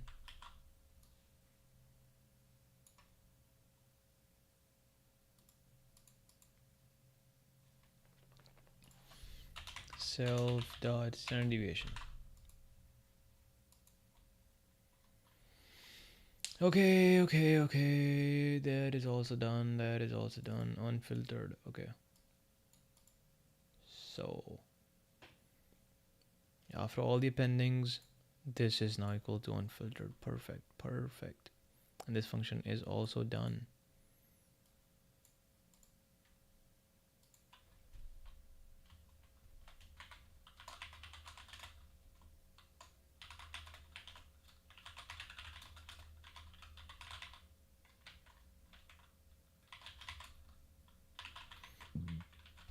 Okay. So yeah, these two functions are also done. And hide them. I think everything is done for today then. Yeah. The only function left is the hardest function.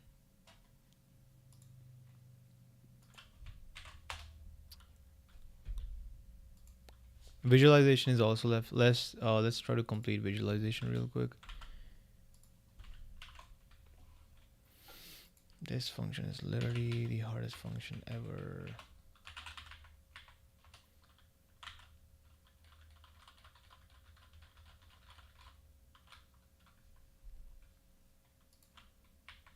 Let's see how ChatGPT does it. I'm really excited to see what it does. I have an approach in mind, but I really want to see what they do. Um,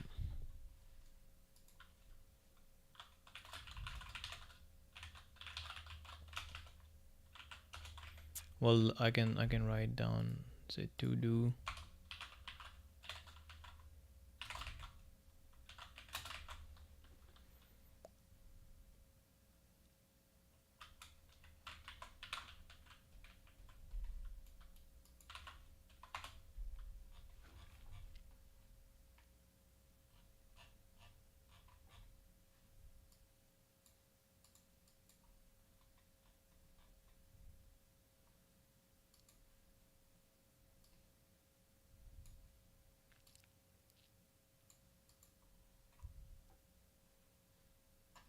Let's see. Okay, this is like the reviewer for whatever I have coded so far. Okay, it replaced value to is instance function. Yeah, I have seen that before. That was in which function? Dude, what the okay, where was it? Normalization. Yeah. Instead of type, should we type instances? Is instance. Sure, that I totally agree. Update weights calculation of WT. WT is assigned a single value instead of appending it to the list. Is misplaced, should be inside the loop. Okay, yeah, I think this function, update weights function, was literally too chaotic. I expected a few bugs in there. Factor 1, factor 2, and factor 3. Okay, also this is incomplete just yet. I think this is the last thing that is remaining for today. Append.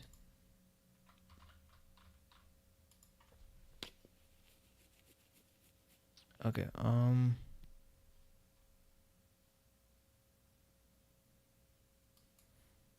IJK particle, we don't need to do this. Euclidean distance, new and old. Oh yeah, this is also incomplete. Okay, so this is incomplete. I will write down to do's here. To do fix the loop.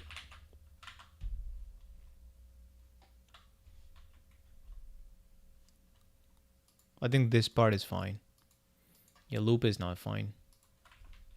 What corrections did ChatGPT tell me? Yeah, it is stupid. It didn't catch all the errors. There are more errors in it.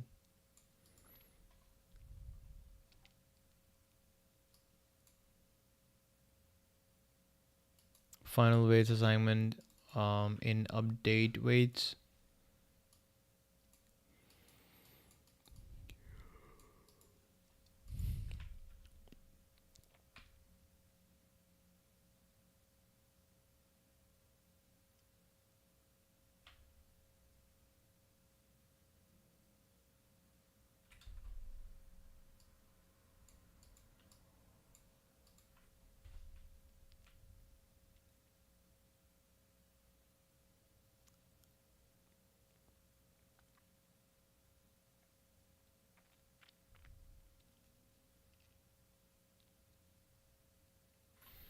What?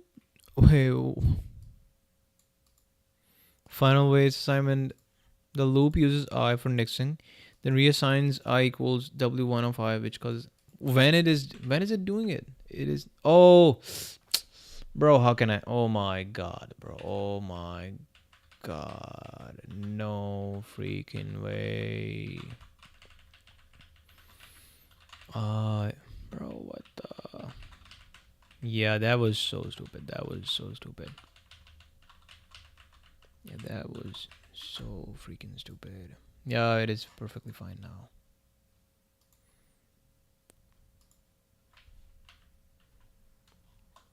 Filter extremes method. Unfiltered. Initializes an empty array incorrectly. Okay, that is so wrong. Yeah, that is so wrong. This needs to be first of all like this. Or maybe not, maybe not. Let's see, bro. Let's see their implementation actually.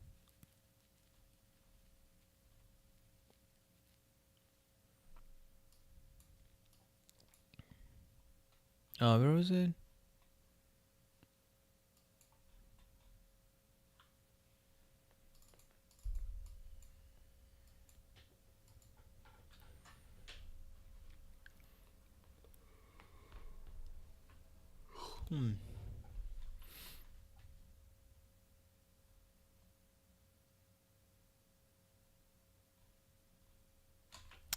No, but this is also not correct.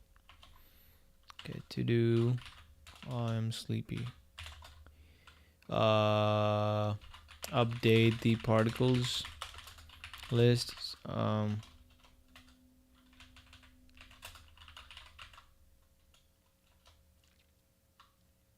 That is happening. No, that is not happening.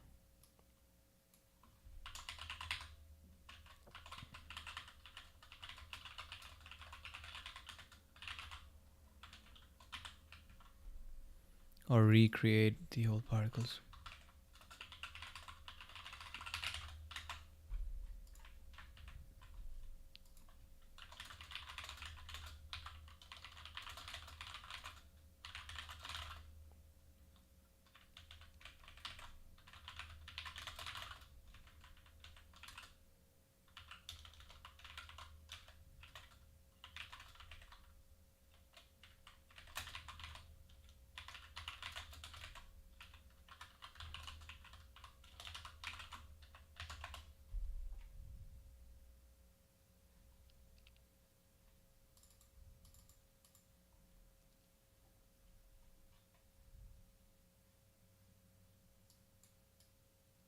Oh, bro, is it that simple? Okay.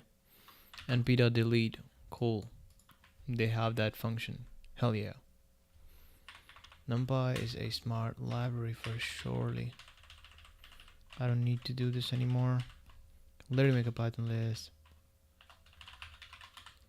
and particles in this indices.append unfiltered particles will come here. Or I can say filter out indices. If this is true, then append this in the filter out indices and then say this whole thingy will be deleted. mp.delete array.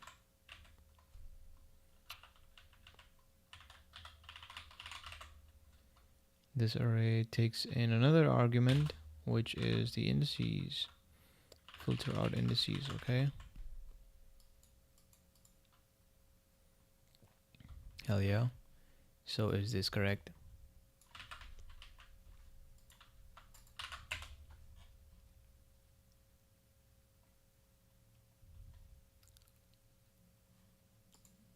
Appending filter out indices. You're calling filter out indices to append, but haven't specified which index to append. Bro, what the fuck are you talking about?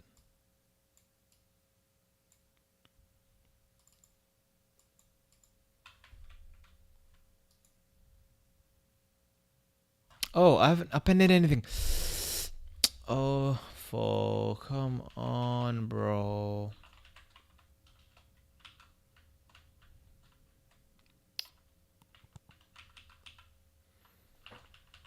Enumerate I, comma particle. I. Dog. Like, damn.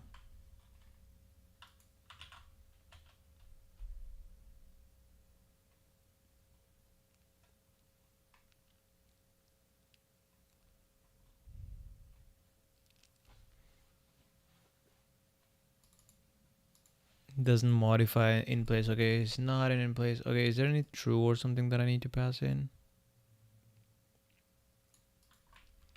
Let's see. Okay, well.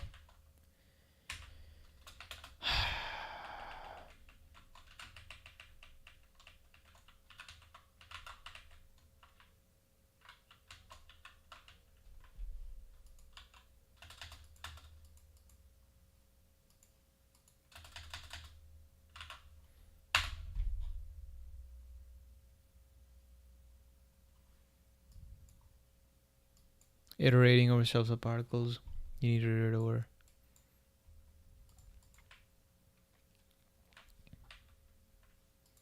Right.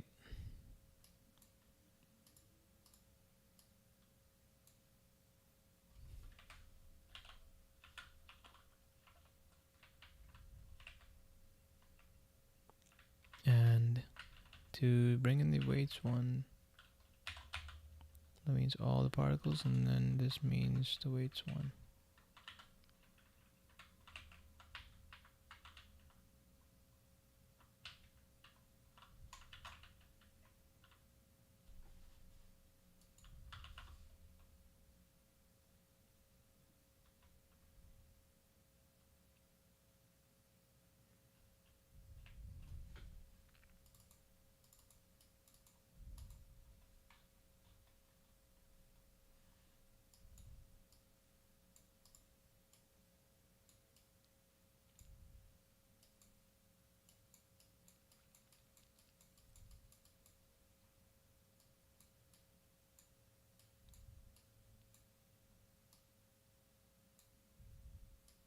Oh, okay. Yeah.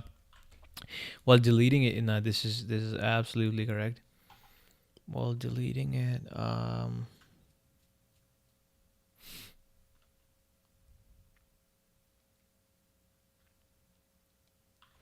all the particles.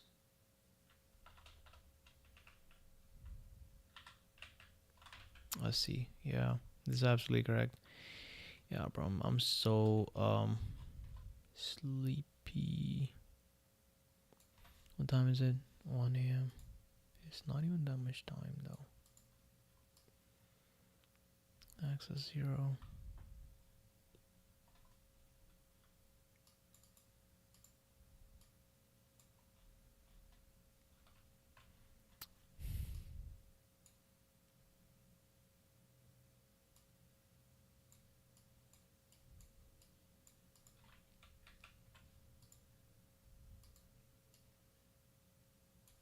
Oh, yeah. This is again correct. Yeah, this is particle. Okay, cool. Yep. Also, then again, reassigning is wrong. I'm not just trying to reassign that, but this. Yup.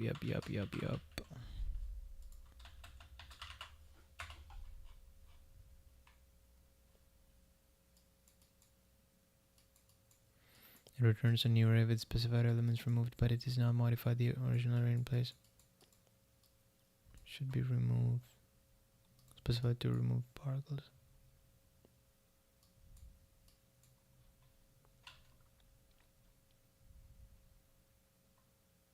Current time. C axis equals 0.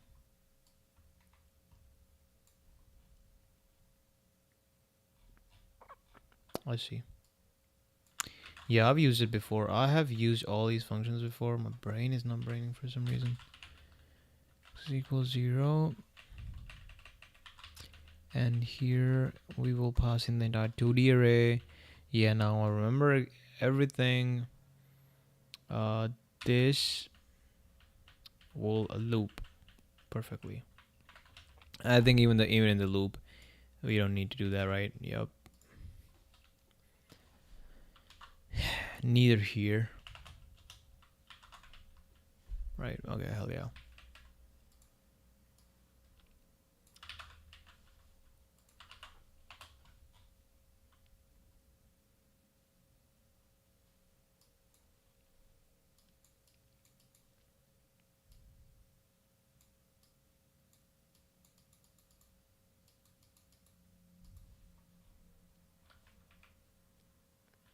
Bro. Like, damn. Okay. So now this is perfectly fine. And there is no to do then. Yeah, I didn't like stupidity there. Extreme particles outside 3 sigma of the GPS. I think this works perfectly fine. Yeah, this would literally will work perfectly fine. But this will also be incorrect because I think similar problems might also be here. Let's see. Sure, I am here though. I'm just updating the last one. -1. Normalization. Sure, normalize. I'm normalizing them. But I think loop could be incorrect though. Loop was incorrect literally. Yeah, here literally I have did the right iteration here, but I fucked it up down there. Yeah, it's just human behavior. I guess human errors. For I, common particle, enumerate this thing, factor 1, factor 2, and factor 3. In factor 1, cosine thetas are being calculated. In this 2D array, I am going from 4 to 7, which means the last 3. And last 3 are being transposed, which could be then multiplied with the GPS velocity. And what was GPS velocity? GPS velocity is a 2D array, so this operation will work perfectly fine. And this whole thing is being divided by the magnitudes, which is again perfectly fine. This will be the cosine theta, and then I can append cosine thetas. But all of these values though are kind of incorrect. This is like W3 is like change in, change in closeness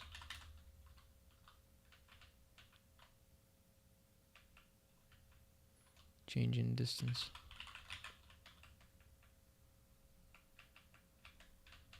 from the GPS compared to the previous time step. Okay. If it is getting closer to the GPS, we will give it a little bit of weight. Otherwise, we will not.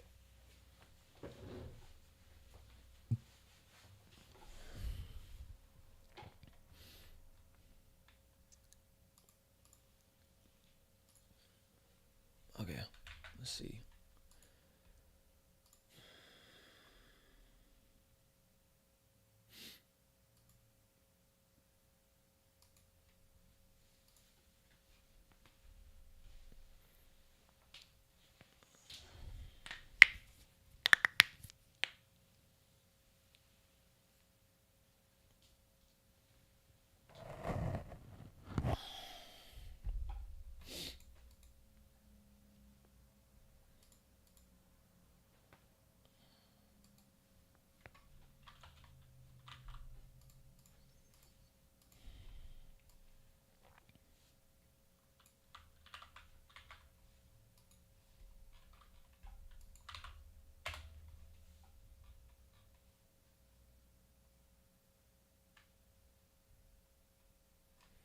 The loop currently uses this thing, which means you're iterating over particles from the previous time step. But you may want to do, bro, forget about it. A factor 2 calculation, W2. The calculation W2 assigns the value directly to W2, but you need to append this value to the list of weights. So you should use W2.append. Wait, really? Am I doing that? Oh yeah, I mean I should append it, of course. Yeah, because I updated the whole thing, but never updated the W2. That append, sure. And then what else is wrong in my code? Factor 2 calculation done. Factor 3 calculation is not correctly placed inside the loop, is also missing parentheses. Show the correct order of not placed inside the loop. Is it fucking stupid? It is literally placed inside the loop. Damn. Okay. Fucking chat GPT. Oh, this is not placed inside the loop. Yeah, I mean it is right. No, it is wrong. It is literally placed inside the loop. Yep. So this whole thing is being divided by the old distance. Change in distance divided by the old distance. If the change in distance is getting closer to it, then yeah.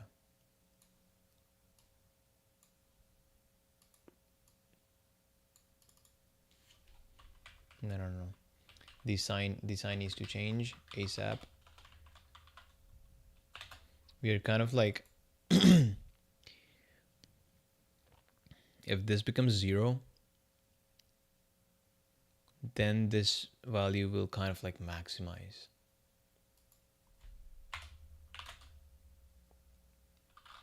Also, I don't want to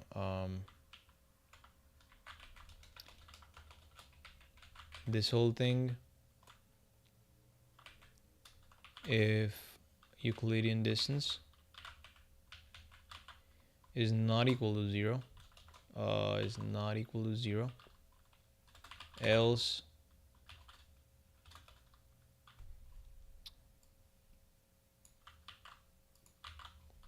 divided by 0.001.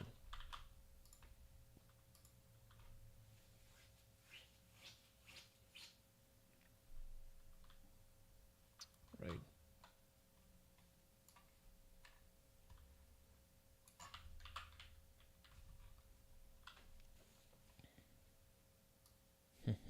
It did not cache that edge case. Oh, it did. Damn, bro, this shit is too good, bro.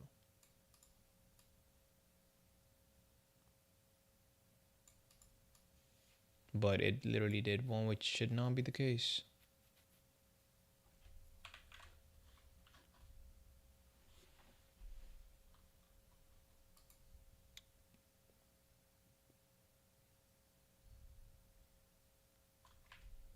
Okay. Normalize the weights. Surely combine specific weighted sum.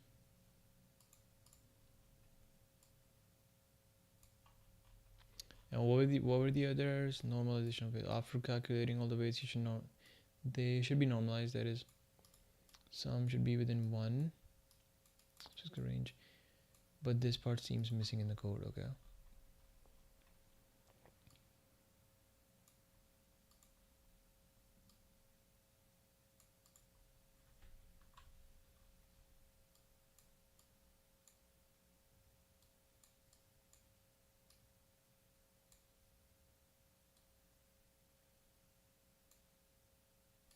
Fix the way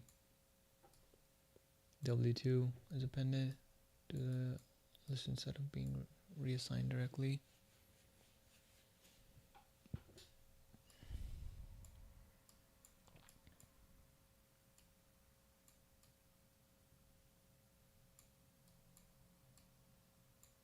And did it fix that? Look at that shit. It did not even fix it. So anything logical you cannot expect from ChatGPT. Like there is literally no reasoning in it. Also, I'm not using the open model for sure. This is like free version. But yeah. Well, let's actually try using it. Okay. Why not? Let's switch these. Let's switch the account.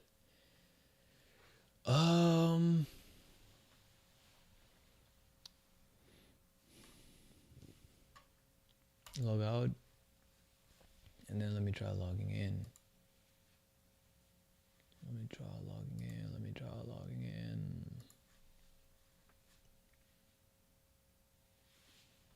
Okay.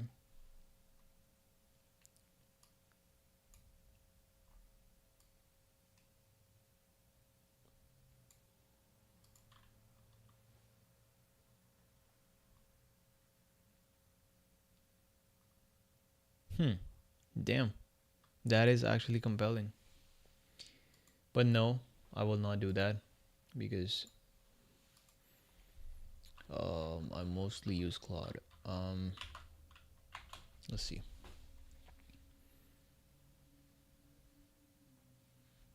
Repeated calculation of distances and other metrics. And let's also use Claude at the same time and let's see. This is Haiku, which is pretty bad.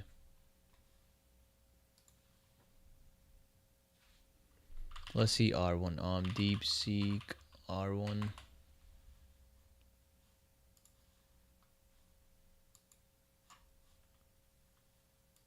Come on, man. Well, continue. chat.deepseek.com. Okay.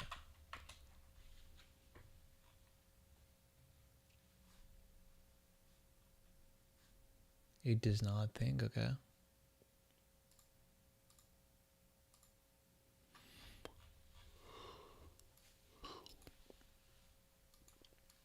Wait, is bro.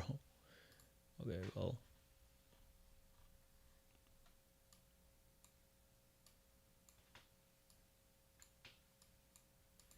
This suggests you're collecting lists of weights, but the subsequent calculations seem to imply single weight values. What the F? What is it saying?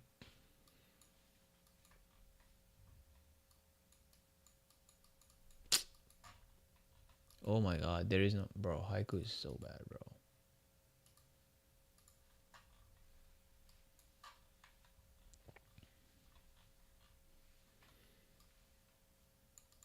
Okay, here's the corrected version of the code.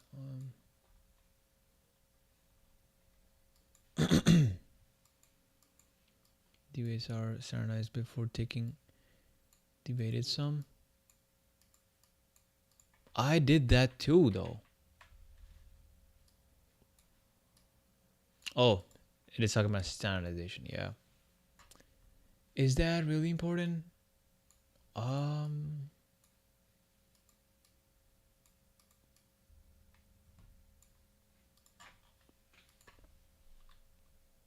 write a program, Python program, to see what happens to the points before and to visualize, actually visualize before and after.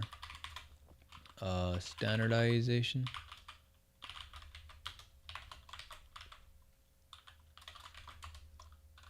normalization.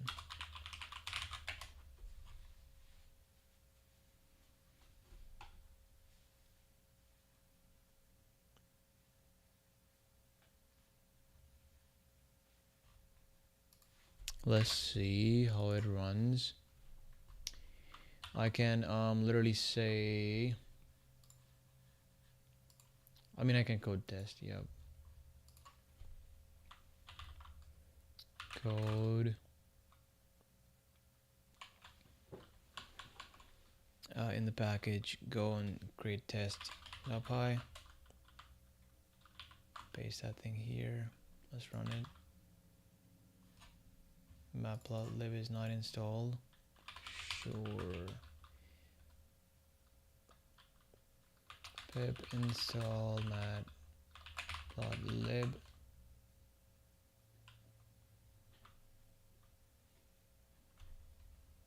Right, okay, and then I will run this.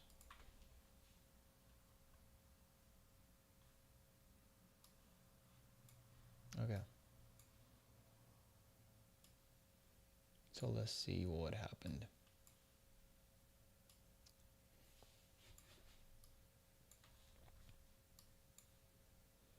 These are the original points. They were between, they were contained within 10, like 0 to 10 in both dimensions. Standardization brought them down.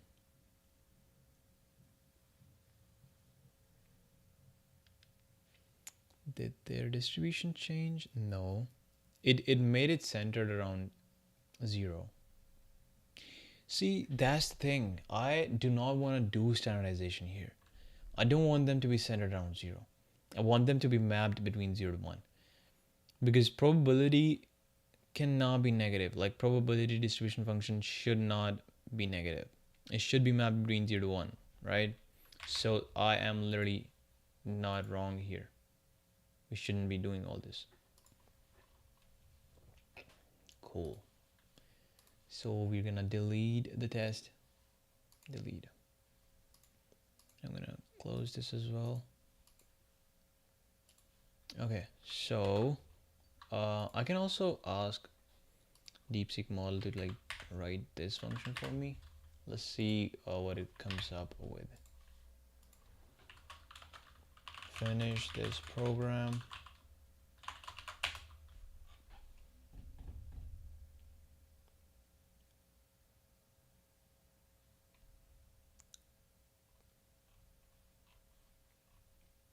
Let's see, it'll be pretty interesting. I'm actually interested in seeing what it comes up with.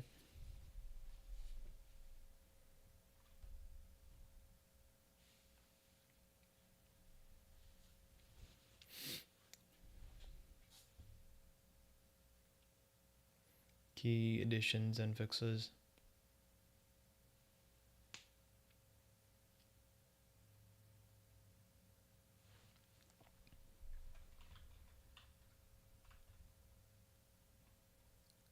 Example usage as well. Implementation should now be fully functional.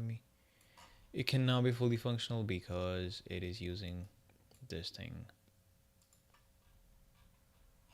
and this thing is incomplete.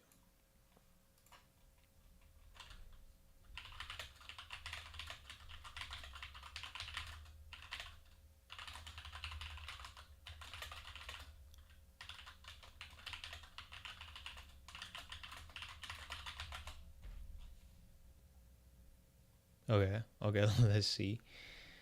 It will be pretty bad, but let's see.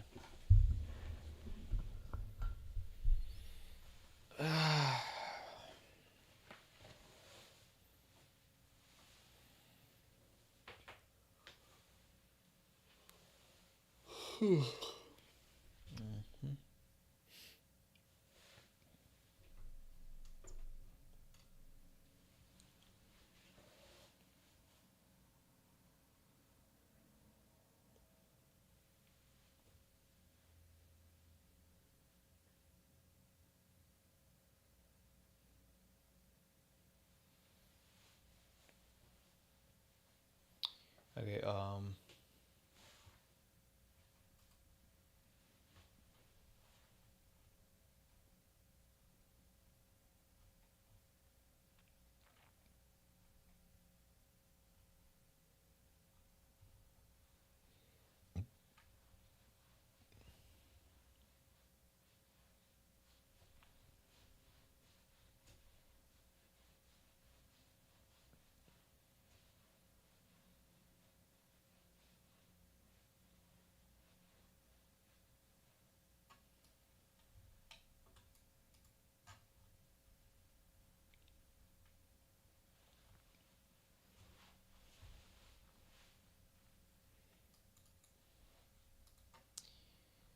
Hmm.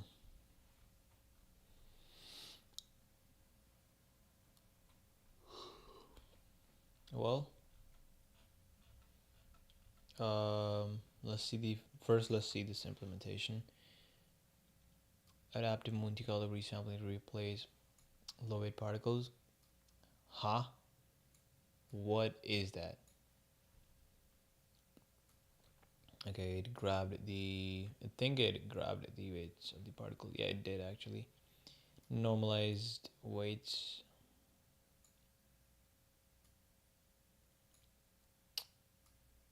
Oh my goodness, bro.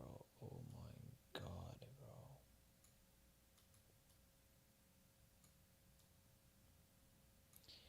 Yeah, I mean, I can probably do that. I can also divide by the sum. Yeah. Yeah, I think division by sum is something I should do because there is something about having all the weights summing up to this one, this nice value one. Where is our normalization function? Let's do that. It was right here.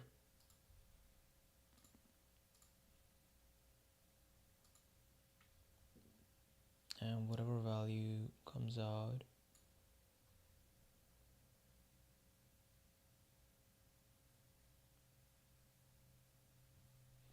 So instead of returning them directly, what I'm gonna do is after this normalization operation, whatever happened, I will. Is that really important? Let's actually ask this question. When well, deepseek.com. Okay, well, chat.com.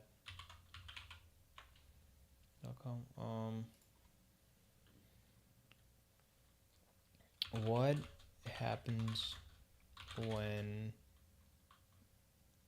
someone or when we do not divide by the sum of weights, machine learning or control systems?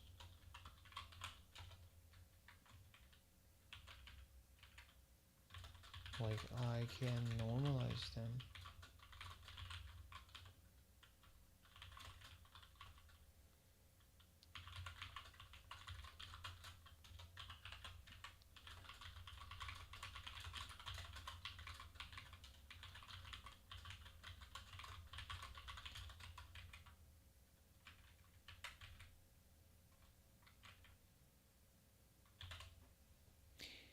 If the total sum is like exploding, for example, if there are way too many particles, then the behavior of the algorithm might differ, and we might be getting like unforeseen behaviors. So I think that is why to keep it invariant from the number of particles, it is good practice to divide by the sum. That is what my intuition is, but let's see what it says. Let's check in control systems. In control systems, weighted averages are often used to combine multiple signals or measurements. If weights do not sum to 1, the resulting average will be scaled by the sum of the weights. This could lead to incorrect control actions if the system expects the output to be within a certain range. Right. I mean, This explanation is worse than what I just gave you, so I'm not impressed. PID controllers. In PID controller, the proportional integral and derivative terms are often weighted. If these weights are not normalized, the controller's response could be either too aggressive or too sluggish, potentially leading to instability and poor performance. Uh, yeah, yeah, it's some hand wavery, some hand waving. Scale sensitivity, general implications. Many algorithms and systems are sensitive to the scale of their inputs. If the weights are not normalized, the scale of the output or control signals could be off, leading to suboptimal performance or even failure. Interpretability. Normalized weights are often easier to interpret because they represent the relative importance of each input. If the weights are not normalized, it can be harder to understand contribution of each input. Why?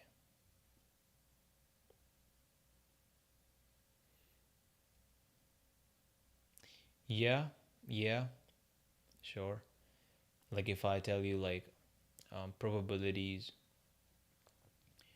are not between 0 to 100, and if the probabilities are between 0 to, let's say, 275, it will be relatively harder to see the relative contribution or relative success. I don't know, like there's only intuition. I cannot put this in words. My articulation of language is not that great. Numerical stability. In some cases, on normalizing weights can lead to numerical instability, especially if the weights grow very large or very small. This can be particularly problematic in iterative algorithms like gradient descent, when it might be okay. Relative importance, if only the relative importance of the weights matters. Exactly. Like look at that shit. Look at this shit. It here the only factor it says is interpretability, and here it says relative importance. If only the relative importance matters, then you don't need to. Um, and if you don't care about interpretability, then you don't need to do it. Otherwise, you should do it.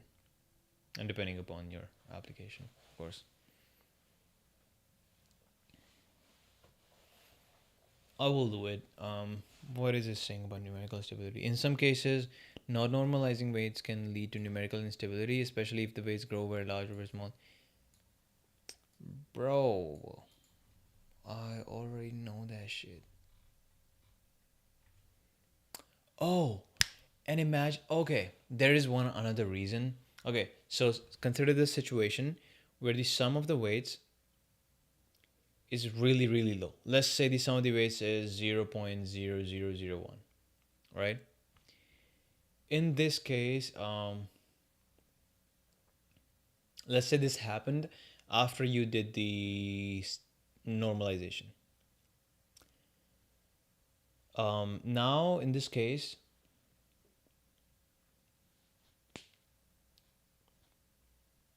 um, all the weights could be like pretty close to this low value, like extremely low value, pretty close to zero. And the behavior of the system will not really be affected by the weights at all, because literally all the weights are close to zero. But now imagine if you divide it by this pretty small sum. So if you divide by 0.003001, what ends up happening to each of the weights individually is every weight is now 1,000 times bigger than if you not divide it by the sum. So division also helps when your weight is literally converging to zero. It still helps the weight hold a significant value even while shrinking. Yeah, even for the shrinking weights. Yeah, that is another good point. Okay, yeah, I see. But it didn't tell that. Yeah, these explanations are not the best explanations. In classification tasks, the softmax function is often used to convert logits into probabilities. Yeah, I remember seeing logits. I forgot what that was. Logit function. Yeah, I have seen that function before. Logit function is inverse of the standard logistic function.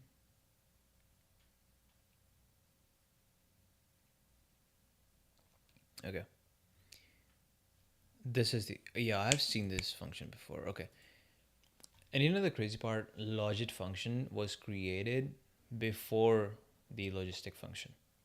If I remember seeing correctly. I don't know.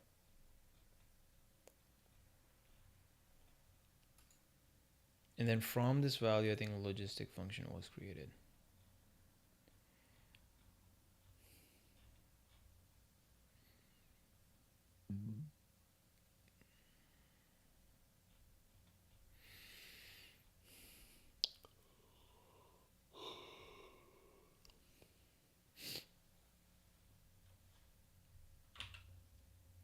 Let's move on.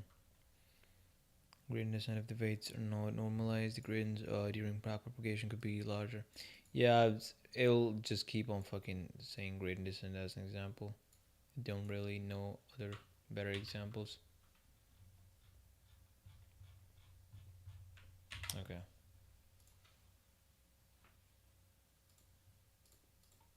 Yeah, I'm not gonna test that shit. But yeah, let's keep on reading the function though. Okay, sure, you're dividing by the sum, sure. Resample indices, resample particles based on their weights. Resample indices. Well, bro, I don't feel comfortable moving on without doing that because I will forget about it. I should do this right now, right here.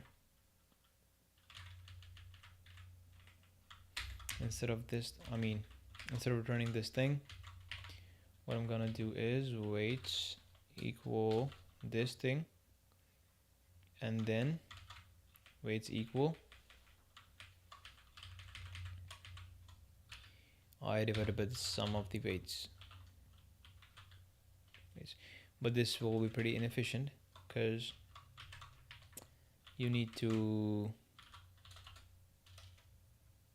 sum W equals to this thing, and then you gotta take this, put it here. Dude, copy the, put it here, and return weights. I think I can keep doing this. Oops.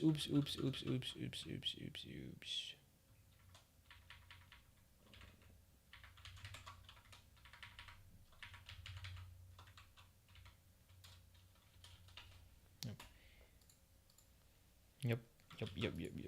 Yep. Perfect.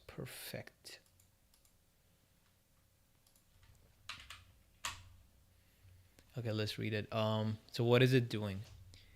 It is random particles based on their weights.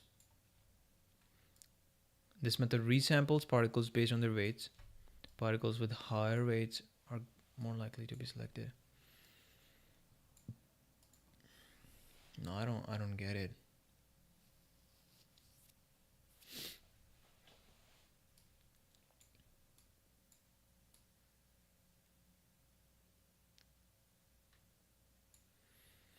NP dot a range.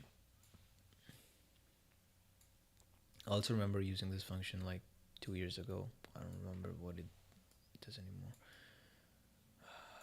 Okay. Oh, I remember what it does. Yeah. Okay, so self dot n particles. Here, we're this all is happening. Random choice. Then this. There are 3 main arguments. Normalized weights. Bro, this is literally not as it is not what we want. No, cancelled. R1 cancelled.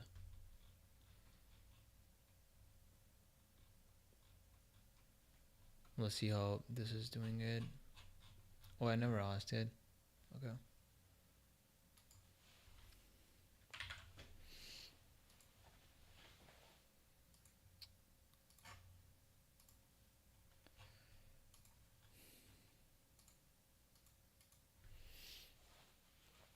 For this function, there are a few functions like I'll show you. It is not easy at all. Give me, for example, a Python function. I don't think it can even write it. Which can populate a list of um, coordinates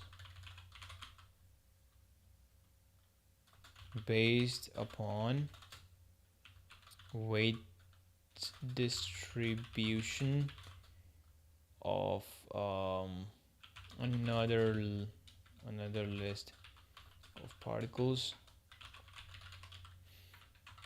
Let's see if what I wrote even makes sense. Give me a Python function which can populate a list of coordinates based upon weight distribution, or I can say such that the weights distribution of another already existing list of particles becomes the probability distribution function of the new particles to be populated.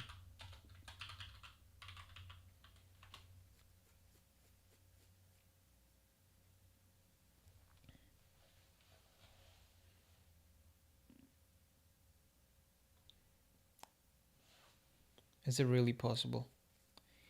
Well. Before I look at the solution, let's see if it is even possible.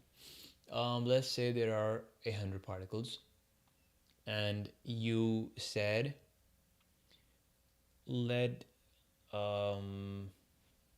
let's see. Okay. It's not that easy. It's not that easy. Nope.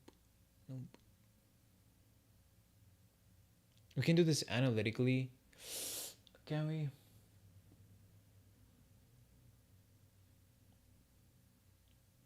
Oh yeah. Imagine in 2 dimensions. Um, Imagine in 3 dimensions that x and let's say this is x, this is y, and this is z. Or let's say this is x, this is y, and this is z. Now in x and z axis, like this xz plane, let's say the probability distribution function is let's say all the particles are within this plane, contained within this plane, and the z axis is um,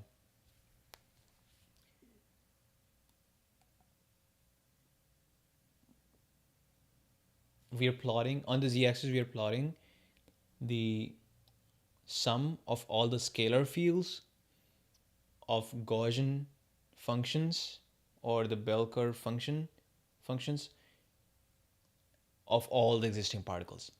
Okay, and now we have the analytical version of this scalar field, like the mathematical version of this scalar field.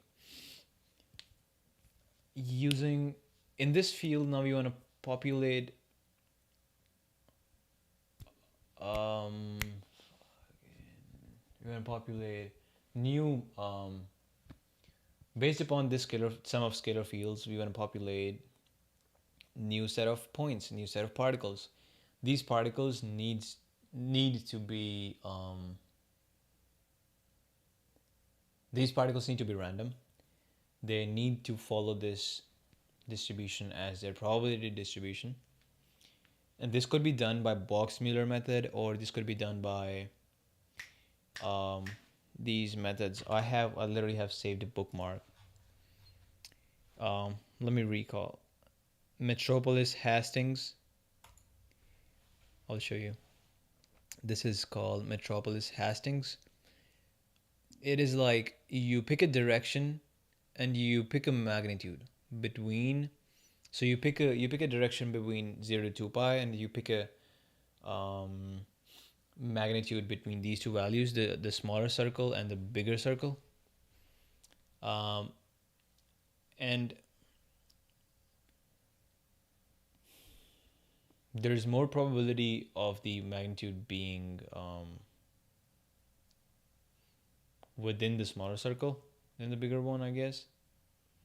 And I think that the way this works is you weigh them Gaussianly, but you weigh more towards so the chances of the arrow being in the higher shaded region is more, which basically is to say you're giving random directions, but which way more towards these. I don't know exactly how to code that, but I do have an intuition for it.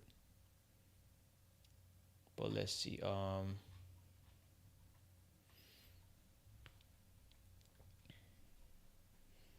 Ensure weights, bro. What the fuck, bro? Okay, no, this was not it. This was not it. Where were we?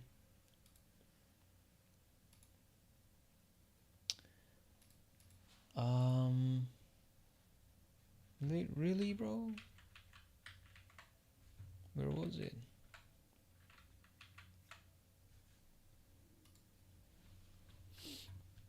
Handling of time steps, division method. Bro, what the? Was it this function? Really? Oh, yeah, it was this function. We can use sampling techniques where the probability distribution of the existing particles' weights determines the likelihood of each particle being selected to populate the new list.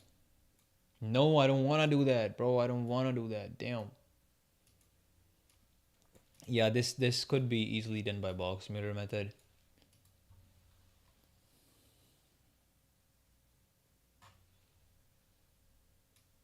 Sample indices based on the weights. Okay, you sample some indices, which are probably like the highest ones. Create new particles based on the yeah, I mean, you can do this by clipping the top let's say top 50 points, based upon like ranked in the order of highest weights, and then in those 50 points just add a little bit of noise um, and recreate points using those noise. That is the way to do. Okay, let's see how they have exactly done it. Are they using noise? If they are not using noise, okay, random choice. Okay, they are not using noise. Okay, this is pretty ass. Okay, I have the solution now though. Hell yeah. The solution I had in mind before I started this live stream was much more sophisticated, but the solution that I just thought of right now is brilliant, dude. Is fucking brilliant. Let me show you. I'm pretty hungry though. I will be back. I need a little bit of food.